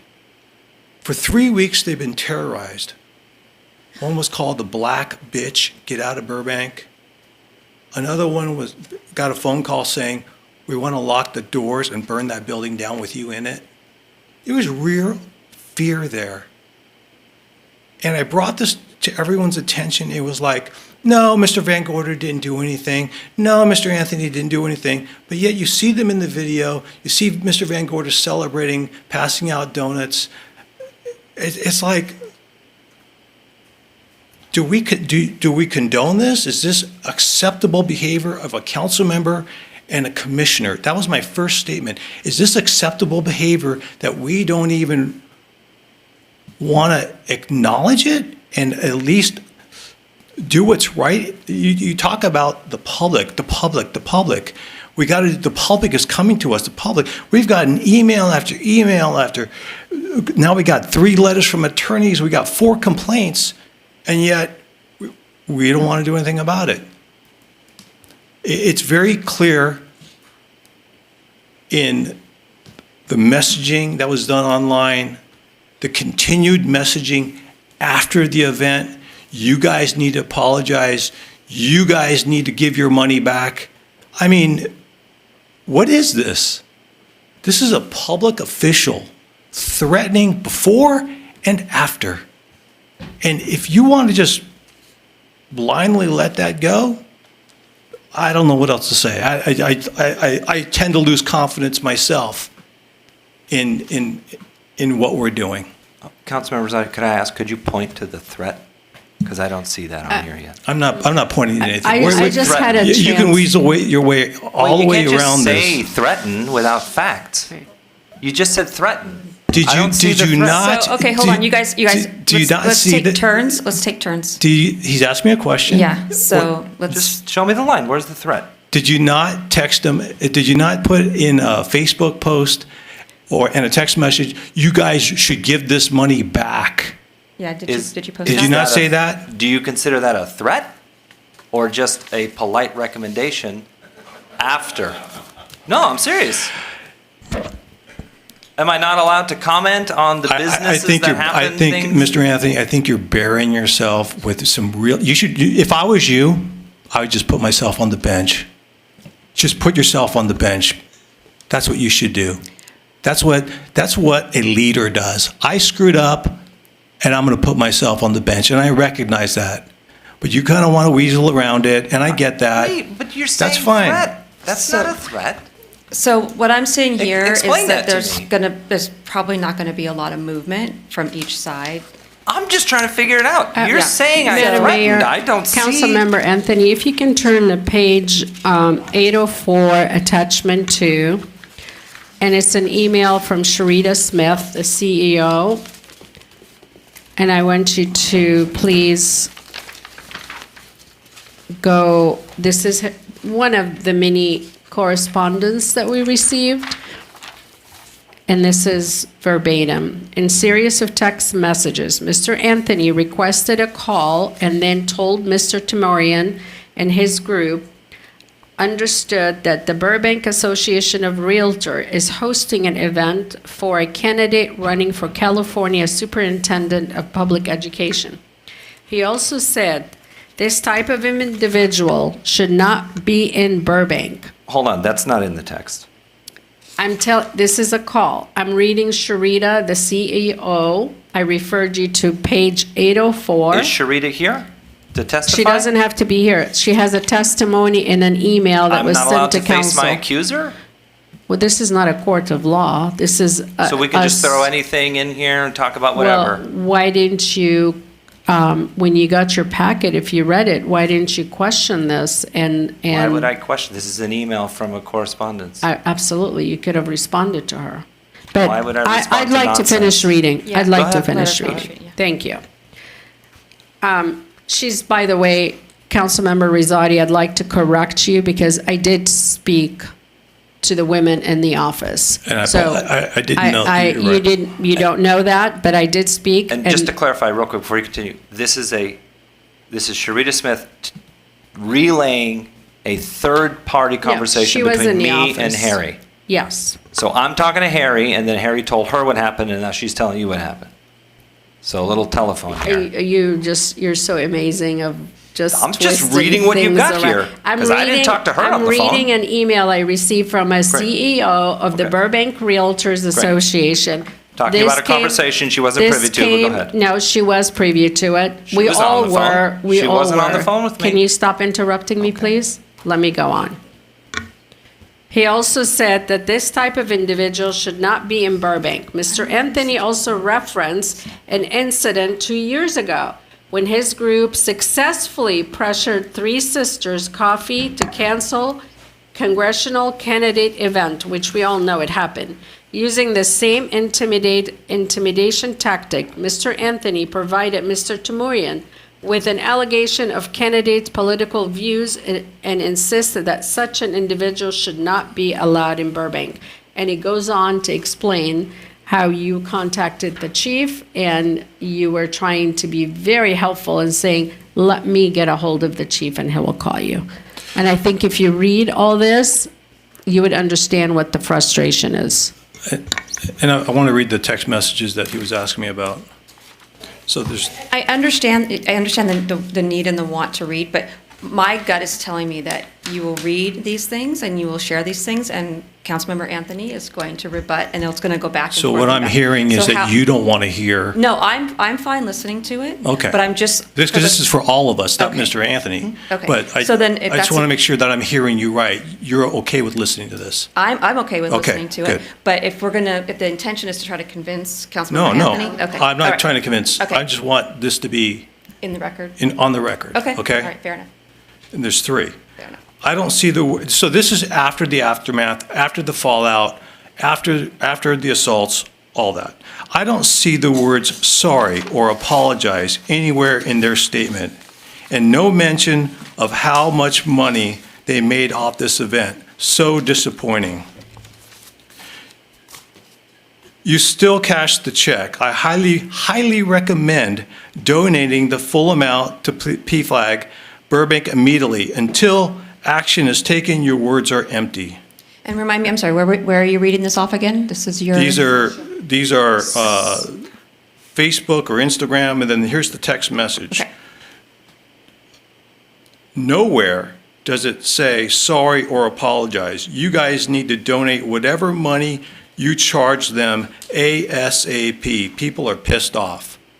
It's just more threats, more intimidation, in my opinion. It's more threats and more intimidation.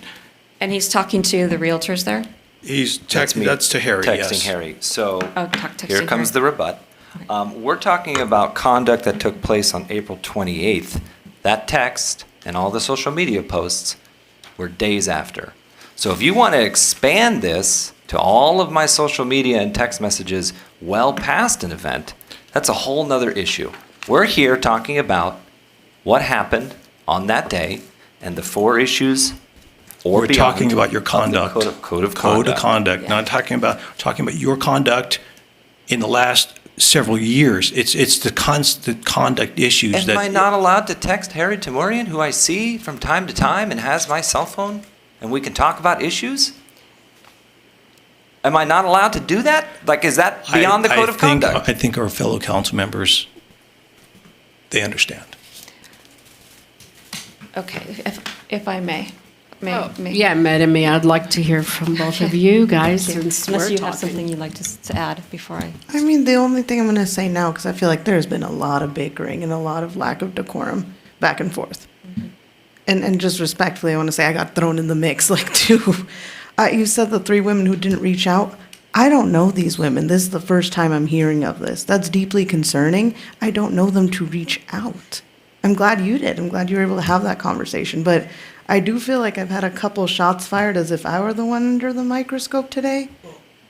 And I'm wondering I what mean, that's about. you normally reach out to community things that are happening, I right? do not reach out You to the talk about Burbank it all the time, that Association of you get Realtors. calls about ICE and this and that. So why wouldn't you at least do some investigating on this? And I did mention several times in Madam Mayor, this feels pointed and outside. I'm of, not. you know, I'm saying so- everyone. No one has reached out to them. And I told everyone there were 3 women in that office that were fearful. That was weeks ago, and still no one's even, I guess, I'm sorry, I did not know. But no one even investigated or made a call and say, did this really happen? That's all I'm saying. Okay. And I'm glad you have a personal relationship with them to be able to do that. I do not have that. I don't have a personal relationship with I mean, them. with the association. Not with the 3 women. I pay my dues. I send a check. I don't meet them. I don't give them cash. I don't know who they are. I don't have a personal relationship. You were there. No, I wasn't. At the event. So no, I wasn't. Now we're doing another case. Wait, so I thought- if there's a way to. Okay, so I'm very I was confused not about the at the facts. event. I was at the protest. I was not at Outside the the event. car. I never stepped foot in the building. The situation. where you were the at situation at the at protest. large. I was in my car, parked across the street with a clear view of everything that happened. Okay. Just like I am at every protest. You have clearly more information than I do. I do not know these women. Like I said, that feels like a clear accusation. And Madam Mayor, we are talking about a censure about Councilmember Anthony, and I feel like it's turned into a political argument where fingers are being pointed to different council members, self-included, and I don't appreciate that. This is starting to look like a circus. So if we can return it back to the topic at hand, I do have a couple questions for you, Councilmember, if that's okay. Looking back on this situation, including this discussion, but also, all the discussions you've had and kind of how things have played out, is there anything that you would have done differently? You feel like there's a different way you could have handled it, that you learned from this, that there's an opportunity here to see how this could have been handled more professionally, with more grace? Yes. Actually, I've thought about this. Many of my friends, acquaintances, family members, my wife will tell you that I lose a little bit of context when I'm on the phone with people. I do much better understanding people's intent, understanding people's understanding of me when I'm in person.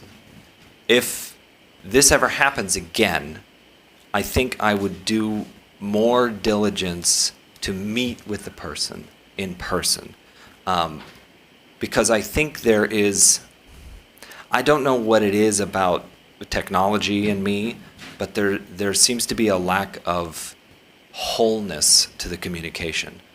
I, in my mind, know exactly what each of these statements was that I sent, and not a single one of them is in breach of the code of conduct.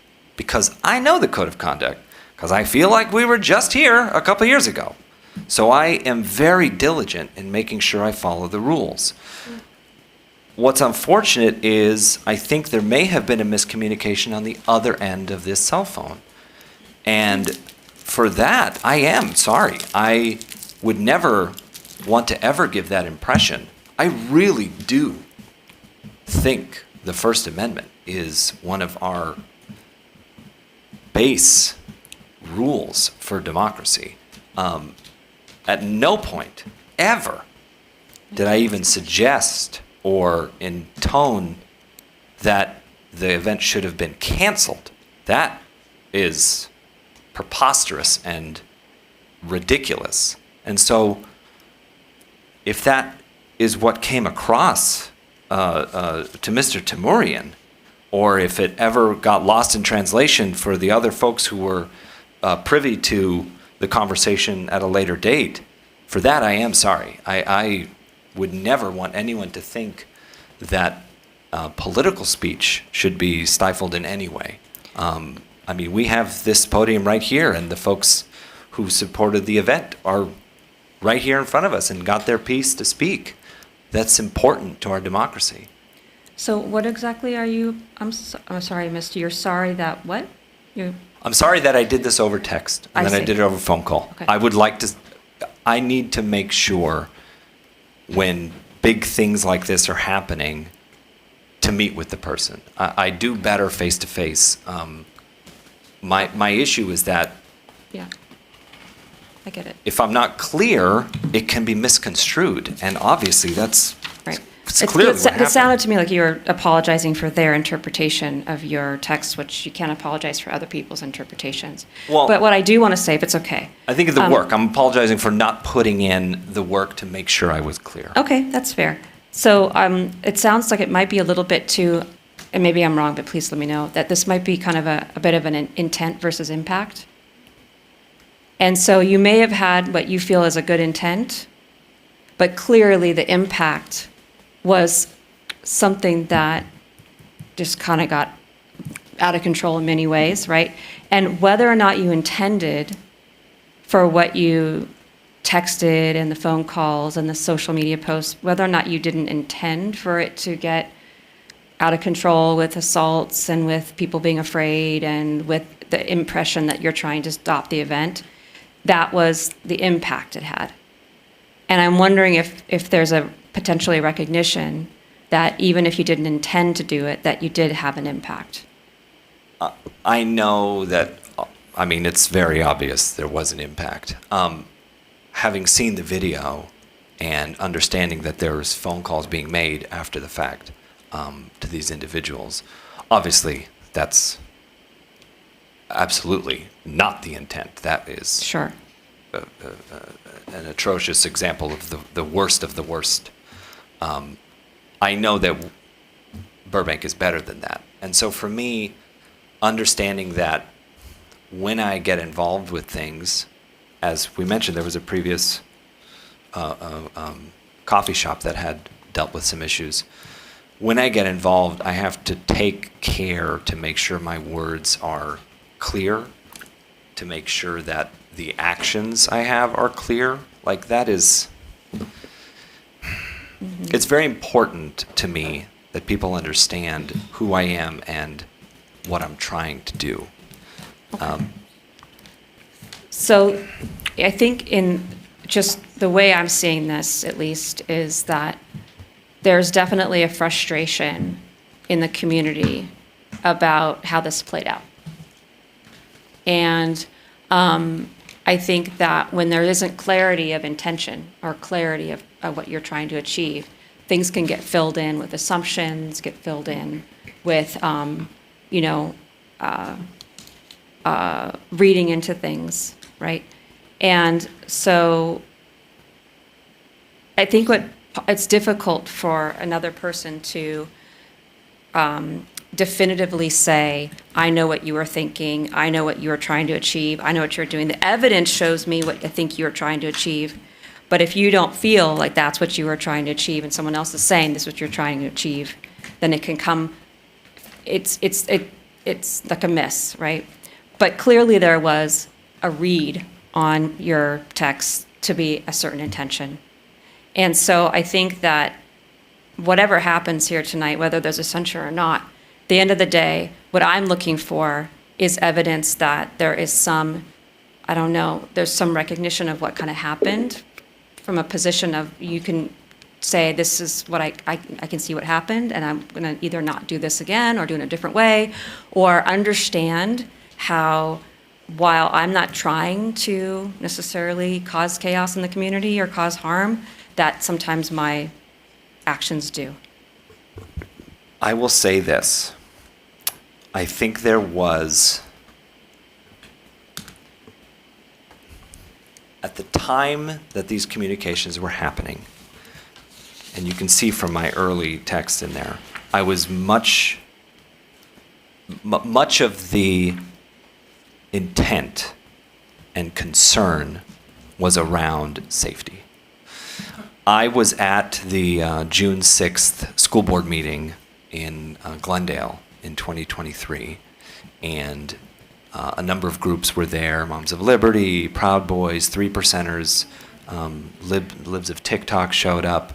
It was the LOCA folks, Leave Our Kids Alone. It turned into, I mean, I don't know if it was officially a riot, but I think it became a unlawful assembly, and they had a dispersal order in Glendale. And the chief was actually on call that night.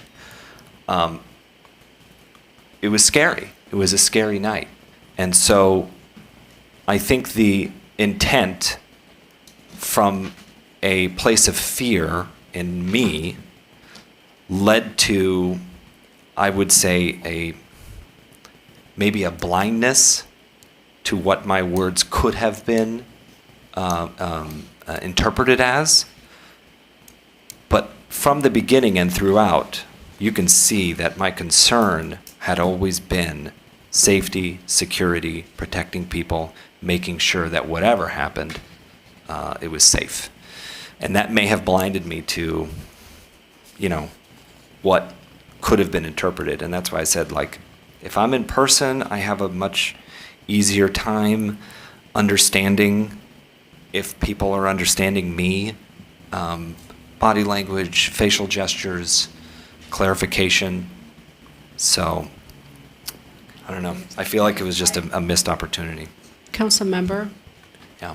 Could also, and I would really appreciate honesty in this, could also be your intention, given your experience, you said Glendale School, that you truly believe that this group shouldn't be here in Burbank? Well, what I personally believed about the group was immaterial. For me, it was about supporting my friend Harry Timurian, who had a decision about how to keep his people safe, because it wasn't his group. He had no idea who they were. And so I wanted to make sure he had information and opportunity and a chance to do what he needed to do to make sure everything went off well. It was, it came as a shock to me. It was a surprise when it all happened. It was tough. It was tough, and I was a little upset 15, 20 minutes ago because I feel like I'm being accused of things that I would never in a million years do. Sorry, it was I need upsetting. to cut you off. The city manager just waved at me 11 o'clock. 11 o'clock. So, sorry to I know. interrupt real quick, but per our rules, That's we why I need had to interrupt. Yeah, thank you, Vice Mayor. So per our rules, we need to decide whether or not to continue. Usually you ask me for a recommendation. I say we definitely finish this item up. We do have one additional consideration of additional agenda item, which I think we can do. So I say let's move forward. Thank you. So sorry, I didn't mean to cut you off. He was waving. So you have indicated that you're in person a lot better, and this is not to argue. It's a different even situation that we were notified of, and you were actually in person. I'm just kind of highlighting to you so you could see our dilemma, or my dilemma as a council member who is constantly being contacted by members of the public complaining about Councilmember Anthony's behavior, whether it's on the phone, text message, in person. One of the in-person meetings, and we're not talking about this item, but you were in person, is your involvement with the St. Joseph Hospital during negotiations and actually going in person, sitting at the table with everyone and saying, I'm here on behalf of City Council, and you were on behalf negotiating with the unions, which was truly a false and being notified. And that was in person. And we're not here discussing this, by the way. Sure, but I never said that either. Well, so. I was the woman that came up to me as my husband was in the emergency room. She was in the room with you, and she told me she was extremely disappointed from the City Council who got involved, and she blamed me as well. But anyhow, I'm going to leave that alone because that's not what we're discussing tonight, but you were in person. So the combination of multiple things, and I can sit here and go on and on, the metro situation. Again, you said you were holding the shovel for Miss Janet Deal. The optic is different. There's multiple situations. I can sit here and name every one of them, a phone call I get, a text I get, an email I get, and it's becoming very tiresome, very taken away our time from doing real work in the city, the work I was elected to do as a council member. Parks, police, recreation, fun stuff for the city, for our residents. I don't want to monitor Councilmember Anthony every single day with something he's doing because he wasn't thinking about my text came across bad or my phone call came across. We're all responsible of our own action. If I do something wrong, I should be held responsible for my action. And this is why we're in this situation today. We're not dealing with a 3-year-old, a 5-year-old. You're on council. You're a seasoned council member. This is your second term. And therefore, we have to understand our consequences. You said this is not your first time. I remember Mayor Schultz was sitting here before, and he went through the same exact thing, council member. We talked about the same behavior and the same thing. So what do we do, and how do we bring attention to this matter? I would suggest 2 things. One, if they come to you with this, send them to me. You shouldn't have to police me. Well, why not? Because you're the cause of the problem, and I can't tell people go talk to them, because if they wanted to talk to you, they would have talked to you. I'm sure Madam Mayor had people contact her as well. council member has people contacted him as well.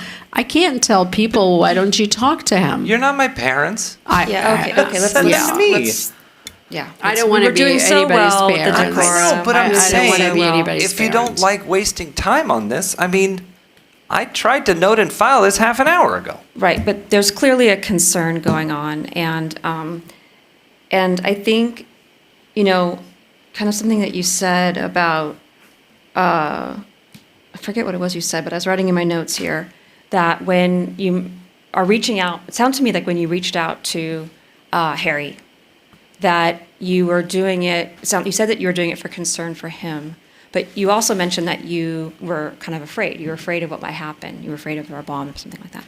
So to me, if I were afraid there were a bomb in the city or that there were going to be a protest or there was going to be something that really dangerous, the first person I would call would not be the person who's hosting the thing that is dangerous. The first person I would call would be Q, would be the chief. And I would ask, Chief, this is what's going on. And we actually, Chief and I have talked about things in the past where I said, there's something going on and I just want to let you know. And that's as far as it went because he didn't give me any information back that there should be any more additional action be taken. But if I did have concerns about that or wondering what to do next, I would ask him what to do next. Because if I don't feel safe, I'm not going to go out and put myself into that situation with somebody who who may be in a situation that's unsafe for me. So I'm wondering if maybe there's kind of like a confusion about protocol here, about if you're not sure what to do or you're feeling something strong, like a fear or frustration or, there's something that you want attention on, that maybe rather than going directly to the source of where you think the issue is to check in with the city staff first. Because since you're on council, at least this is my position, before you're a community member asking for help with this issue, you're a council member. And so you have the kind of responsibility of taking that role seriously. And so whenever you present yourself out in the community, this is true for everybody, whenever we present ourselves out in the community, it's going to kind of have simultaneous presentations. So I'm wondering if there's a protocol confusion here where this could have been a lot of this avoided had you talked to Justin or Q first, and maybe that could have then led to a process that would have been council member first versus Constantine first, if that makes sense. It does, and that was actually my first thought. Okay. But I know the code of conduct. And I'm not supposed to use city resources for my own personal stuff. Well, you wouldn't be using resources. You'd be asking him. Sorry to interrupt you. You'd be asking him, because I do this too. Actually, there's a question I had. So, Justin, or city manager and chief, do you regularly receive phone calls and inquiries from council about there's something going on, what do I do? I have this issue, how do I approach it? What do you receive these kinds of calls from us to get kind of like assistance on how to approach something? As all of you know, yes, all the time. Right. So talking to them about something if something's not landing well with us in the community, to I think run it by. And there have been actually several times where I've come to the city manager and the chief who are like, I'm actually at odds, and the city attorney too, I'm at odds with my own self and with my city role, and like, how do I navigate those two? Because I'm not sure the best way to make sure that I'm doing both simultaneously. Yeah. And I would prefer, if you're not unsure, if you are unsure, that you contact me. You either contact me or the assistant city manager, and we will give you advice on how to proceed accordingly. Yeah. And of course, at the end of the day, we make our own decisions because we're individual humans who can decide. But I like to run it through, this is just my approach, and I think it sounds like it's similar to you guys too, run it through the city staff first to make sure that my role as mayor especially, but also when I was council member, that I'm not putting the city at risk, I'm not putting the community at risk, I'm not doing something that potentially could be causing an issue for the rest of council. And to be fair, I did talk to the chief, and for me, when I go through the protocols, I understand, I completely understand where you were saying that, but I had seen it in a different way, where it was it seemed as though it was a personal thing that I was feeling, and I didn't feel like using city time or staff to do it. And so when I reached out to an individual, when I talked to Harry, through that conversation, he requested, hey, I need some more information on this. I said, okay, that I can do. I've provided you a news article. I can get you in touch with the chief. Do with it what you want. And it seemed in my mind that I was doing a public service. I was using my position to help facilitate information to the public. And it may have started from a personal connection with an individual, but once it became, once we understood that it was a public event, that's where it sort of guided to, okay, let's get some data from the chief. And so it's just, it's just one of those things. I don't know. Was it a public event? It was a private meeting, a private gathering. I mean, at out a in hall. the public. I don't mean a public like our public. Well, events, once Mr. Van Gorder went online encouraging people to come and demonstrate because there's a hate group coming to Burbank, it became a public event. I mean, I don't control Mr. Van Gorder. Well, but I'm not going to get in there. Okay. I'm just going to disagree with your characterization that you are helping your friend, Mr. Termarian. He testified here, he wrote in a letter, there was no helping a friend. You were calling him with an intent and a reason because, in your words, big things were happening. And if you said you're very concerned about safety, but yet you're in that video with the melee of people clapping your hands. I didn't see that you were concerned with safety. It was more that you were rooting them on. So in everything that you're saying, it's just, and I think it's not adding up. None of it's adding up. Mr. Tamarian didn't say that he needed your help. First of all, Mr. Tamarian doesn't own that building. He doesn't even control the leases. So you called him because you knew that he was somehow part of the association and was trying to stop the event. Wait, could Harry cancel the event? Could Harry cancel the event? No. So this entire thing is moot.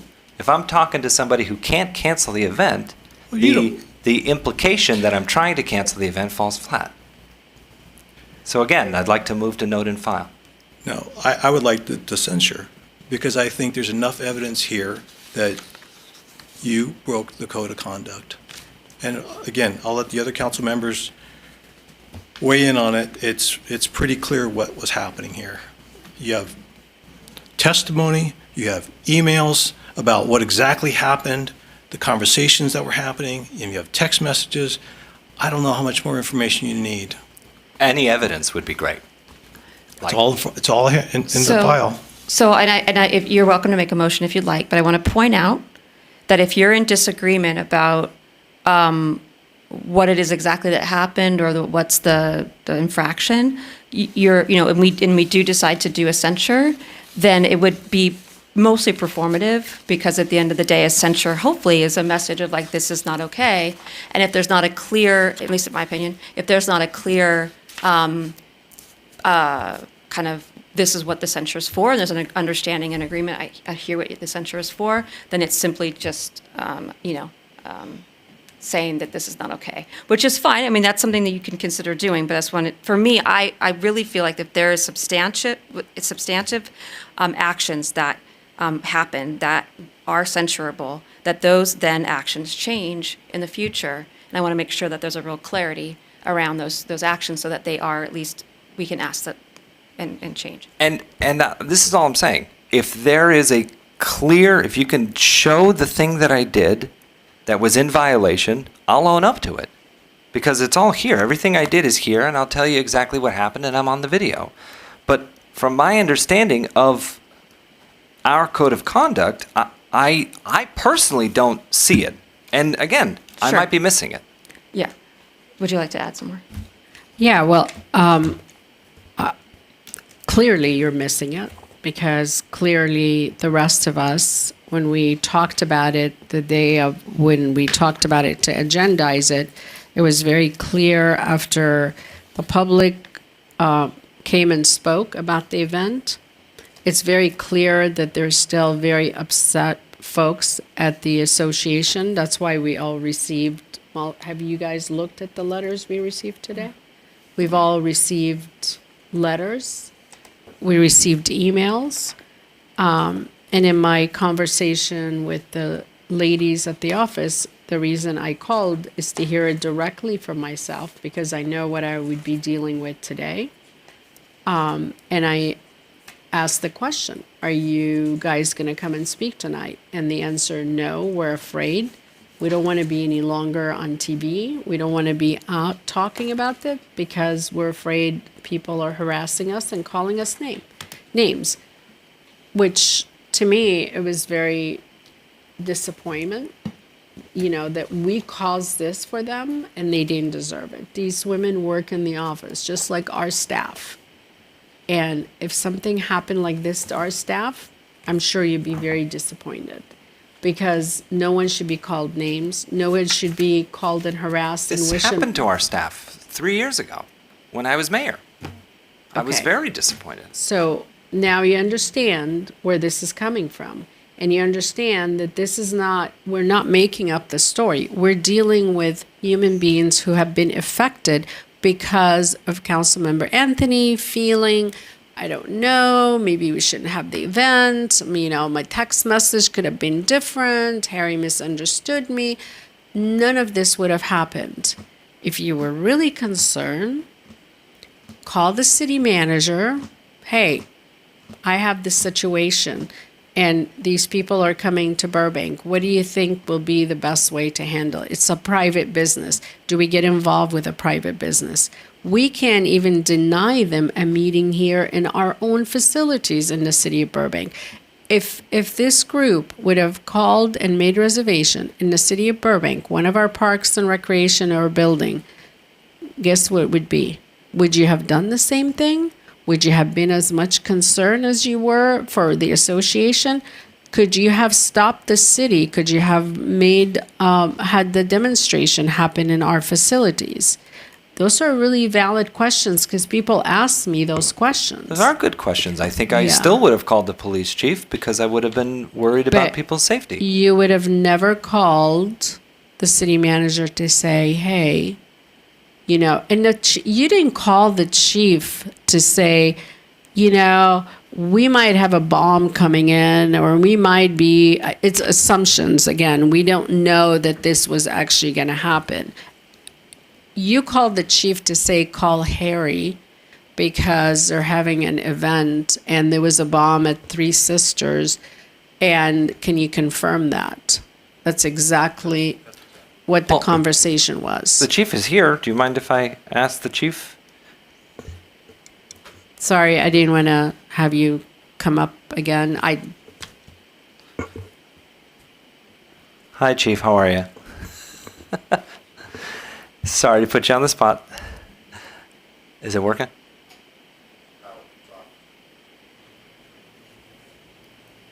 You want to use one of these microphones, maybe? I guess it's after 11, it goes off. This one? There you go. Hello. There Okay. you go. There we go. Now Oh. it's working. Yeah, now it's working. He's just messing. Chief, do you remember the day in question? It was the day of the Varma murder. Yes, I do. Okay. I called you. You were busy working on other things. And then you told me, I believe something to the effect of, I'll call you back or something. And then later we spoke again and I explained. Can you characterize, do you remember the conversation at all? April 20th, it's when we had the murder. And I saw that your missed call came through. I sent you a text that said, I am tied up right now. I will return your call later. Can't remember exactly the time frame. It was within 30 minutes to the hour that I called you back. Going through my call logs, I do remember it being a 7-minute conversation. The nature of the conversation was you led with, are you aware of an incident in the city involving Sonia Shah? I did not recall who, and I think I may have said who Sonia Shah is.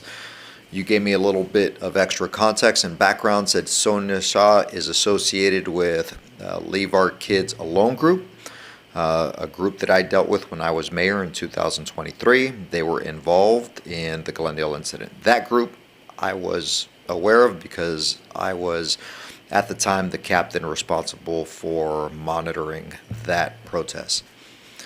You also provided me additional facts stating that because of a certain event in Santa Clarita, with that, you had received threats and a bomb threat had came into the city of Burbank City Hall is kind of what I remember. Again, I said, obviously it predates me. I was unaware of that. And then somewhere along the conversation, you mentioned that Harry Temurian was concerned and worried. My response was, okay, Harry has my number if he was concerned, but you know what?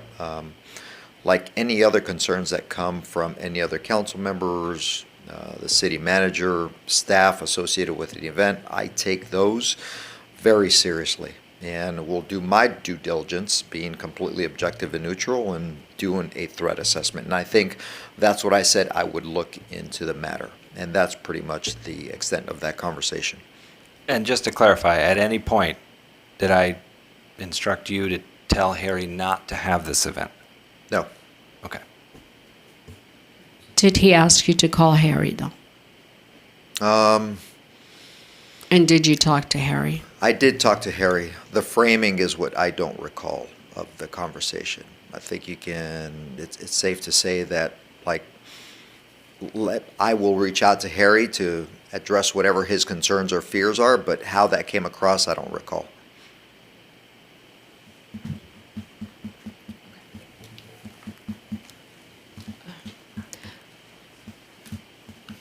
Clearly, it seems to me that clearly this is a mess.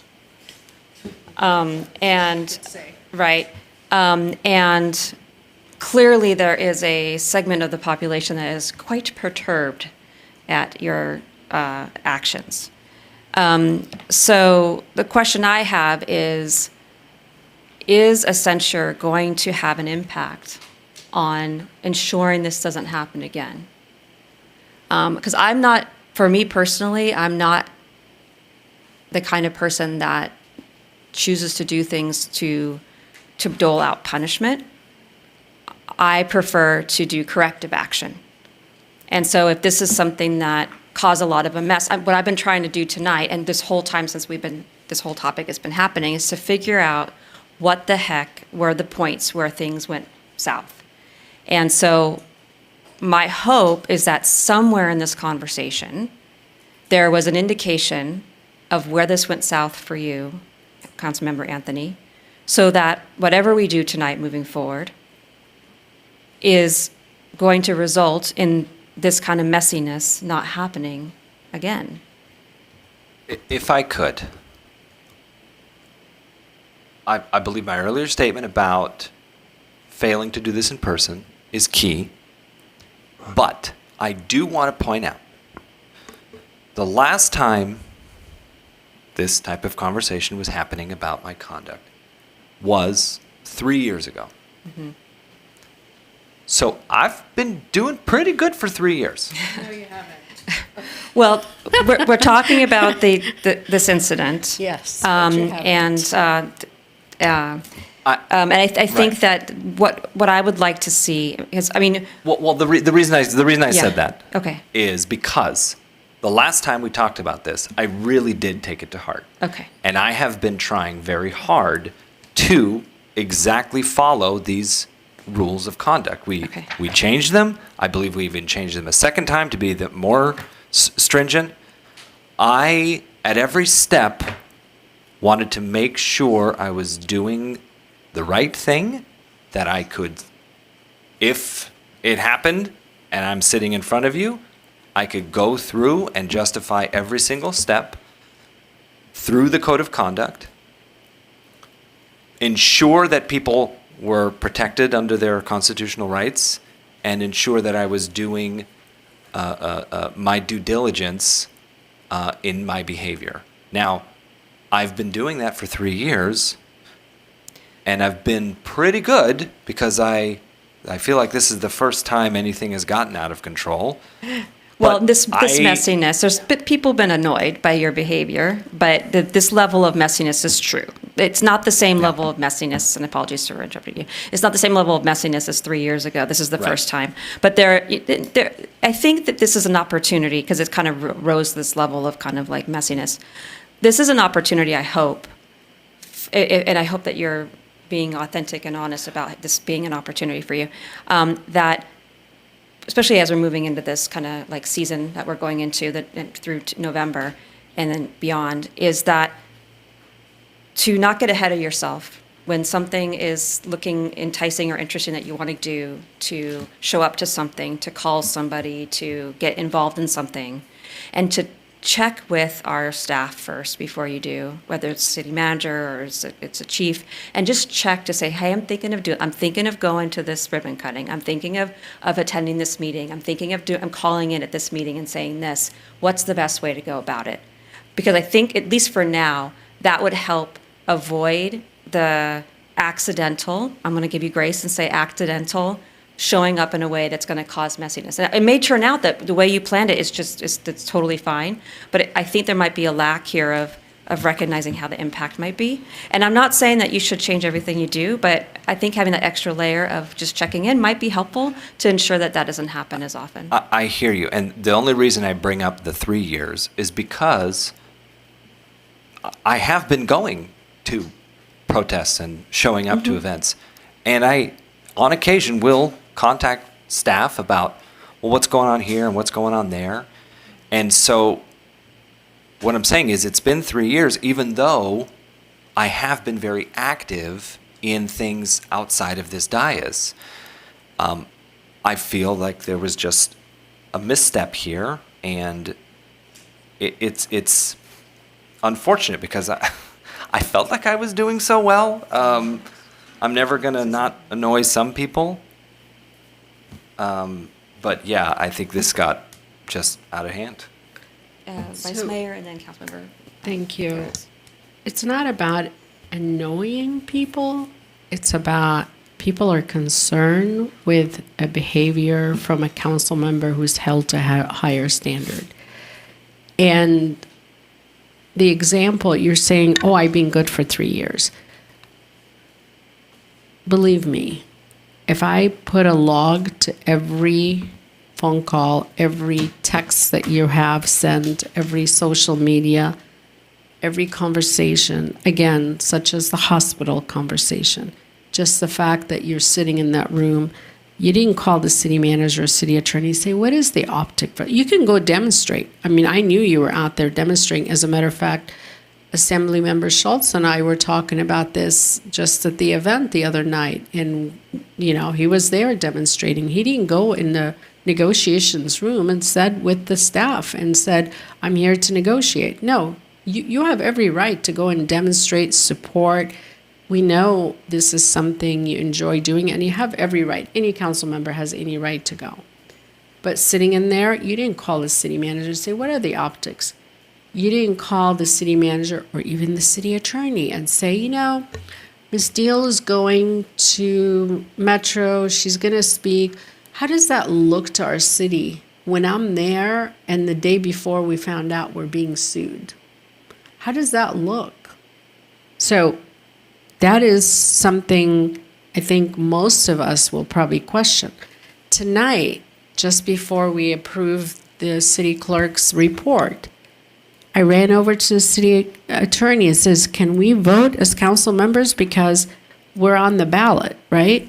You even said, hey, didn't we do this before? it's called making sure the public is not going to question our action. So if we all voted for it and we violated something, we're going to get that call tomorrow or an email. So being at the table, demonstrating is one thing. Being at the table and speaking on behalf of council as a council member is a huge no-no. The hospital is extremely upset with us. And we heard about it. We didn't come here and slap your hand and said, why did you do it? I can sit here and list one thing after another. So it hasn't been 3 years that we've had perfect record. No, we've had a lot of hiccups, a lot of things that saying, okay, we understand. I'm sorry. With this incident, with the amount of emails and the interviews and the demonstration, I couldn't say I'm sorry anymore because something was wrong. I'm not asking you to say sorry. That's my Right. job. Send them to me is what I'm saying. They don't I can want talk to, so people. it's okay. All right, Councilmember Perez. So this is very reminiscent of where we were 3 years ago, and I'll say something, I'll try to speak around the same way I did then, much more tired now. I don't get as many phone calls, I don't think, about you, but if I did, I would tell them, hi, I'm Nikki Perez, I'm not Constantine Anthony. That's what I tell them too. Yeah. That's what I tell them too. Because it is not my job to police you. I am not your mommy. I am not your boss. I am not any of those things. And if we're talking about a censure, there was talk about me wanting to give you a slap on the wrist. I don't want to give you a slap on the wrist. That's what this is. Like, I'm not your camp counselor. And that's why I asked at the beginning of this conversation, what does a censure do? And I feel like this has been a roundabout conversation. There have been insults hurled. Again, I was even caught in the crossfires with a couple of those, which I was not expecting tonight. And I came to this with an open mind because I wasn't here when you all voted to censure him. I was not here. And so I was like, okay, maybe they know something I don't. Maybe there is something out there. Maybe you hit somebody. But I didn't see that. I didn't see you hit anybody. I saw arguments and heated arguments about your intent. It is not my job to decipher your intent. I don't think it's any of our jobs to decipher your intent. And I'll say exactly what I said 3 years ago.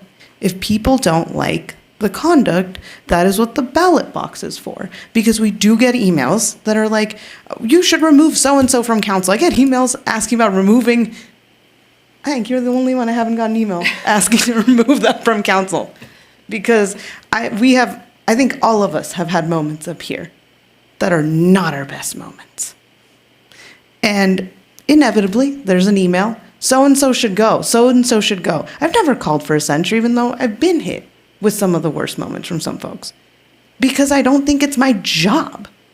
I think people will decide that. It's their job. They're the voters. They decide that at the ballot box. They decide whether or not they want us up here or not, whether or not we're doing a good job. That's the referendum. And a censure is not going to change that. I think you've explained where you're at. I think you shared your intent. I don't think some of our colleagues agree with that intent. But again, what does that do? What does that do? Madam Mayor. So what is the purpose of our code of conduct? Just curious. If we are not going to follow the code of conduct and we're saying everybody do whatever you want to do, basically, and there is only one remedy, obviously, removing a council member, is a recall or don't vote for them again, right? And I've told people that. I said, you know what? Go file a recall. Don't vote for him again, okay? But I want to know, what is our purpose of a code of conduct? Because you bring a good point. We're not your mommies and daddies or camp counselor, you call them. So why did we spend, hours and hours building a code of conduct so we can hold each other responsible, accountable to the public and to each other? Why? What's the purpose? Can I answer this? Yeah, And it's I'd just love for to. me. It's just Yeah. for me. The way my brain works, I need very clear delineation in my life of what I can and cannot do. The clearer, the better. And that's why I'll be honest with you, I really appreciated when we sat down and we added to our code of conduct. When I go out into the public, when you can see the text messages, you can see my behavior, my social media, when I go out and do the things that I do, I actually use the code of conduct as a guide.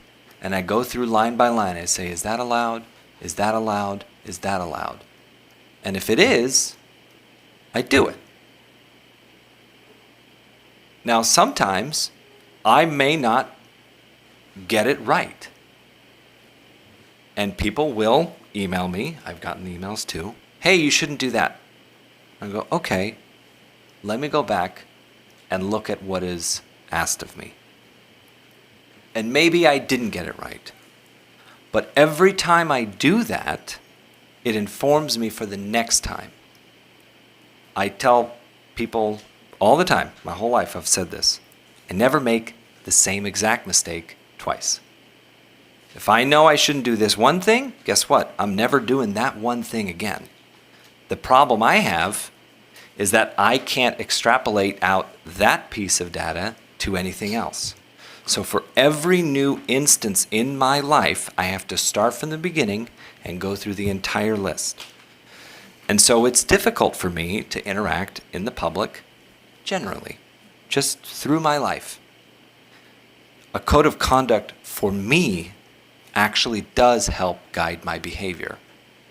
I guarantee you what we're talking about tonight would have happened more often and more frequently and sooner if we hadn't had that discussion 3 years ago. It really, I cannot stress this enough, really has helped me. This conversation tonight will also do the same. I absorb this information and I put it in my mind so that the next time something like this happens, I can go back and reference it.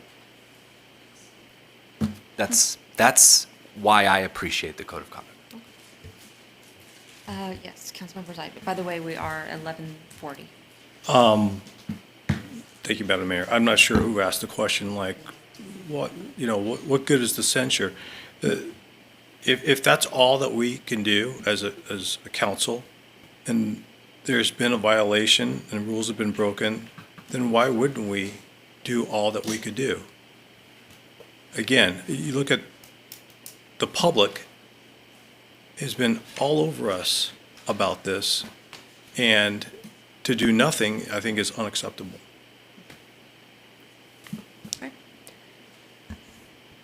No, okay. So, did you want to make a motion or? Motion. Okay. Adopt a resolution of the council of the city of Burbank censuring council member Constantine Anthony for violations of the code of conduct for members of the city council. I second. Councilmember Anthony? I'll abstain. Councilmember Perez? No. Councilmember Rosati? Yes. Vice Mayor Mullins? Yes. And Mayor Takahashi? No. But before we wrap this up, that was not an easy decision for me, I just have to say. And I really, really do not want to have this conversation again on here. So, fine, you guys, I understand people would be upset that I didn't censure, but I said my piece, and I also said that I'm not a punitive person, so I don't do things, and I'm also not I've talked to you about this many times, I'm not a performative person either. So, but my hope is that this conversation does land. Okay, And, all right. And this was not an enjoyable thing to do, but I think also for me personally, maybe this would be a real wake-up call for Councilmember Anthony, like you said. wanting to do this. I think it's a wake-up call to realize that this could happen, has consequences to it. Okay. Let me Councilmember jump Perez, in. last words. I just want to share where I'm at too, since I don't think this was a worthwhile use of our time. I'm just going to be very honest. I don't. It's not, like I said, it's not my job to be punitive towards you. It's not. And if I personally think, oh, I would have probably handled that differently, because you know me, I probably would have handled that differently. Hence why I was not, involved. But again, this to me feels incredibly political. That's how it feels. It doesn't feel like we are talking about agenda items, about pieces. The nurse thing, the Providence thing, the Providence thing you mentioned, that to me is more council related. When we talked about the fact that the Metro thing, I told you this myself, that feels more council related. If you go out there and you say as a representative of the council, when you're not supposed to, that feels council related. This had so much emotion, so much vitriol that it felt personally charged. And I'm incredibly uncomfortable with that on this dais. I'm just going to say for the record, there's nothing political about it in my opinion. So me personally, Neither here. I assure you. there's and nothing political. Councilmember Anthony and I had a lengthy conversation. We did. A couple of weeks ago, and he tells you guys don't know this, all about what was going to happen today. I am not enjoying spending my hour and a half of my life sitting here talking about my colleague. I'm not enjoying any part of it. So political, I gain nothing and I lose nothing And with I don't having mean this you guys. conversation. I mean, that's Well, how it I felt. don't- That's the yeah. charge that it had. And that is not entirely the onus of this body. But that is the charge that it felt it had. And I wish when we have conversations about censures or things like that, that they are more related tit for tat to council work, to council violations. But that's not, it's not the same, All right. Yeah. So please say no, but I'm going to ask for any last words. No? Or move on? Okay. All right. So we're moving on to council comments. Who would like to start with the council comments? Councilmember Rosati, looks like you are ready over there. Ready, I'll be done in a second. I attended the special council meeting on the 20th. On the 30th, I went to the Chamber of Commerce Excellence Awards. It was really well attended, really different event, and the atmosphere at the rooftop was an amazing night. So congratulations to them. And then on Saturday or Sunday, I went to the Downtown Summer Arts Festival. There were thousands of people. There were vendors that I hadn't seen before. It was a great turnout. The weather was great, and it seemed like all the businesses were hopping, so good for them. Thank you. Awesome. Okay, thank you. Who wants to go next? Councilmember Anthony? Thank you. I attended the Memorial Day ceremony with the mayor and Councilmember Perez, and if you hadn't seen it, I'm pretty sure we live streamed it. You can go back and watch. The flyover was delayed by about 9 minutes, and it ended up being perfectly timed with the ending of the national anthem, and it was just an incredible moment. Great day. The weather was perfect, and Madam Mayor, thank you for that wonderful speech. Oh, thank you. Councilmember Perez? Mine is going back to May 20th. So with all of you, I attended the special council meeting, then the Memorial Day ceremony, beautiful flyover. We actually got 2 flyovers. Yes, we because did. they're, and then with Mayor Takahashi, attended the Valley Economic Alliance Board meeting in person. I prefer them in person. Yeah, it was It was nice. a very good meeting. And then I attended on May 28th, the Victory Institute's LGBTQ elected officials group coaching, for prospective and current elected officials. And then on Saturday, May 30th, I attended LALIF's Leadership Experience Luncheon and YCP Showcase. So what that is, the Latino Film Institute of California. They host, an event where they ask for folks to come in, and I attended both my capacity as a council member and as a film commissioner. So it's great to see some of the work they're doing with school districts across California, and would love to have them work with BUSD. And then I participated, along with Councilmember Anthony, on a call with the Next Gen political group. They're high school students who like to ask questions of local elected officials about what it's like.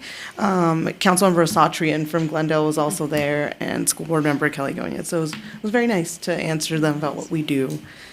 And I also attended that night the Burbank Chamber of Commerce's Excellence Awards. It was a very nice rooftop.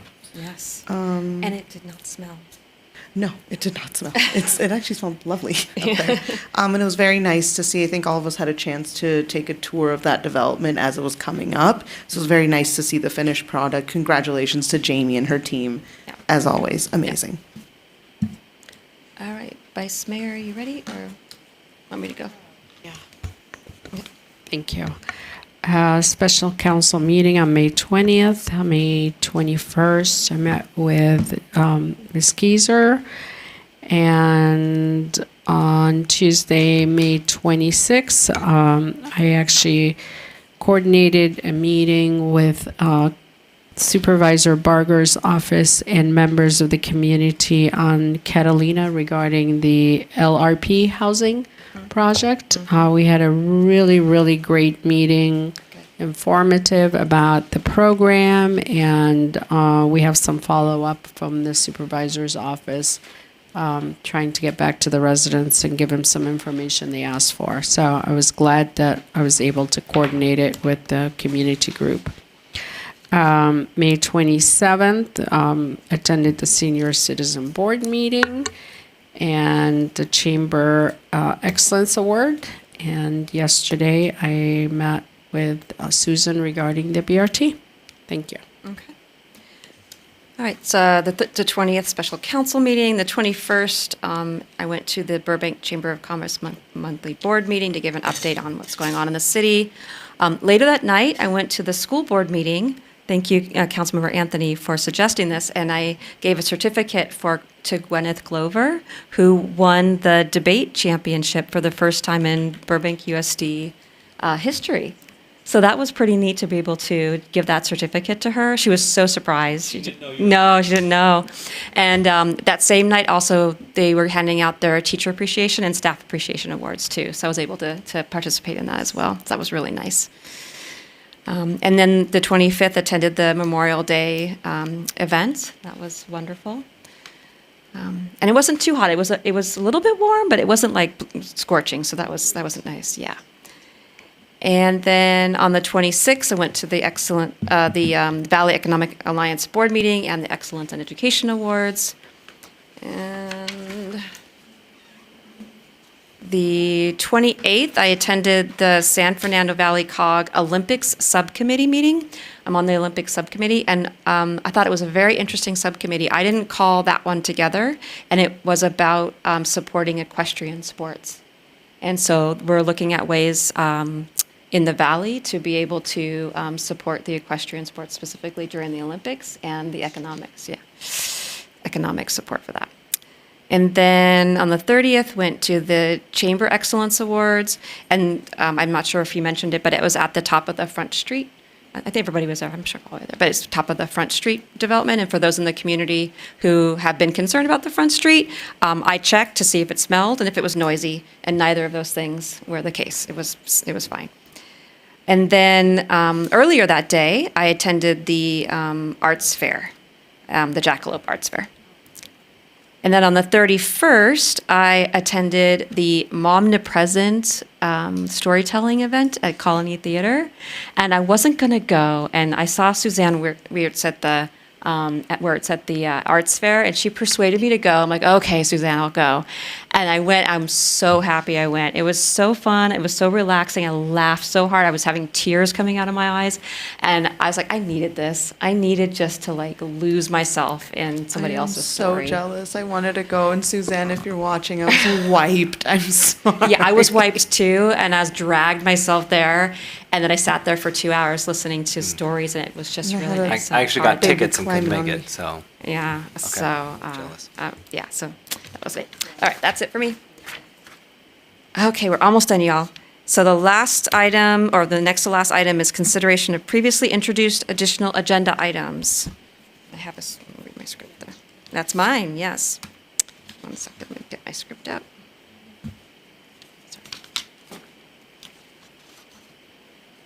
Okay, so the item is my request for a letter related to negotiations between New York Film Academy and their teacher staff union, respectfully encouraging timely and mutually acceptable resolution. Any questions or, no? I mean, this is similar to previous letters. Yep. Yeah. Yeah, great. Awesome. Okay. Do we need a hand vote?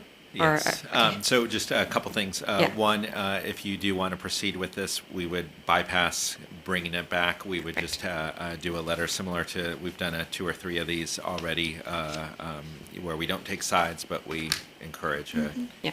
mutual and timely beneficial agreement. Great. The other thing is typically we will have all 5 of you sign, so I Perfect. just want to make sure that you're okay with that. Great. Yeah. Okay, all right, sounds good. Do we need a hand vote? Yes? Unanimous? Chris, are you good? Okay, great. Yay, that was an easy one. Okay, yes. I just had one follow-up, Mr. City Manager. I did want to follow up on my additional agenda item for a PLA. I know the unions have also been asking. I'd have to find out and get back to you. I could email the group, so that one's just not on the top of my head right now. Please. Now's the time for additional agenda items. Do members of the council have any items to introduce? Yeah, Councilmember Rosati? I just wanted to get just a brief report with that incident with our Garden Grove last week. How often do we check on the chemicals and toxins and things that companies have in our community? Is it something that we look into and make sure that they're following all the safety protocols? You just want like a take home? Yeah, just okay. a take home. Okay. I had a number of people reach out and said, could this happen in Burbank? I was like, I don't know. Sure. We could follow up, and hopefully we'll have some relatively good news for you. Thanks. All right, any other agenda items? No?